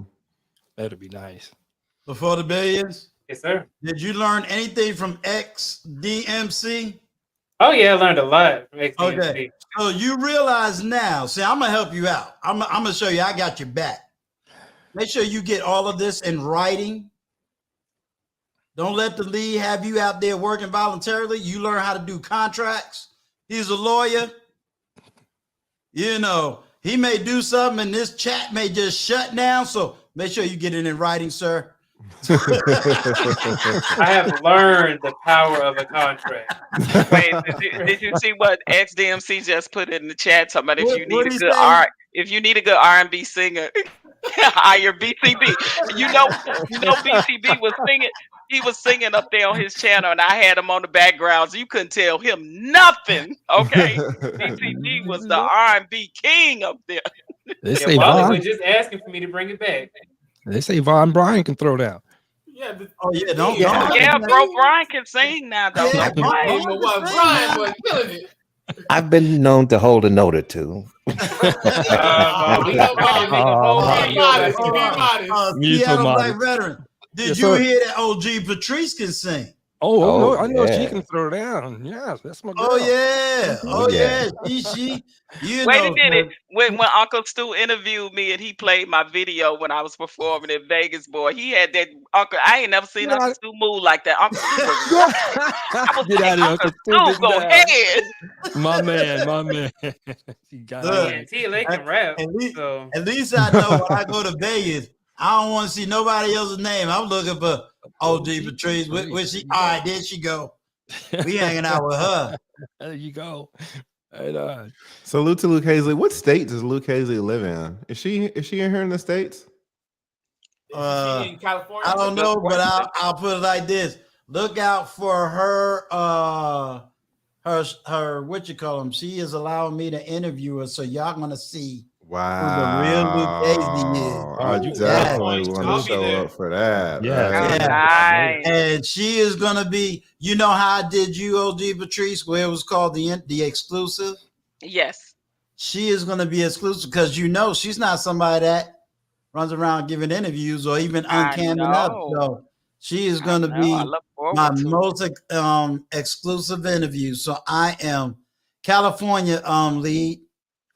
Well, I would be there because I saw her in your chat when you interviewed me. So I would definitely be there to support. Yeah, that's the number one smooth cat right there. That is come up now. You crazy, Lee. That's the smooth cat of the manosphere right there, boy. You crazy, Lee. You ain't lying. Yeah. Casey about to tell me to drop the leash. She's like, oh no, I'm getting up here right now. That is the smooth cat of the manosphere. Good Lord. I need. Listen, guys, it's like 11:30. I only came up here because your girl said she had some smoke for me. I came up, I got the wrong smoke. You said you got the wrong. I know, right, Lee? They just messed mine all up. I had to try to come back. Oh, but listen, shout out to B9. Shout out to everybody, man. I'm gonna drop off, but thank you for having me up. Uncle Stu, shout out to everybody on the panel. Y'all are excellent. I'll see y'all in these YouTube Thank you, sir. streets. All right. All right, see you later. Have a good night. All right, y'all take it easy. All right.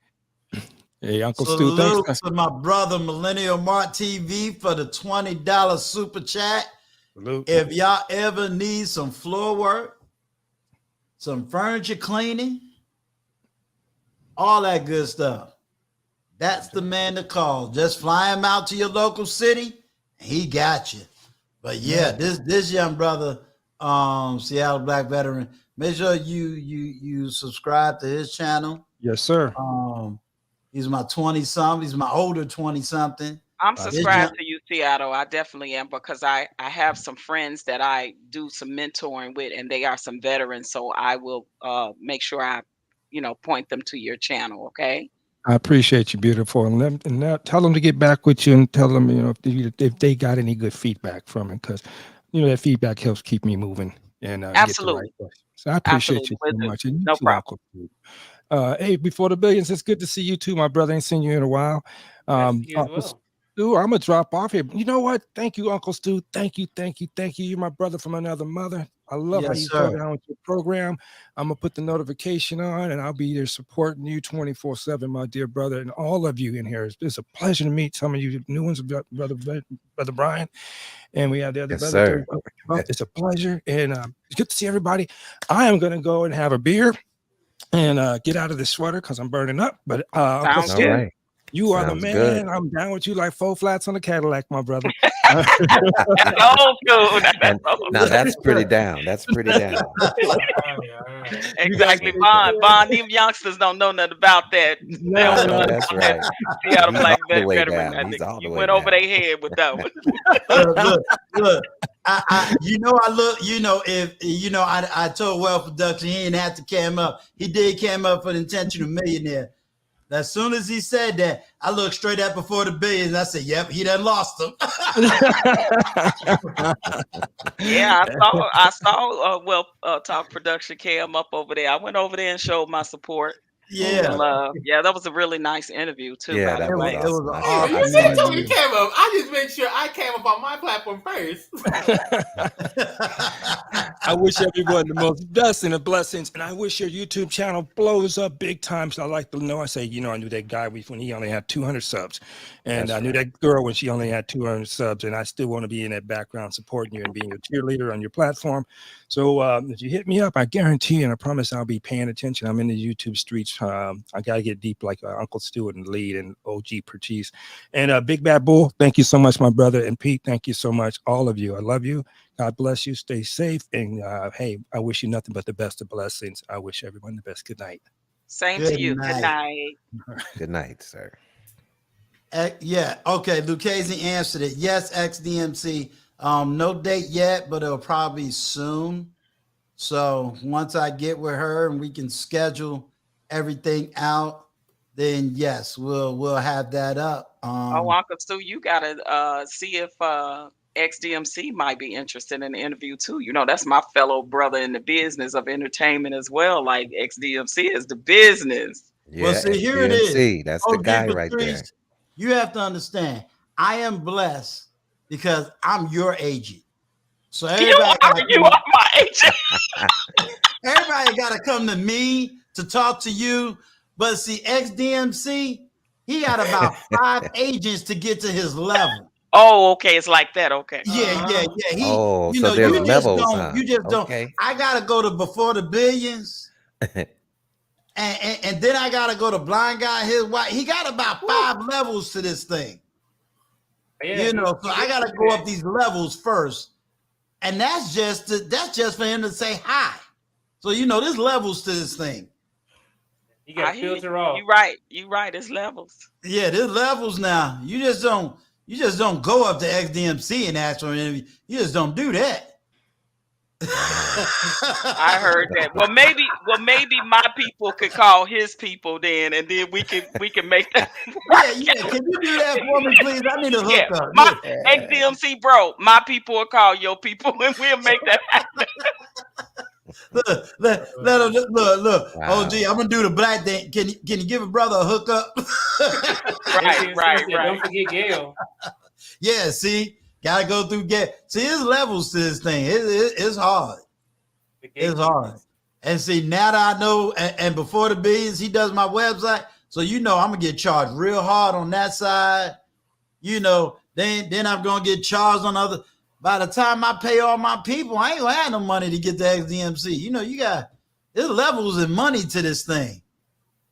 Yeah, bro, XDMC done hooked up a lot of people in these YouTube streets. He give real nice content to intros and outros for your channel. So yeah, I'm definitely gonna. He does an excellent job. Yeah, he did mine as well. I think what's missing.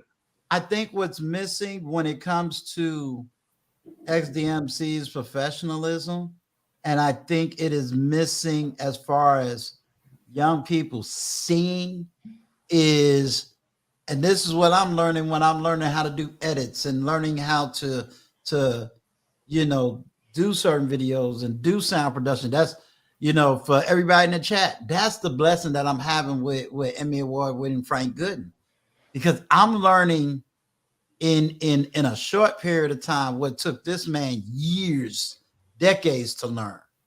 Wow. How do you write a score? All the intricate parts of music, all the intricate parts of sound. Yeah, shout out to Frank Gooden, man. Yeah. Yes. Things that I would never pay attention to. How do you take a film and reverse it and do this and do that? I mean, people go to Fiverr for these types of videos. Yeah.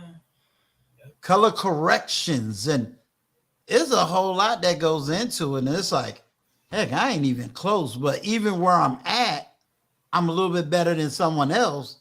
But the amount, there you go. The man of the hour, too sweet to be sour. Speaking of Emmy-winning ears burning. filmmaker Frank Frank Gooden in the Gooden, building.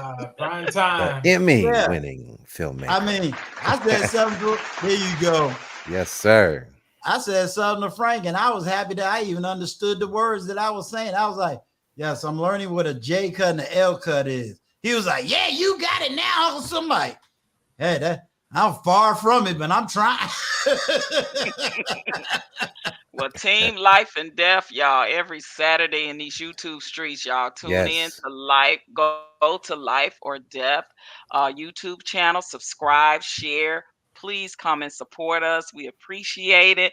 Me, myself, Uncle Stu, Von Brian, and so many others are honored to be working with a Emmy-winning guys. Check this out: a black man, Hold on. Emmy-winning Let me put it back filmmaker. out there one more time. Emmy. Emmy-winning filmmaker Frank Gooden. We appreciate you and love you, and we're gonna always uplift you, bro. And Yes, Frank, while I definitely. got you here, I mean, if you want to come up, Frank, I'll definitely drop the link. But to let you know, my voiceover, I should have it ready for you by Wednesday or Thursday. That way you can hear it. Let me know before my time. He moved my date up, y'all. Moved me up by a whole week. Oh, I wow. was supposed to show up until the 7th scene, and he didn't move me up to the 6th. So we already 3 scenes in. Yeah, cause Wait, this wait, wait. Does Saturday that we mean on does we that on mean he episode moved me 4. up too, Uncle Stu? No, you got Maybe that meant he moved me up. No, for my part. Oh, for your part, okay. Yeah, mine, because you got to remember I'm doing the voiceover, but I'm also writing the words. Right. So I'm you writing your own what do you call it? When you preach your own my own sermon, yeah. yeah, your own sermon. Thank you. Yes. Yep. Oh, that's beautiful. That's beautiful. So I'm writing my own sermon, and I got the theme, I got the idea. I'm in prayer this whole week so I can deliver how just deliver, but it be coming from my heart. So it's not something I'm really gonna be like, okay, I gotta act this out or I gotta do Uncle this. Stu just promised me one thing. Promise me Yes, one thing. ma'am.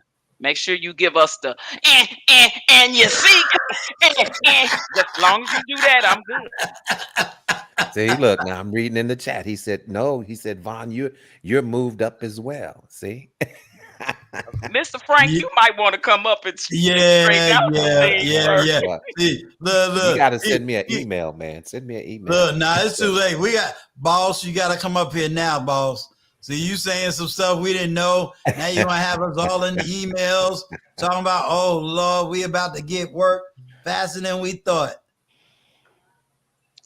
Oh, wow, Mr. Frank is coming up, guys. Listen, I so appreciate this conversation that we've had tonight.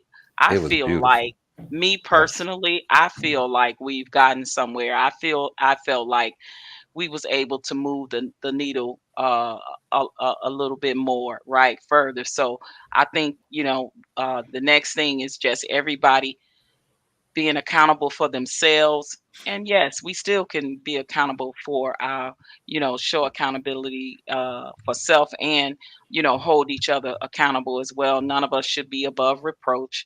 And we should do it respectfully and in love. And I think that this has been a stream has been a good example of that, Uncle Stu. So as always, I definitely appreciate you for allowing me to come on your platform and be a part of this, because that's what I want to be a part of with our people. I want to be a part of healing. I want to be a part of greatness. What I've learned in this last 13, 14 months of being in these YouTube streets is just a wealth of knowledge and a wealth of skill set and a wealth of experience and a wealth of talent from all walks of life on these YouTube streets, guys. And the only thing we Yeah, got to it's do true. is just tap into it and hook up with the right ones that can make it happen for each one of us. Excuse me. Whatever one don't have, it's another one you can go to. And if you don't have it, you should be able to recommend your fellow brother and sister that do have it. And that's how we all come up and grow, right?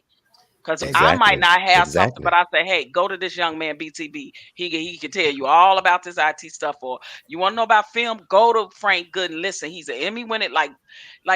This is what this space is for. It should be for us to uplift each other. Not to continue to tear each other down. Like I said, the gender war stuff, I can no longer be. I don't want to be a part of no beef sectors, like none of that. I'm not subscribing to that anymore. Like I'm Definitely not tired of it. We got to stop it, people. We got to do much better. Yes, and OG if up you there think about preaching. it, yeah, and if you think about it, that's really what I've been trying to do right here on this platform. It's about developing those connections. I mean, when I did my interview with Shalakimian, she wanted to do something. I didn't know how to do what she wanted. Guess who I had on the phone? Before the binge is a 3-way. You gonna have to do this and I'm gonna tell you. You know what, Uncle Stu? What's up? I let you in on a secret. Is that I didn't know how to do it either. Look, it's all right. You got us through. I put it like this: you may have not known how to do it, but you knew where to go to get the answer to get it done. And that's what it's all about. And that's what it's about. You said it's about, hey, I know somebody that can either get it done. It doesn't matter how you got it done. You got it done. You know what I mean? When I'm doing film now, I'm in a whole different mindset. Like this video that I'm dropping with Spit and Fire. How much I really, I'm not even looking at the viewership, like if it's gonna be a blow up video. I'm now working in the sound portion of my videos. And I know I gotta learn how to tweak it, but how to make sure I got certain sounds. If you see the city, okay, I gotta put a city sound in here. I got the door closed. I gotta put a door closing sound in here. I got to put this in here. Okay, scoring. I'm so happy I could say that word. Like music that goes in one part of the video may not be the same music that goes at the end of the video, or put music just for 10 seconds, and how all of that is important. But when you're doing a video, you don't think about those things. I don't think about filming and lighting and all of this stuff. So when you see that work that actually goes into it, you understand why these guys get paid the money they get paid. Now I know Fiverr, you got a bunch of people that can do, but I just enjoy the work of putting it together like a painting. Indeed. And it takes a very long time when you aren't used to it. Because I remember I made a video talking about Tila gives me a nightmare. And that video was only 2 minutes long. That took me I had to have taken 5 hours to make that 2-minute long video. Just doing the audio and then the captions as well, actually typing out the words that we were saying. I mean, that took a very long time. But after you do it so much, it gets better. It gets more efficient. Yeah. And Frank got me moving up, because it's between Frank and Perry and Light. They're like, man, you better get that. You got Final Cut Pro. You supposed to be on Final Cut Pro right now, and you supposed to be using Final Cut Pro. And I'm like, look, I'm barely understanding the iMovie. Yes, I invested in this. I see all the great movies, and it's like ever since Frank was like, oh no, all of our movies is on Final Cut Pro. I'm like, oh Lord, now I got to step it up. He's gonna be judging my work. You asked me, so Frank. I had to tell you. Frank, have you ever used DaVinci Resolve? Have you ever? So I have not personally worked with DaVinci Resolve, but DaVinci Resolve is a powerful program. It's flat out powerful. Thank you, because it makes me better. I'm like, okay, I'm doing something right. Well, I ain't paying for the pro though, but Right. It has a lot of, it's not a pure DaVinci Resolve is a multi. It's it has a lot of different things. These pure editors like Premiere and Final Cut Pro are dedicated towards editing, where if you go with DaVinci Resolve, you have power to do a lot of other things on top of it. So sometimes it's good to use, if you're going to focus on certain things, it's good to use the tool that is really, really designed for it, so that you can be efficient with the way that you work. But if you do want the full power, then it might be, you know, it might be good to go with the DaVinci Resolve to do some of the things it can do. But Final Cut is just, for me, you know, what I see right now, I just love doing videos, and then I'm probably within a few months I want to get into filming, but you know, it's not at the level of Hollywood filming. It's just something to do some basic documentaries and commercial here or there. Final Cut Pro should be able to get me through all of that, correct? Absolutely. Okay. There's no doubt about it when it comes to that. And just shout out to this whole chat up here, because I want to support a little bit of what OG Patrice was saying about this notion of just making sure that we stay positive. And I think just about everybody who is up here now, I haven't actually been to Will Talks Productions channel if you have one, but you do. You know me as Wally, Frank. Yeah, I was gonna say, you know who that is. Yeah, I know who it is. I don't think I've been to your channel. Yeah. Okay. Yeah. But like, we can speak from personal experience. Like, I challenge anybody to go to my channel right now and find a single stream where the conversation has gone off the hinges and devolves into something negative that I don't even think it's happened, but let's say it does, like what I believe Brother Vaughn was saying, at least having a conversation where if that does happen, you can pull it back and bring it back. And so the emphasis and the focus is on positive dialogue and positivity and being intentional about building, you know, because you know, it's easy to serve this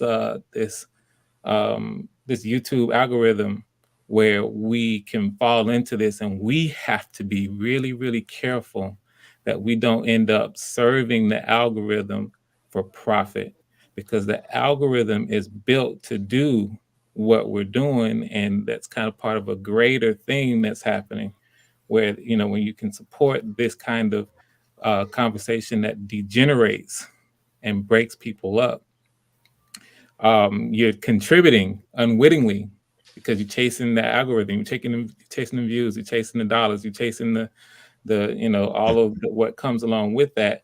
We got to make sure that we're not unwitting participants in destroying our own culture, because it seems as if every time, and I don't want to get into much of a soapbox with it. Please do. Well, I'll try to keep it short. But we constantly, whenever I notice with our culture, and this dates back to as far as I've been paying attention, which was the 80s, we come out with something and it serves to be a positive, something that's uplifting us in terms of hip hop, for example. And we can think about all the hip hop, positive hip hop that was out, and it was building our culture up. It gets flipped. And now we are willing participants into the negative where it's tearing us down. Because why? Some of us are profiting from serving what it is that they're paying for. Same thing with films. We had films from filmmakers, and I'm a filmmaker, who we tried to do a lot of things that was positive with the culture. And you can think back to a lot that the basis of it was trying to uplift the culture. And guess what? The culture doesn't support it, because higher ups, the algorithms that were being promoted by the big six, you know, in terms of the gatekeepers, wanted Black films that were more stereotypical. And we end up unwittingly participate because we can get paid. So true. We get paid to do it. And so, and it devalues our whole culture. Make sure, guys, that we don't fall into this trap of chasing the algorithm. And that's all we're doing. We chasing the algorithm, and we chasing it so that we can build our channels, and we do what the algorithm is doing this and chasing negativity. And I think maybe in a way we're preaching to the choir up here, because I think everybody up here right now understands that and maintains a positive. So that's why I didn't want to get on too much of a soapbox, because you don't want to preach to the choir, so to speak. But putting this out for your viewers, this is something to be aware of. So I support and applaud OG, Patrice, and others making a point to say, hey, we need to make sure that we remain positive and seek positive discourse on our channel. Exactly. Believe it or not, Frank Gooden, Exactly. I put this gentleman up here, Ace Butterfly. Ace, if you don't mind, put your statement question back in the chat. This was the gentleman that we said him and OG Patrice could kind of speak to it. I'm gonna try to give a summary, but you did speak to his question. We talked about rap music, the black The film exploitation, industry, yeah, the black film industry. exploitation, film, media, new, Yeah. Okay. So entertainment and so forth, and the music, right. Like what it that. has, the trajectory of it, and the effect that it Yeah, I actually have it had right on here. our community. You have it? Okay, good. Put it up Yeah. while Did you you're. find it? No, well, I didn't find it. Actually, I screenshotted it just in Oh, well, case. read it, please. Read it, and Okay, then Yeah. bring yeah, it. Frank. Yeah, So because what? he is speaking to Ace's question. Yeah. So what Ace asked was, what does the panel think about the impact of film and media to Black community? The Black expedition. The Black expedition era to rap Exploitation. was exploitation. Sorry, to era to rap. Was this a benefit to Black community? This entertainment was created by the community. I can let someone talk on it, because if I get on it, it's gonna be I'm gonna be preaching for a No, minute. I'm gonna be telling you, I don't even think you're preaching to the choir, in all honesty. I've had to back up, like you said, and think about books that I'm now reading and how to bring these intellectual books into a film for 5-10 minutes that people can get the knowledge and be able to go. So I'm even trying to think, well, how would Frank do this? And it's trying to learn how to do that.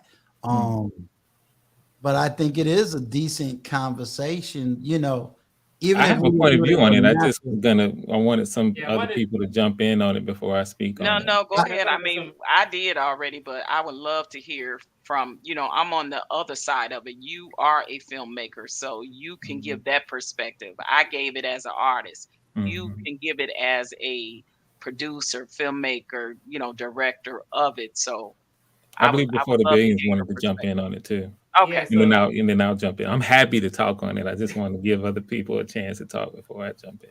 right. So I don't know, Frank. Have you ever heard of this YouTube channel called Real Black, REEL Black, before?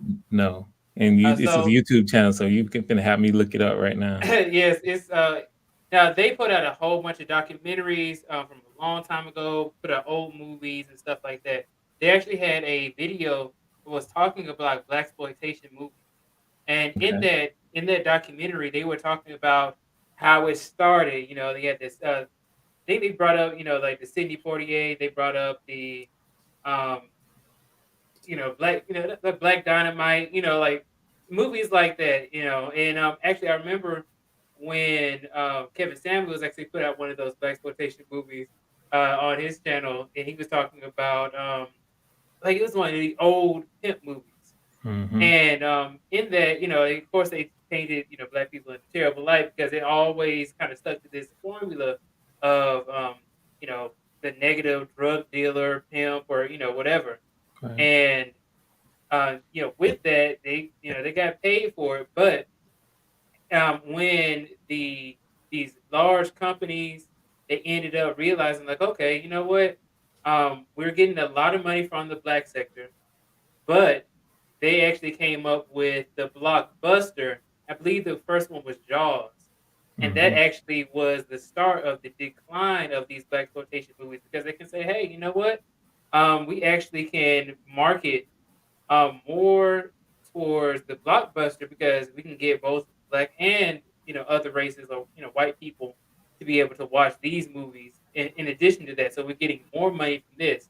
And you saw a whole bunch of black artists and creators out of a job because black exploitation movies weren't doing well after the blockbusters came out.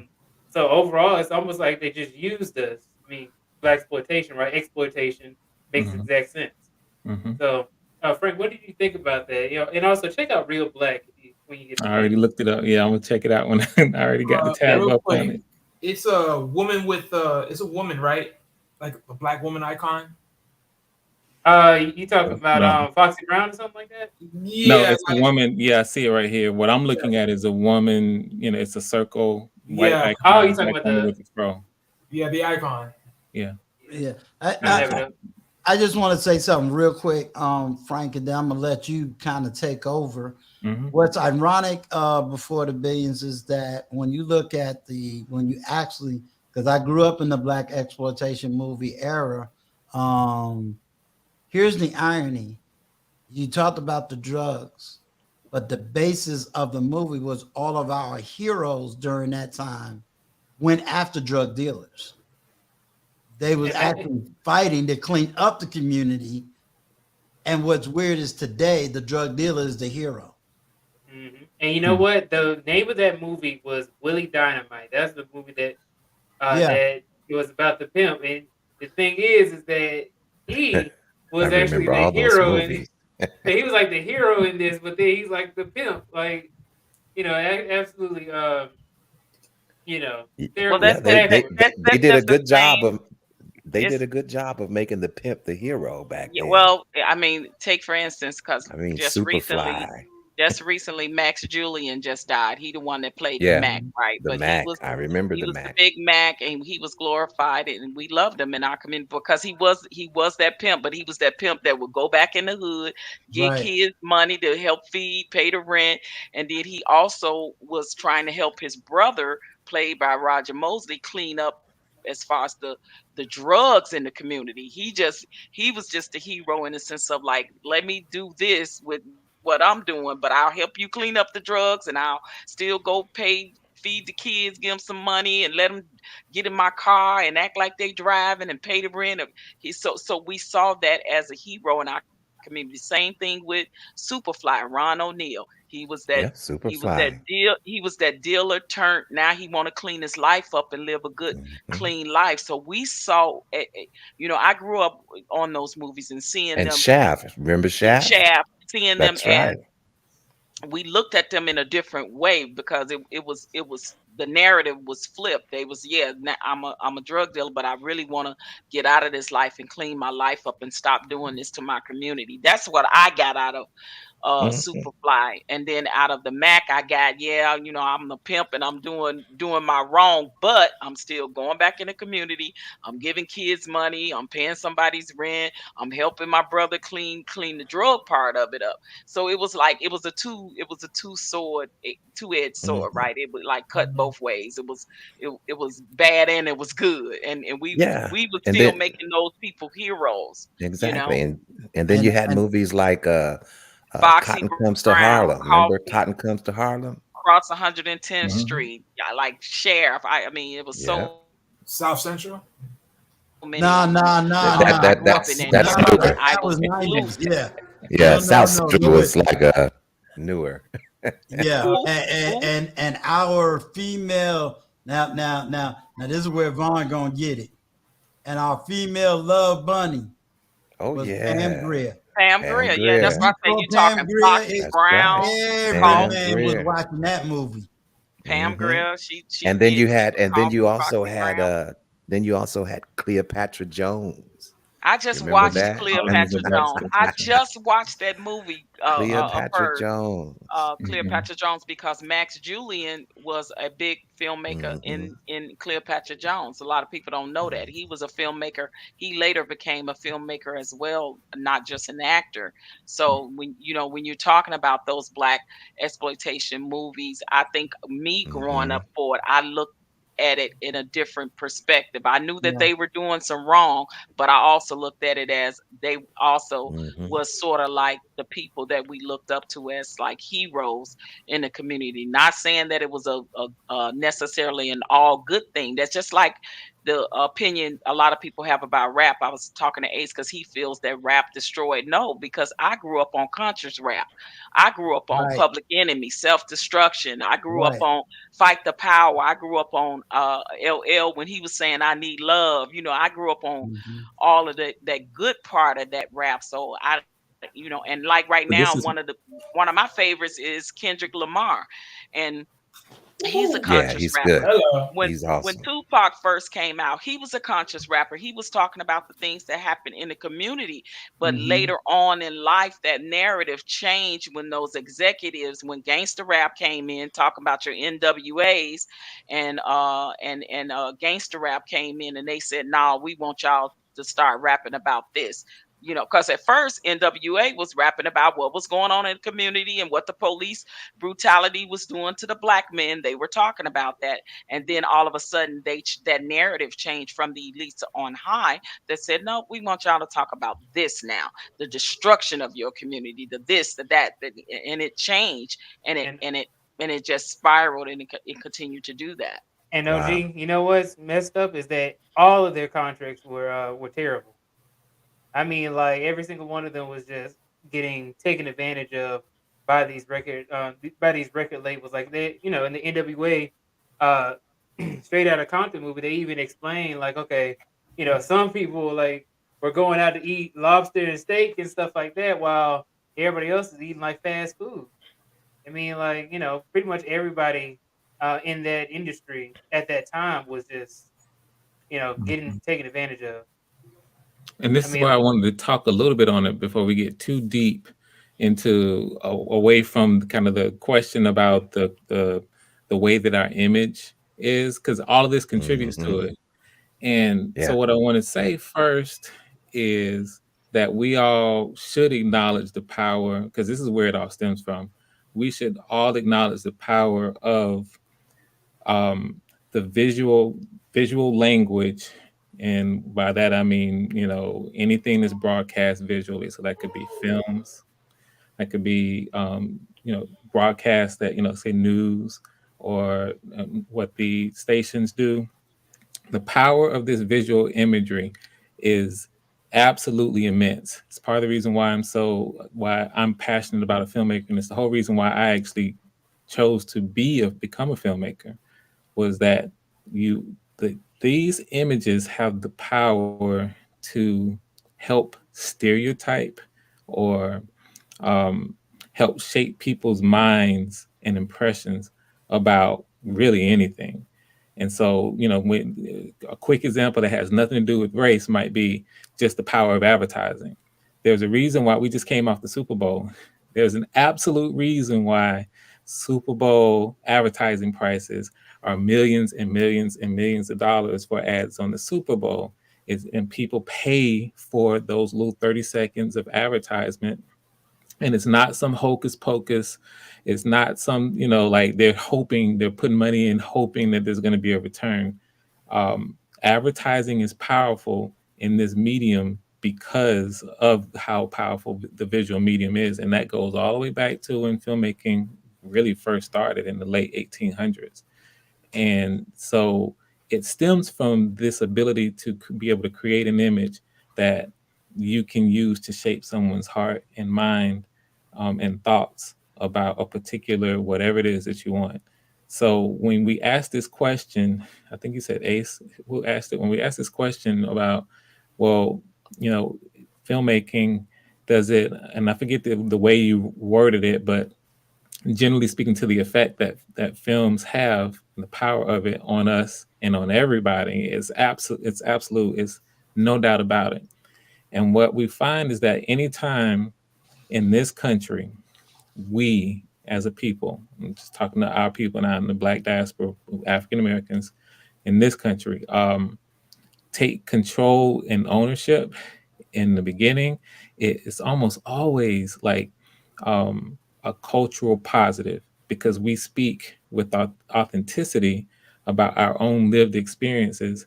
And most of the time when we create our art, and the best art is always from truth, and we speak the truth about ourselves, and it's always something that speaks honestly about our aspirations, the same aspirations that anybody has, any culture. But guess what? The powers that be are not checking for us, and they're not involved in us and interested in us Facts. empowering ourselves. Facts. And so what happens is, you see Wow. the powers that be always, and this is a pattern, usurp what we are doing, and they change, and it ends up being changed. And the way that it's done is through economics, through finances. And so when we talk, when OG Patrice talks about how what happened with rap and what we know with rap, and it came up, and OG, like, you grew up on LL Cool J and I Need Love and all these, and all the other positive kind of incarnations and innocent, more innocent at that time, simple competition about who's the best lyricist and all this and all these things. When that ends up becoming a part of the culture and begins to uplift us, you have powers that be that say, no, no, no, no, no, we cannot have something that is going to uplift us culturally. And these things happen, all the stuff that we're talking about now happened before we became really, really cognizant and media savvy. All right. It's only here in the last 20, 30 years that the tools for creating media has been democratized to the point where we all can kind of do our thing. So back when we talk about blaxploitation, the first movie that really ushered in quote unquote blaxploitation was Melvin Van Peebles' Sweet, Sweet, Bad. You got a cuss word in it, and I hate Yes. I I'll avoid stand cussing. for you. So that ushered it in, and guess what? What the reason why that was so powerful is because it was an independent film from an authentic experience that was about portraying Blacks as the heroes. Yes. And that was as a counter to the stuff that was going on in the late 60s. Sweet, Sweet Back came out in 71, Melvin Van Peebles. And previous 50s, 60s, all we were fighting with were these generations of negative stereotypical films that, like, Poitier got a chance to act in some of the white produced stuff, but it was always from the broader culture perspective. It wasn't from a black filmmaker's perspective. And that was taken from us because when you go back to what Oscar Micheaux was doing in the 20s and 30s, he was doing it up for us. Yes, he sure was. And They don't know about him. And they just don't. So what I'm saying is, this is a pattern. Every time, and it all from a mass communication standpoint, every time we in this country began to take control of our own image, we always used it for upliftment, and it was always usurped by the powers that be, who financed us, financed this notion of creating art, powerful art that shapes our mind and our hearts and our souls and attitudes, and turns it to destructive things. And so don't be surprised by the pattern. So when you ask this question, is it powerful? Absolutely. And it's the whole reason why I chose to be a filmmaker. And I dedicated my life, and still do, to creating authentic work about us that's not stereotypical. Don't mean that every character is the good guy, because that's not realistic. But it means that it's overall, the intention of the story is one that's set to enlighten and inspire people, to run counter to what we have here. And that's why I started off talking about be really careful with this YouTube thing, my peoples. And this is just not for the people up here, but just people who are watching this. Be really careful that you realize that you're being incentivized to do this exact thing, all this YouTube beefs and drama. We're not talking about things and concepts. We're talking about other people who are doing stuff that is really destructive. You know that old saying, the average mind talks about, great minds talk about things. You guys know the saying. Yeah. And average minds talk about other people, something along those lines. Yeah, absolutely right. We have to be intentional about this thing. So anyway, that answers to me. I just wanted to speak a little bit on that point. So quick question. Mhm. So, and I know we were talking. Hello? Oh. Yeah, is there a baby in the background? I keep hearing a baby crying. Somebody got a baby around? Yeah, I heard that too. No, I don't know. My son is sitting there playing video games, so ain't no telling. I ain't got no kids. Yeah. That you know of. I'm messing with you. That you know of. No, but we were talking about the black exploitation films and stuff like that back in the day. Mm-hmm. And we know, a lot of us, we know the names of those. And some of the characters. So do you think that this is still going on in modern times? And would you consider programming like Love and Hip Hop and some of these other things to be Black exploitation on a more modern scale? Yes, 100%. And Peter is asking this question here. I see it in the chat. Is filmmaking used as social engineering programming in the wrong hands? Filmmaking can be social programming, period. It's just a matter of what you like, either way. Like, how do you want to socially program? Positive or negative. And so you can say wrong hands, right hands. We have the power, no matter what the venue is, to create things that can empower us, that can uplift us. That's what the power of stories are. So yeah, to answer your question, Vaughn, directly, yep. These reality TV shows that feature all of us always at each other and just drama for drama's sake, and it's not the content. It appeals to the lowest common denominator in terms of the stuff that's popular, that is human nature. We see fights, so fights going on, everybody want to crowd around and see what happened in the fight. Somebody's arguing, you want to follow, we naturally want to follow this drama, and it appeals to that. And so it's low-hanging fruit, and it's something that everybody can talk about. And yes, absolutely, and it's intentional, to be honest with you, because that's what's supported. If the powers that be wanted to support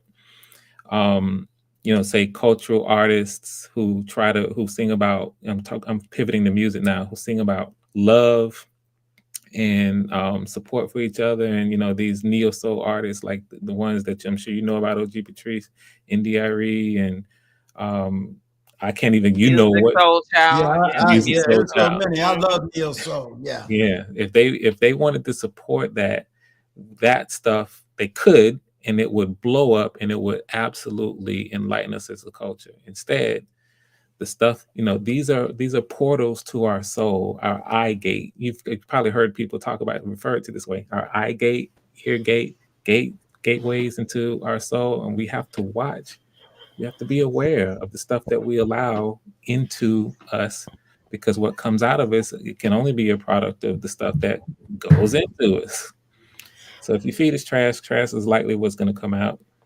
And that's a lot of what's happening, in this YouTube space. Yeah. And and just to add to that real quick, it even goes when it comes to some of the things that I watch on YouTube, some of these platforms, very negative, very discouraging, and even though I like to be abreast of what's going on, but at the same time, it's like I kind of want to remove myself from some of them, even because it has such a negative connotation to it that I'm often drained after I sit and listen to that for over an hour or 2 hours, of people just constantly bickering and not getting anywhere, and so it's crazy. You have an inclination to do the things that I do. I don't even, and this isn't about, like, unless you come in with the purpose, I don't even, I'm right there with you. I do not go and just hang out and because I'm number one, me personally, I'm too busy, trying to do stuff like what we're doing with Life or Death. Exactly. But more of us should do that. And that old, the saying, just be the change that you want to see in the world. So we try to be it. We don't just speak on it. That's why you never hear me just talk about on my channel, oh wow, look what I was able to do with objections when we were having that. That was a debate show. It never went negative. Absolutely. And me and Vaughn stayed on there. We enjoyed it. We was on there. Yeah, we were and we both had on there. our objections, but we all was like on one accord. It was really a good show. So I'll be glad when it comes back. But you move on. You move on. So you be the change that you want to be, and you try not to point it out, because you never want to come across as preachy or talking down on people or making people feel less than. You just try to live by example. Sometimes you have to speak out on it to make people say, "Hey, look, this is what you're seeing. You need to see what you're seeing. This is intentional." And that's what Uncle Stu does with his channel, in terms of saying, "Hey," and you do an excellent job of it, saying, "This is what my platform is about." And hey, look, you know, so I appreciate you for that, Uncle Stu. Yeah, well, thank you. When you know, now I look at this platform from a production standpoint. Thank you for elevating the game. But I look at it from a TV production standpoint. So my question becomes, because you spoke about the algorithm, and this is things that people don't really understand about YouTube, is the algorithm. But one thing I have noticed about the algorithm, and it talks about, you'll understand these terms for the billion understand, click-through rates. You know, keeping people watching your content for as long as possible. And that's really where the advertising dollars comes from. Do you feel that not enough Black YouTubers really understand the business of filmmaking and producing content? Because I can respect YouTube and the platform and advertisers that says, if someone is willing to watch your content for 5 minutes, 10 minutes, then we're willing to put our advertising dollars in front of that. But at the same time, when you talk about powers that be, I do know there's a lot of platforms that is not monetized at all. And they might have 30, 40, 50, you know, large number of subscribers, and even maybe 3, 4, 5, 600 watching what they saying at one time, but they're not monetized. We take it from a business standpoint. Is it that we who have platforms needs to be putting out better content, or is it because we are getting dragged into the algorithm space? Is the algorithm our new enemy, or we're just not using it effectively? Let me say this: the technical side, we don't necessarily have to worry as much on the technical side. I'm talking about in the aggregate, like all of us. If individually we want to put out content that technically is sound, and there's a certain minimum level of technical prowess or a technical standard that needs to be met, there's a minimum level that needs to be met. But truly, we each, from the technical side, you don't have to like be someone who understands all the technical sides. All you need is to be able to have the minimum, generally speaking. There are other things that are much more important to the success of a channel than just the technical side. And really, you see that proven over and over again with the personalities. If you're really, really good as a person, as an individual, to get your word across, your message out, you know, you're a good speaker, you're entertaining, or you're funny, or you speak about something that a lot of people are interested in, that stuff matters more to success, generally speaking, than just the technical side. It's always good to try to promote excellence and chase excellence with the technical side, especially when you know that you have a goal for what it is that you want to do, and so you can put in, you know, more angles and really pump up. But that part isn't necessary. It's a good way to help distinguish yourself, though. But it is, yeah. I feel like the algorithm, whether or not it's an enemy, that's your point of view. Depends on your point of view. If you out here and you want to talk about, if you're interested in what's going on with, you know, R. Kelly or whatever, you know, all the celebrity drama and everything that's going on, the algorithm is your friend. That's not you. For you personally, you like, yeah, that's it, because the algorithm's helping you. That's what people want to hear about. But if you're someone who kind of isn't necessarily talking about things that just have an immediate audience appeal, or if you're like me, I'm just kind of talking right now, but I'm not someone I don't have the gift of gab. I don't have, you know, I want to keep my comments short because I'm not particularly engaging as a speaker, just sitting up here talking. Then no, the algorithm isn't going to help me as much, you know. And so for me, I have to do different kinds of things if I want to get up here on YouTube and try to be successful or, you know, achieve something. You know, I'm an introvert. Extrovert, my little saying is that extroverts are winning. If you're an extrovert, you winning on YouTube in this country. So to answer your question, I don't think that the technical side is important from a minimum level, but right. You don't have to go over the top with it. All right. Well, you're gonna have to teach me edits. You already gave me this huge. I got you. Look, I got story. Yeah. Yeah. Wait a minute. What side is it on? Here it You're is. gonna come, and I'm telling you that book won't be in vain. Go ahead and show it. I'm gonna show you how the parts that you need to pull out in order for you to do some of the things that you want to do. So you won't be like, you don't necessarily be a career Steven Spielberg filmmaker, but at the same time you're going to be able to pull some things from that that's going to help you in your everyday stuff. Yeah, I always say, I'm not trying to, go there. If I could do a great 5-minute, 10-minute filmmaking and put it out, I'm happy. As long as I know within that 5 minutes, you got the information that is needed. Like I said, my job now is to be able to transpose books that I'm reading, and how do you transpose that into film?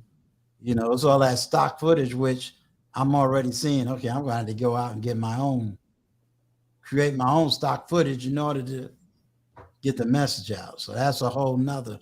Well, I'm here to help you. I put my word on it. I'm going to keep my word, and that's how I roll. You said a long time ago, I'm going to be doing these types of things to help people along this line. And so, yeah, I got you. Just let me get through life or death. You preaching in a couple weeks. So let me get through that, and we're gonna be good. We're gonna be so now wait a minute. You changed the schedule. Yeah, I need to put that out. Week 7 is now week 6. So let me send. I'll probably send that out. Does that bump everybody up, or just 1 week? Everything. Oh, so we're bumped up. Okay. Yeah. Uncle Stu got the inside information. That's it. You already heard me say my part will be coming to you by the end of the week.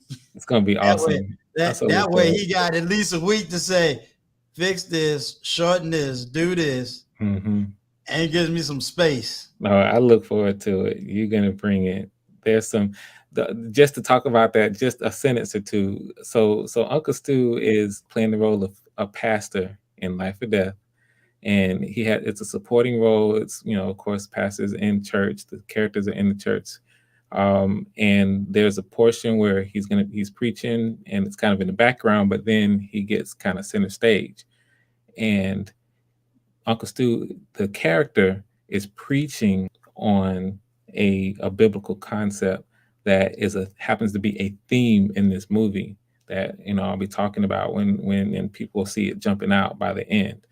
And it's a powerful theme, but it's the theme that, as Uncle Stu, who is a theologian and a pastor himself, is familiar with. This is why he is going to be led by the Holy Spirit and led by God to just deliver something that's real.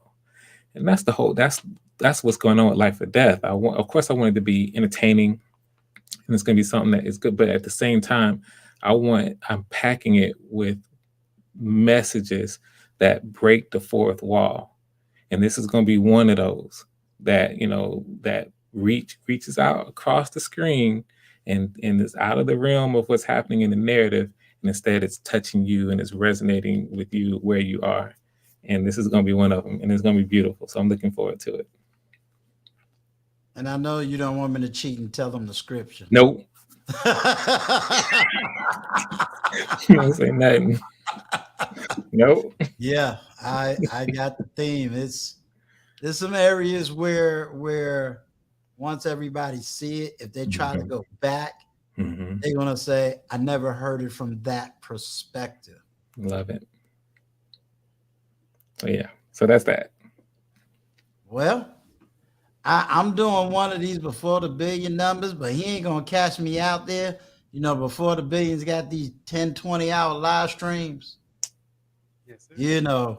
Now we going on 5 hours, 31 minutes.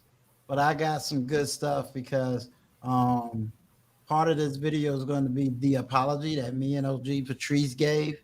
Well, OG initiated it. I gave the apology. So it's probably come out to be what 2-3 minutes, and so we're gonna put that apology. So if Yeah, that anybody was think awesome.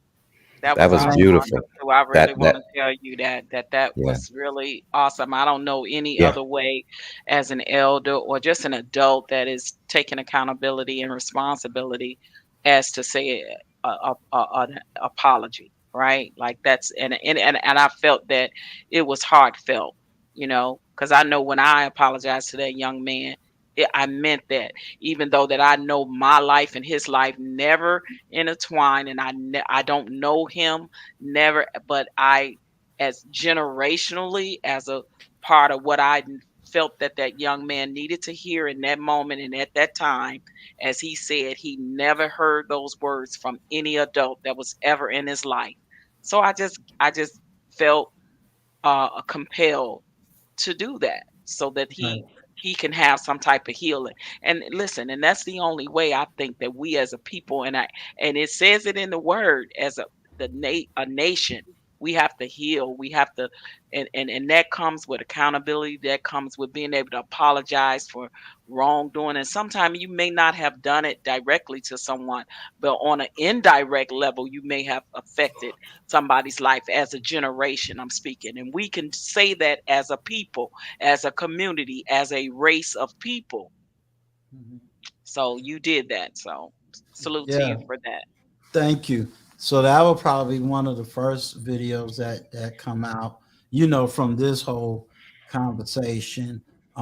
Frank, I think you spoke very eloquently to getting people to really think about film, not filming and what that is, and so answering Ace's question, I think it really does speak to it.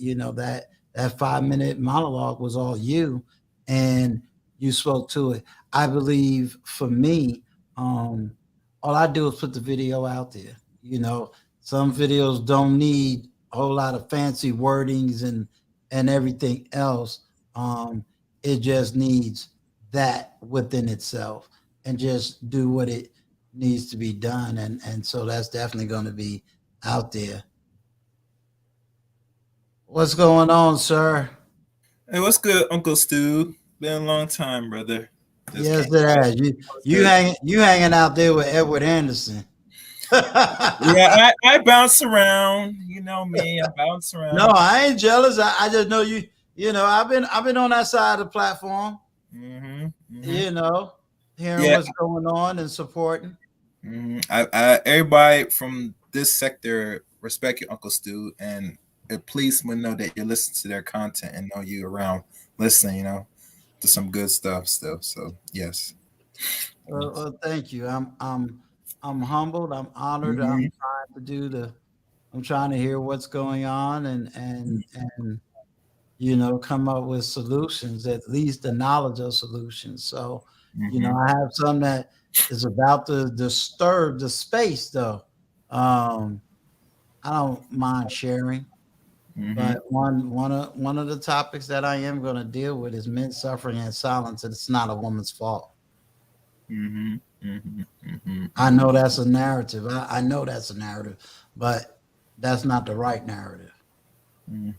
But one question, Sure. what in your mind, Uncle Stu, because you're a little older, why you think that a lot of men today, just black men generally, that we suffer in silence as general as something that's the silent that's not being talked about? We suffer in silence due to our own socialization, meaning we have been socialized in a way where we're taught not to feel, Mm. we're taught not to speak, and even worse, we're taught not to be vulnerable with one another. That's So right. amongst us as men, if Okay. Frank Gooden was something happened to him at 8 o'clock at night, he's not given the socialization skills or the environment or the space to pick up the phone and say, Uncle Stu, I need to cry, Oh, without him feeling, believing that I'm going to belittle him for wanting to do that. I see. I see. I see. So A lot of men are suffering in silence because they don't have the space to really express themselves. When they do, look at the attack that they're given, first by other men and then by women. I don't throw the woman in this one because I want us to be the accountable individuals and leaders. So I'll give you an example. When you hear me talk about, I talk about a domestic violence situation. First thing you'll get from me, you're a punk. How you let her do this? Yada, yada, yada, yada, yada, yada, yada. Mm-hmm. So guess what? That'll shut me down from communicating. Yeah, I know. You understand? It has nothing to do with some woman rejecting me. It has nothing to do with even in the female spaces. That has nothing to do with my silence. My silence could be maybe something happened to me as a boy, and I never had the space to talk about what that I was violated as a young man. Mm-hmm. That has nothing to do with a woman. And sometimes we take that poison, that silence, into relationships. I don't care if it's a black woman relationship, white, I don't care what that is, into relationships. And we bring the poison and the toxicity into those relationships. Yeah, we do carry it over. Yeah, because we haven't unmet the trauma or the silence, so we have to carry it on and to put it on someone else. Yeah, I get you. I understand. Yeah. Yeah. So it's not necessarily a man, woman, black man issue. Men suffering in silence goes across racial issues, especially here in America. So it's not a black thing. You got white people white men suffer in silence, black men suffer in silence, Hispanic men suffer in silence. And it's not all due to blaming it all on women. Sometimes we got to learn that there are some things we got to be held accountable for in order to move the ball forward. There are some things we can't just run around blaming women for. Do I understand it? I do. Do I understand a lot of the things that women do? I do. I do. I don't dismiss that. I don't dismiss it at all. So don't ever think that I'm dismissing that side of the story. What I'm concentrating on is how do we as men get better? Some of us need to get better. Some of us is already at our best, and we need to just come out here and teach other men how to get at their best. I hope I answered your question. Yes, you have. I like the response. Thank you. That's You're very welcome. And like I said, that's just one aspect. The other aspect, and this is really what when all the movie is over, is something that I'm going to sit down with Frank Gooden about. Another area that I see is I'm around a lot of engineers, a lot. But one thing I'm noticing in my engineers, especially my male engineers, is communication and socialization skills. Meaning, when all you have to do is talk to about 10 people, we tend to think a certain kind of way, and our minds operate in strict logic because that's what we do. And so, unawares, a lot of my engineers don't even have the emotional intelligence to know how to handle things. Because if it's not coming out logically, anything emotions don't have logic to it. So it's even hard for them to feel through the logic when it comes to having human interactions. Does that make sense? Before the Billions, you're an engineer. Productions. Well, am I speaking correctly or do I have it wrong? Were you asking me or were you asking Wally? Oh, I'm sorry. I was asking you because you're because these are some of the topics you talk about when you talk about talking communication. So I want to see if I was off or especially the latter part. Was I off or was I right? No, I don't think you off, Uncle Stu. I mean, I think that the ability to be able to communicate with others. I mean, I always say this is that life is about people. So the fact that you can actually pick up the phone and call somebody to, say, hey, you know what, I was checking in on you. That's actually extremely important. And also the fact that you need to be able to have somebody who you can, voice your opinions to. That's something that is important as well, especially um, you know, when we're all trying to come up together and be successful and, you know, bring each other up in these YouTube streets, right? I Right. mean, like you've reached out to me, Uncle Stu, and just say, hey, just checking in on you. Yeah. And then I told you before, like even in our interview that we had, like I said, I didn't have that when I was younger, Right. so it's a good thing to actually grow up, and then now you actually acquire these things. Like, okay, you actually have a mentor group. You actually have people around your age who you can speak with. You have so many different positive influences that can help you out. So I don't think that you are off at all, Uncle Stu. Yeah. But to be able to get what I just said out on film, I need that man that's at the top. Yeah. Because I can't just do a video and say, okay, let me tell y'all what I gotta say in 5-10 minutes. Y'all will click that video off within 1 minute. I read the analytics.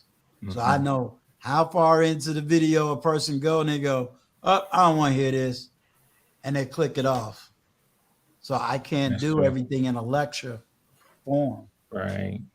It's gonna be deep. I'd love to talk with you about it, because I think that the issue is a broad one. Like the kind of person that you kind of need to be in order to be a successful engineer almost, not always, but almost runs counter to this notion of emotional intelligence in a way.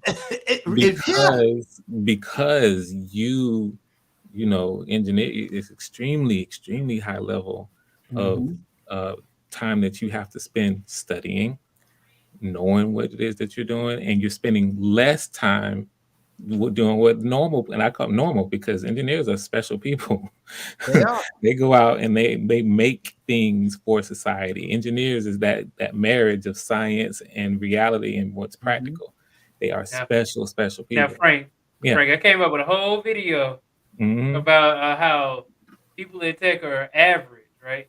We Mhm. know a lot about engineering, technology, math, science. We know a lot about that. But Mhm. then, that's not to say that we don't know, like, other things, right? Like, okay, you ask a person who is an engineer, oh, can you change your tire? And they never changed it before. Somebody Mhm. who's a mechanic may be extremely special to them, Mhm. right? So everybody is just on this bell curve, and everybody is, most people, 64% of people are in the middle. And but you say, like, people who are engineers are special. I mean, like, we are, people too. We just, focus in on this one specific thing, and to be a a good engineer, you Mhm. have to have that emotional intelligence, though. Is that because if you can't interact with other people, Mhm. they'll fire you like real quick. I don't I care hear how you. smart you are, man. If you can't get along with people, that is one of those things that will let you go. Mhm. I hear you on that, and I think there's a certain amount that you have to have.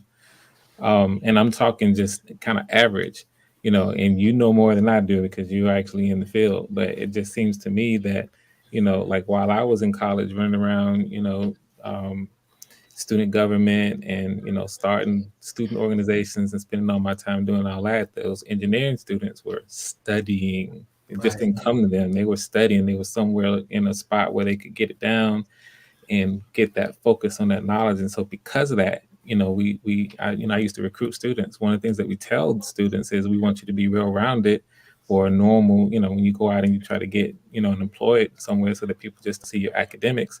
And the only way you learn is by getting out and you do these things. If you're going to be a leader, you got to be out and you actually do it get a chance to do it as a student. So that's what I mean. You don't get the same kinds of experiences that quote unquote normal people who just out here running around doing this other stuff. You guys are specialized. Y'all are in those books, and it's just not osmosis. You work hard for that. You study hard for that, right? Am I off on that? But yeah, I exactly I agree with you on that. You do have to have some study, especially if you want to keep your skills up to date. It's something that is extremely important as well. And it's almost like one of the skills is being able to just sit in front of a monitor for many hours, and not everybody has that skill because some people like to move around, right? So they maybe apply all that time and that energy into something else that is not specifically that. So And so that's what I mean when I say you're special. That's all. yeah, It's like specialized in that. specialized to be able to do that. Not everybody can do that. And then see you, and from what I have observed of you and know of you, you're also unique in the idea that you purpose yourself to talk to people outside of the engineering field. So you're purposely in the fact that you are socializing. So you're more than just, before the billions, data engineer. You become more than that. A lot of people that I've seen in this space, and even in my own personal life, that's all they are. They're just the, engineer over here, or they're just the scientist over here, or they're just this tech person over here. And that's all they do. They just in that one little arena. But if you put them in a different environment, it's like they're totally, totally gone. And Uncle Stu, to add on to that as well, is that one of the biggest problems that we have is that every single time that we have like a meeting, one of the items on the meeting is everybody stop being so quiet.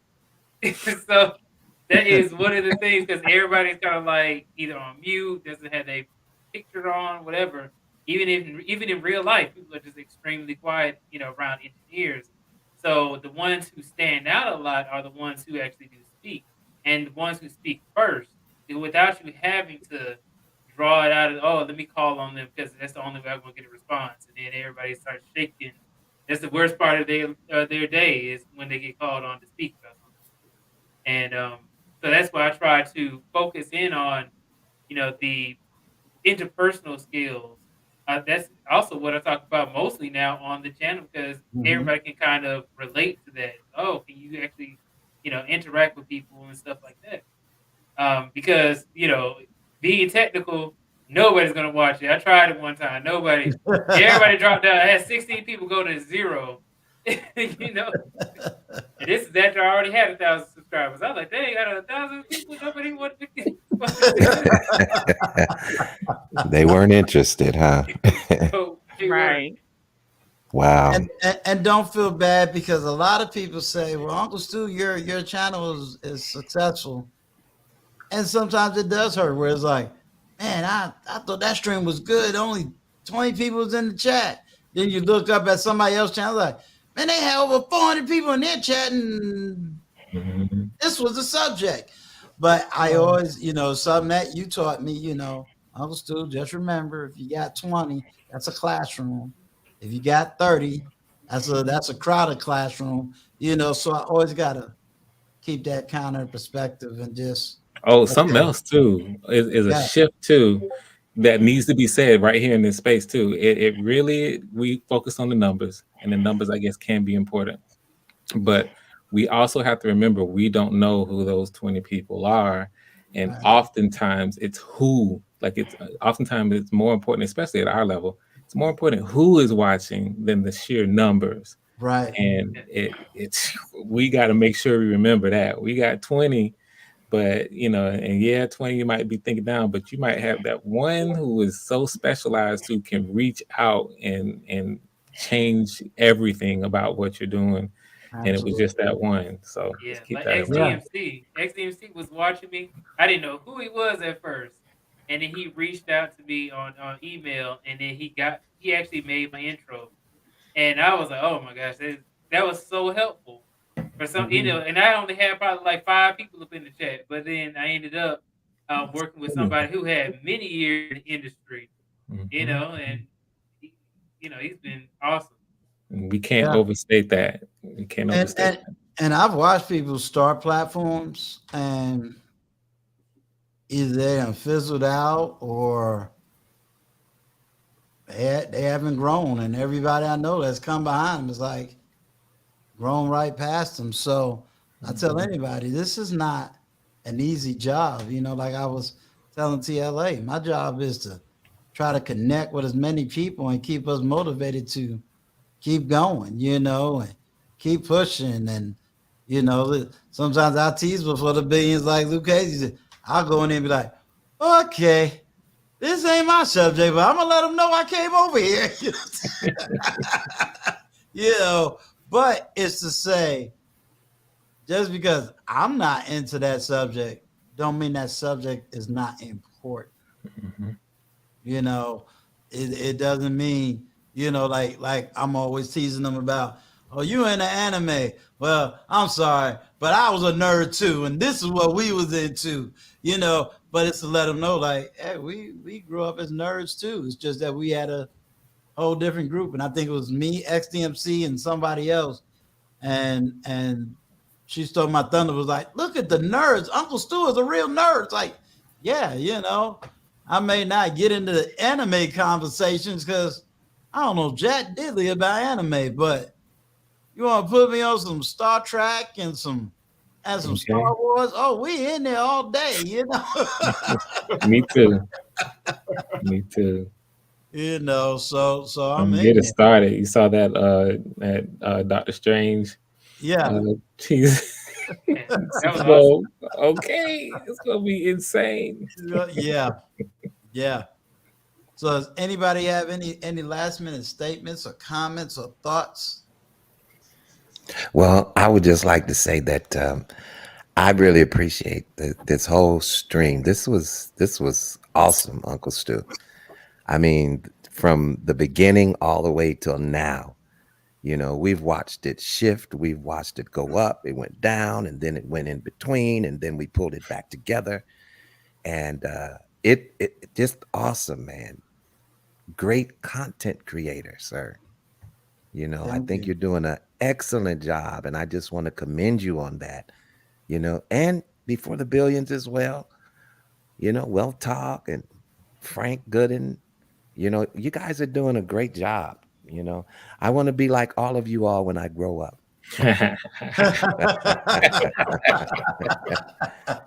Well, between you, as the way I got it scheduled so far is you, Chef Shapino.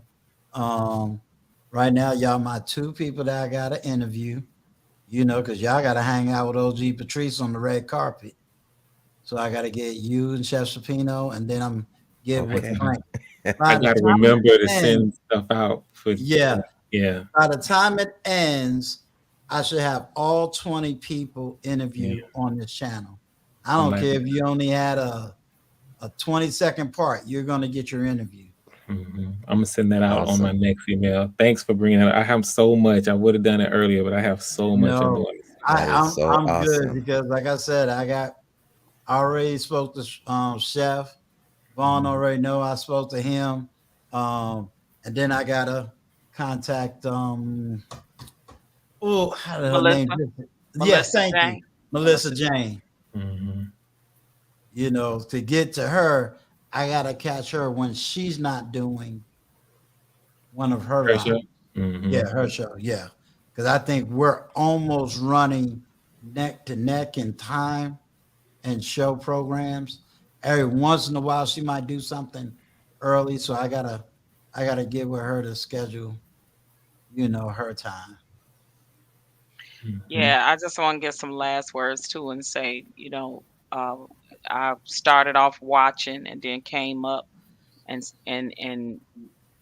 just saw the transition of everybody on the panel that came up and just really spoke a lot of knowledge, a lot of encouragement, a lot of wisdom, and dropped some gems. Everybody up here tonight most definitely did that. And this is the light that I want to see more from my people. You know what I mean? This is the light I want to be in and be a part of. These are the spaces that I want to be in and be a part of. So We just got to keep that going and just continue to be an inspiration to I'm talking to the elders now, to the younger generation, and then the younger generation has to do the exactly what we're doing to you guys, is pass that down. And that's how you build the community back up, right? That's what we all owe to ourselves and to each other to do. So again, Uncle Stu, thank you. This was really an awesome topic and panel tonight. And salute to your chat, because they has been soldiers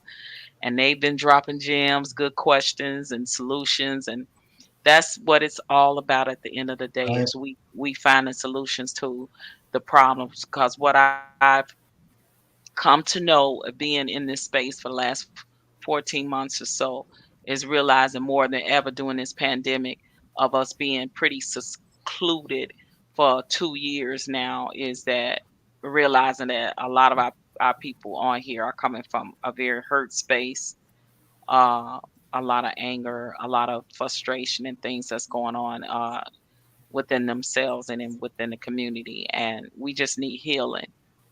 And it's time for us to do that. It's to try to be um, an example for somebody that's going through something. And don't get me wrong, we're not going to be able to reach everybody, because some people just ain't gonna want to get on the boat, ain't gonna want to roll that boat in the same direction of healing that you're going. And if they not, then it is what it is. Sometimes you have to leave people where they are in order for them to realize they hit they rock bottom, and whatever that is for them, hopefully they can come back from that.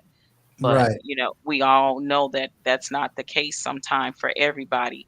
But hopefully in the end, like I said, as a people, we need to realize that we all have a bottom line, and that is for all of us to come up and succeed as a people, and so that we can have a better image than we've been portrayed to be. Because you all have to realize what they already think we are, what they already in their minds call us. You see it in entertainment all the time. You see it in the media all the time.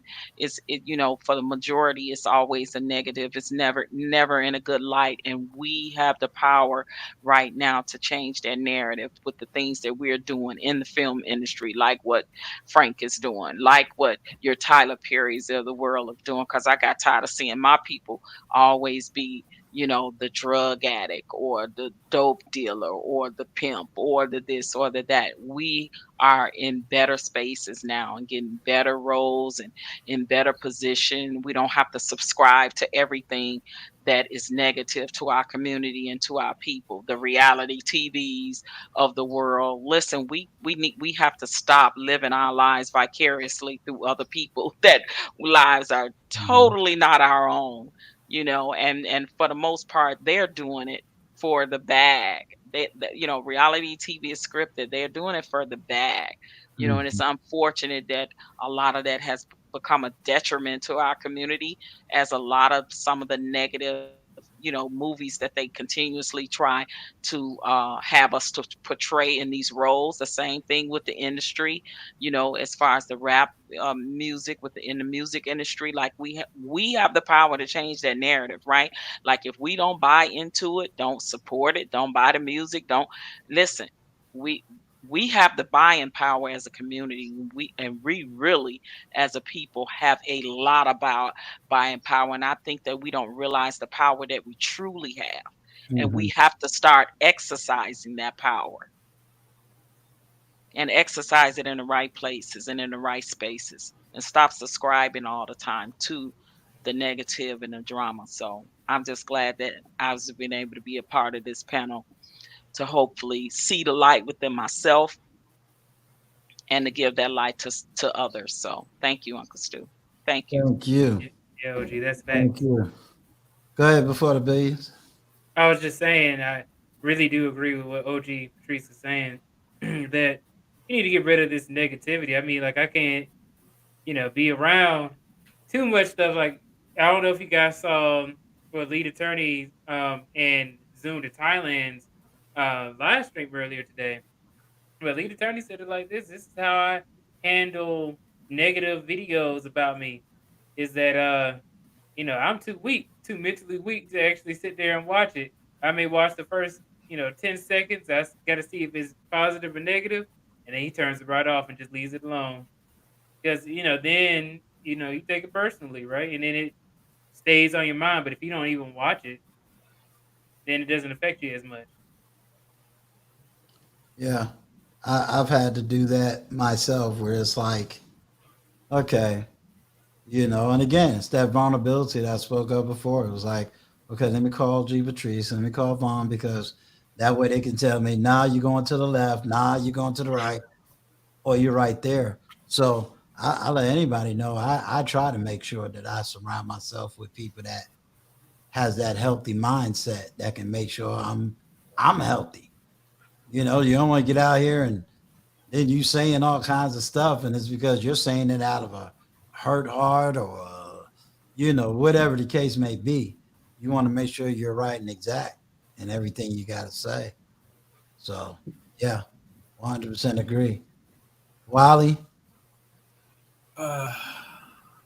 Was there a question you asked me earlier? Because I don't know. No. Okay. Wiley's going to cost me a whole lot of money because he's the one that goes through my videos. Oh boy. And he timestamps it. I'm like, oh God, I'm up to 6 hours. Boy, Wiley gonna have like my whole. Oh, especially for this one. Now, this one, shoot me. I ain't gonna lie. I'm gonna be entertained to come back and watch the whole thing. But I work that all in. Just do it 30 minutes every week, Wiley. Don't kill me financially now. But then before the billions ain't gonna be able to eat. Oh man, hey, look, that amount of work, boy. Man, that's gonna be going in. But I mean, I as far as what I can remember from your earlier statement that I just want to just reply to, just overall, I say this. One thing we have to just realize is, as far as men not speaking and then just being in silence, is this, that we are broken people. Keyword on the broken. I mean, we over here just trying to pick our pieces and try to put it back or try to glue it back. But the problem is sometimes you have to realize we just have to accept being broken and dust away the old and move on and rebuild us back up. And sometimes some people don't want to rebuild. They want to just take the broken pieces that they have and try to rebuild from that, which doesn't really work.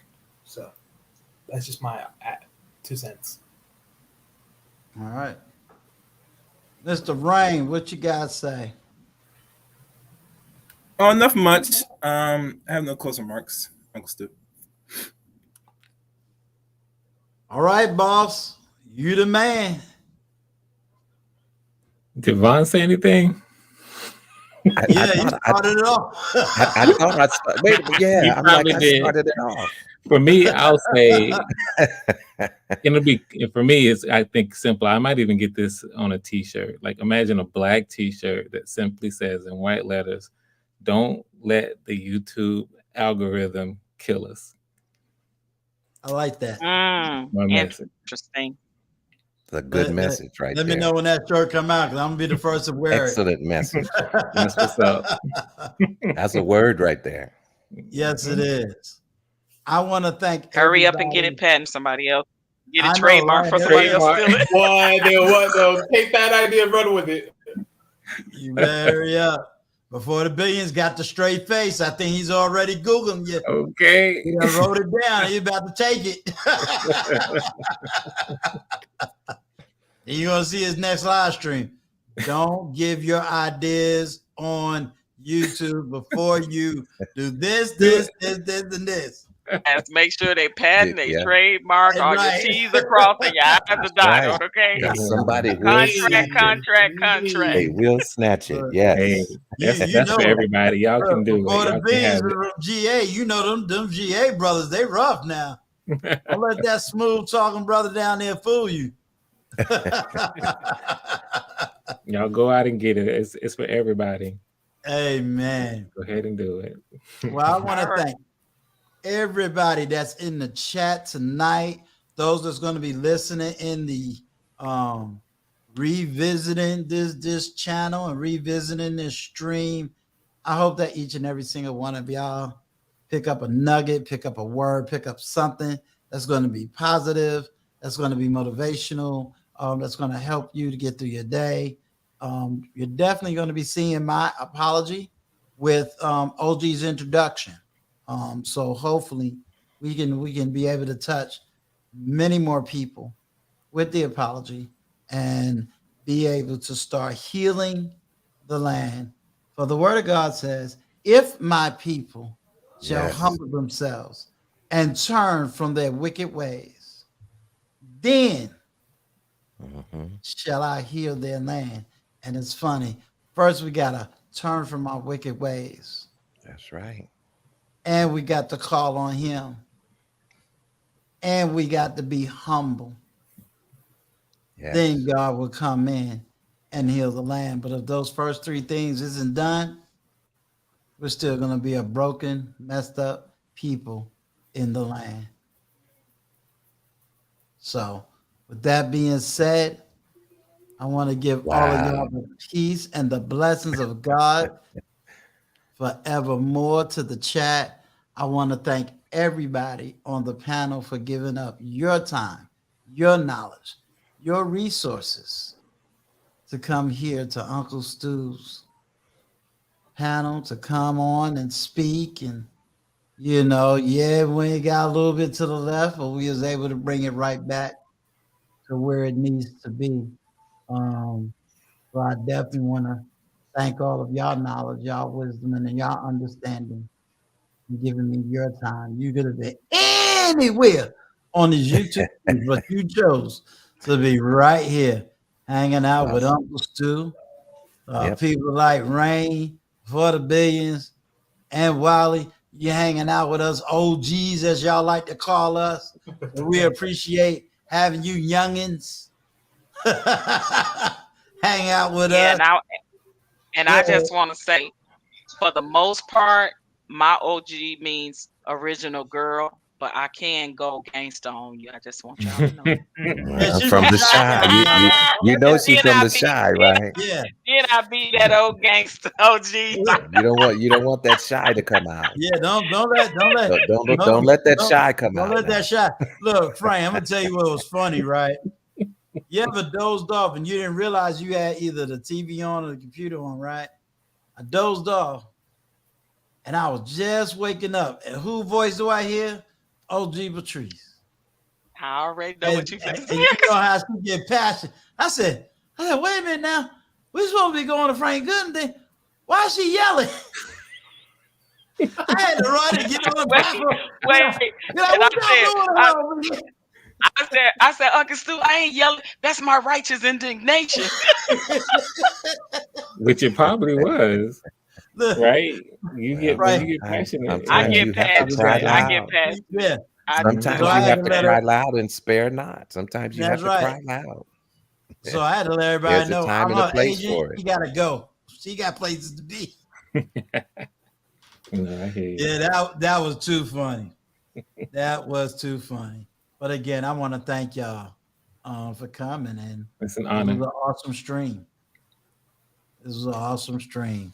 I will definitely revisit this stream because Indeed, it was. Awesome. This is a legendary one, Uncle Stu. Definitely legendary. Yeah, and you haven't gone this long, and God knows when. Wow, I've never seen you go this long. You haven't done this in a while, Uncle Stu. And that's you didn't because even I got before the bees on the platform. You know, he do these 20-hour live streams. And look, you didn't even lean back in your chair at all. Oh, man. Nah, I had look after I was waiting on OG to go after the lead. I wanted to see that, you know. So everybody don't know that's where I really met OG Patrice.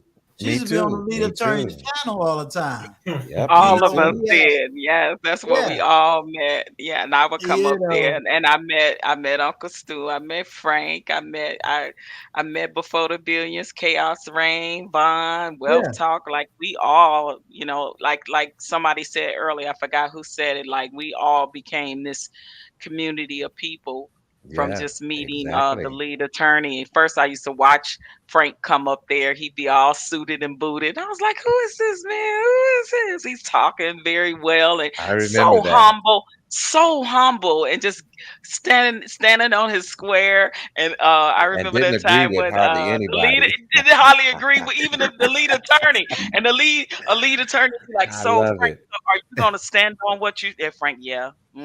I'm standing up.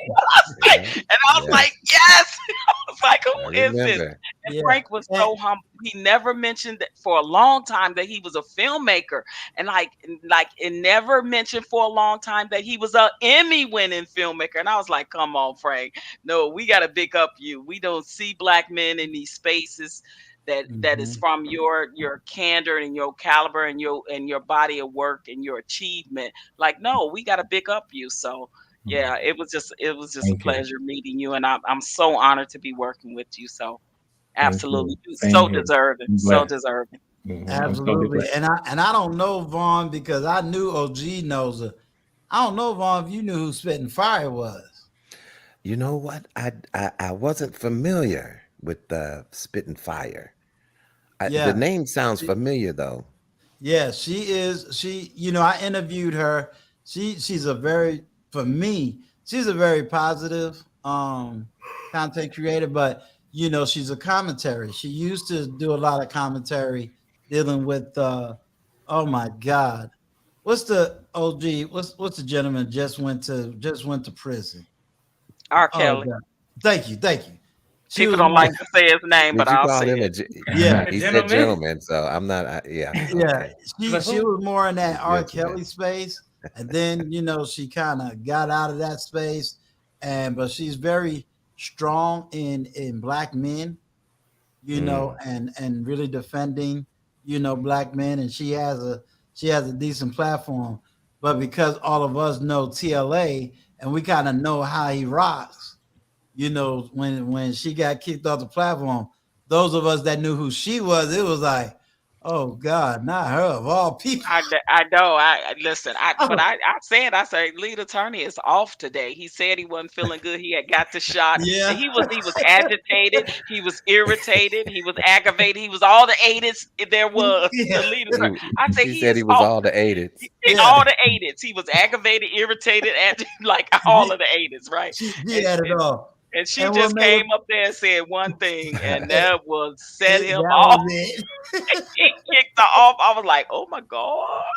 He kicking But this girl spin fire off, and then she went over to Kwame's channel and like, Kwame, lead attorney just kicked me off your channel. right. Kwame was like, well, why lead attorney kick? What's going on?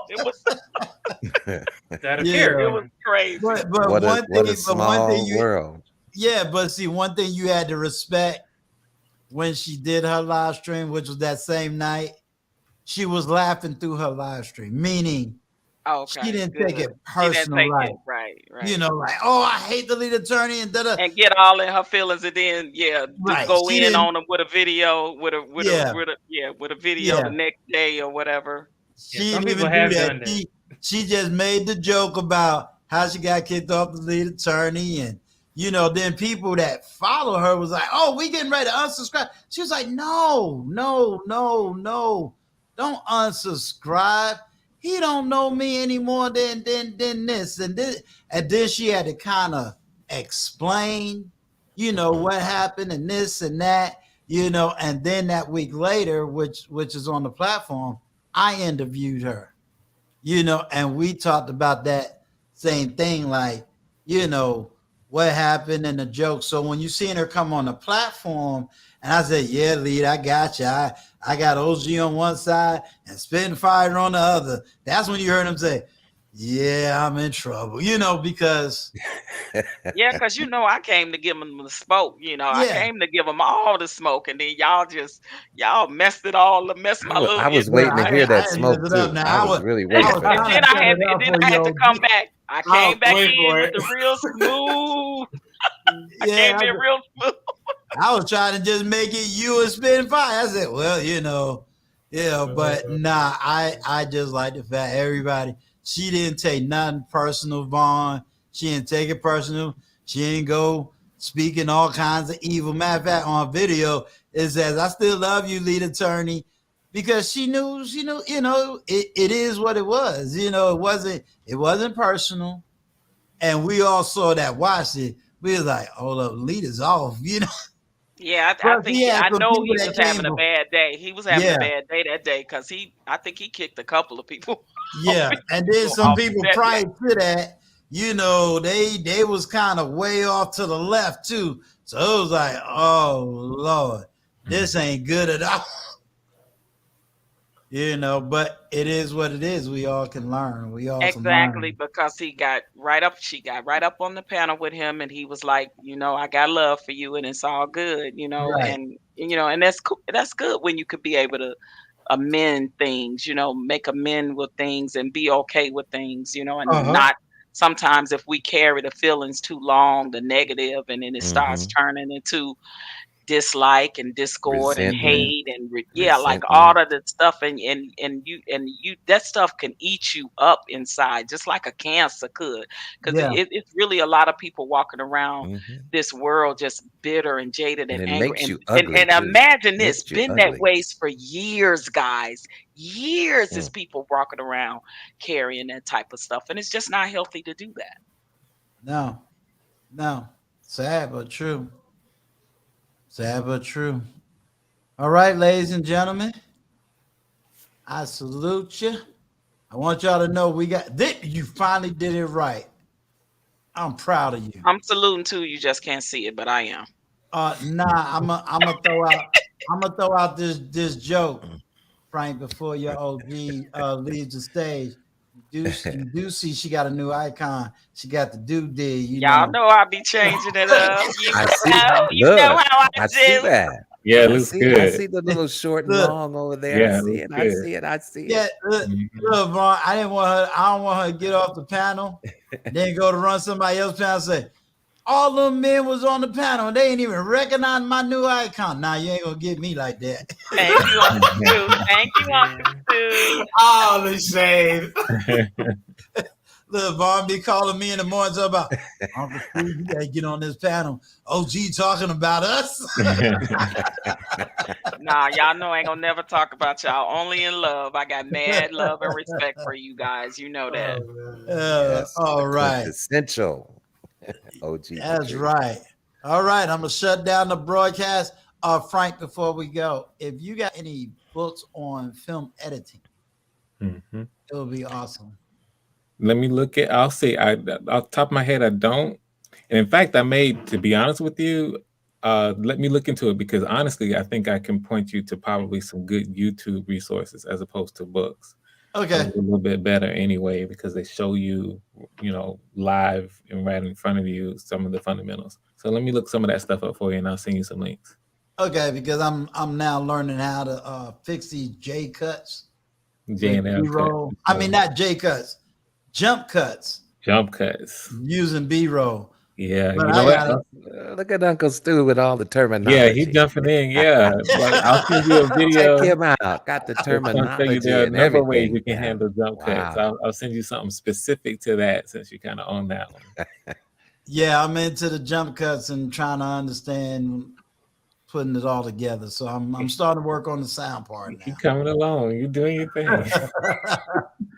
All right. May the peace and blessing of God be upon each and every Yes, single Lord. one of you. Y'all be Amen. safe. The NAMIC is still out here. So for me, I'm going to advocate, if you don't want to do the jab, please put on a mask. Please Everybody be healthy, be safe. Yes. Stay healthy. Have a good Yeah. night. Peace to Yeah. the panel and the chat. Good night. Peace. All right. Peace.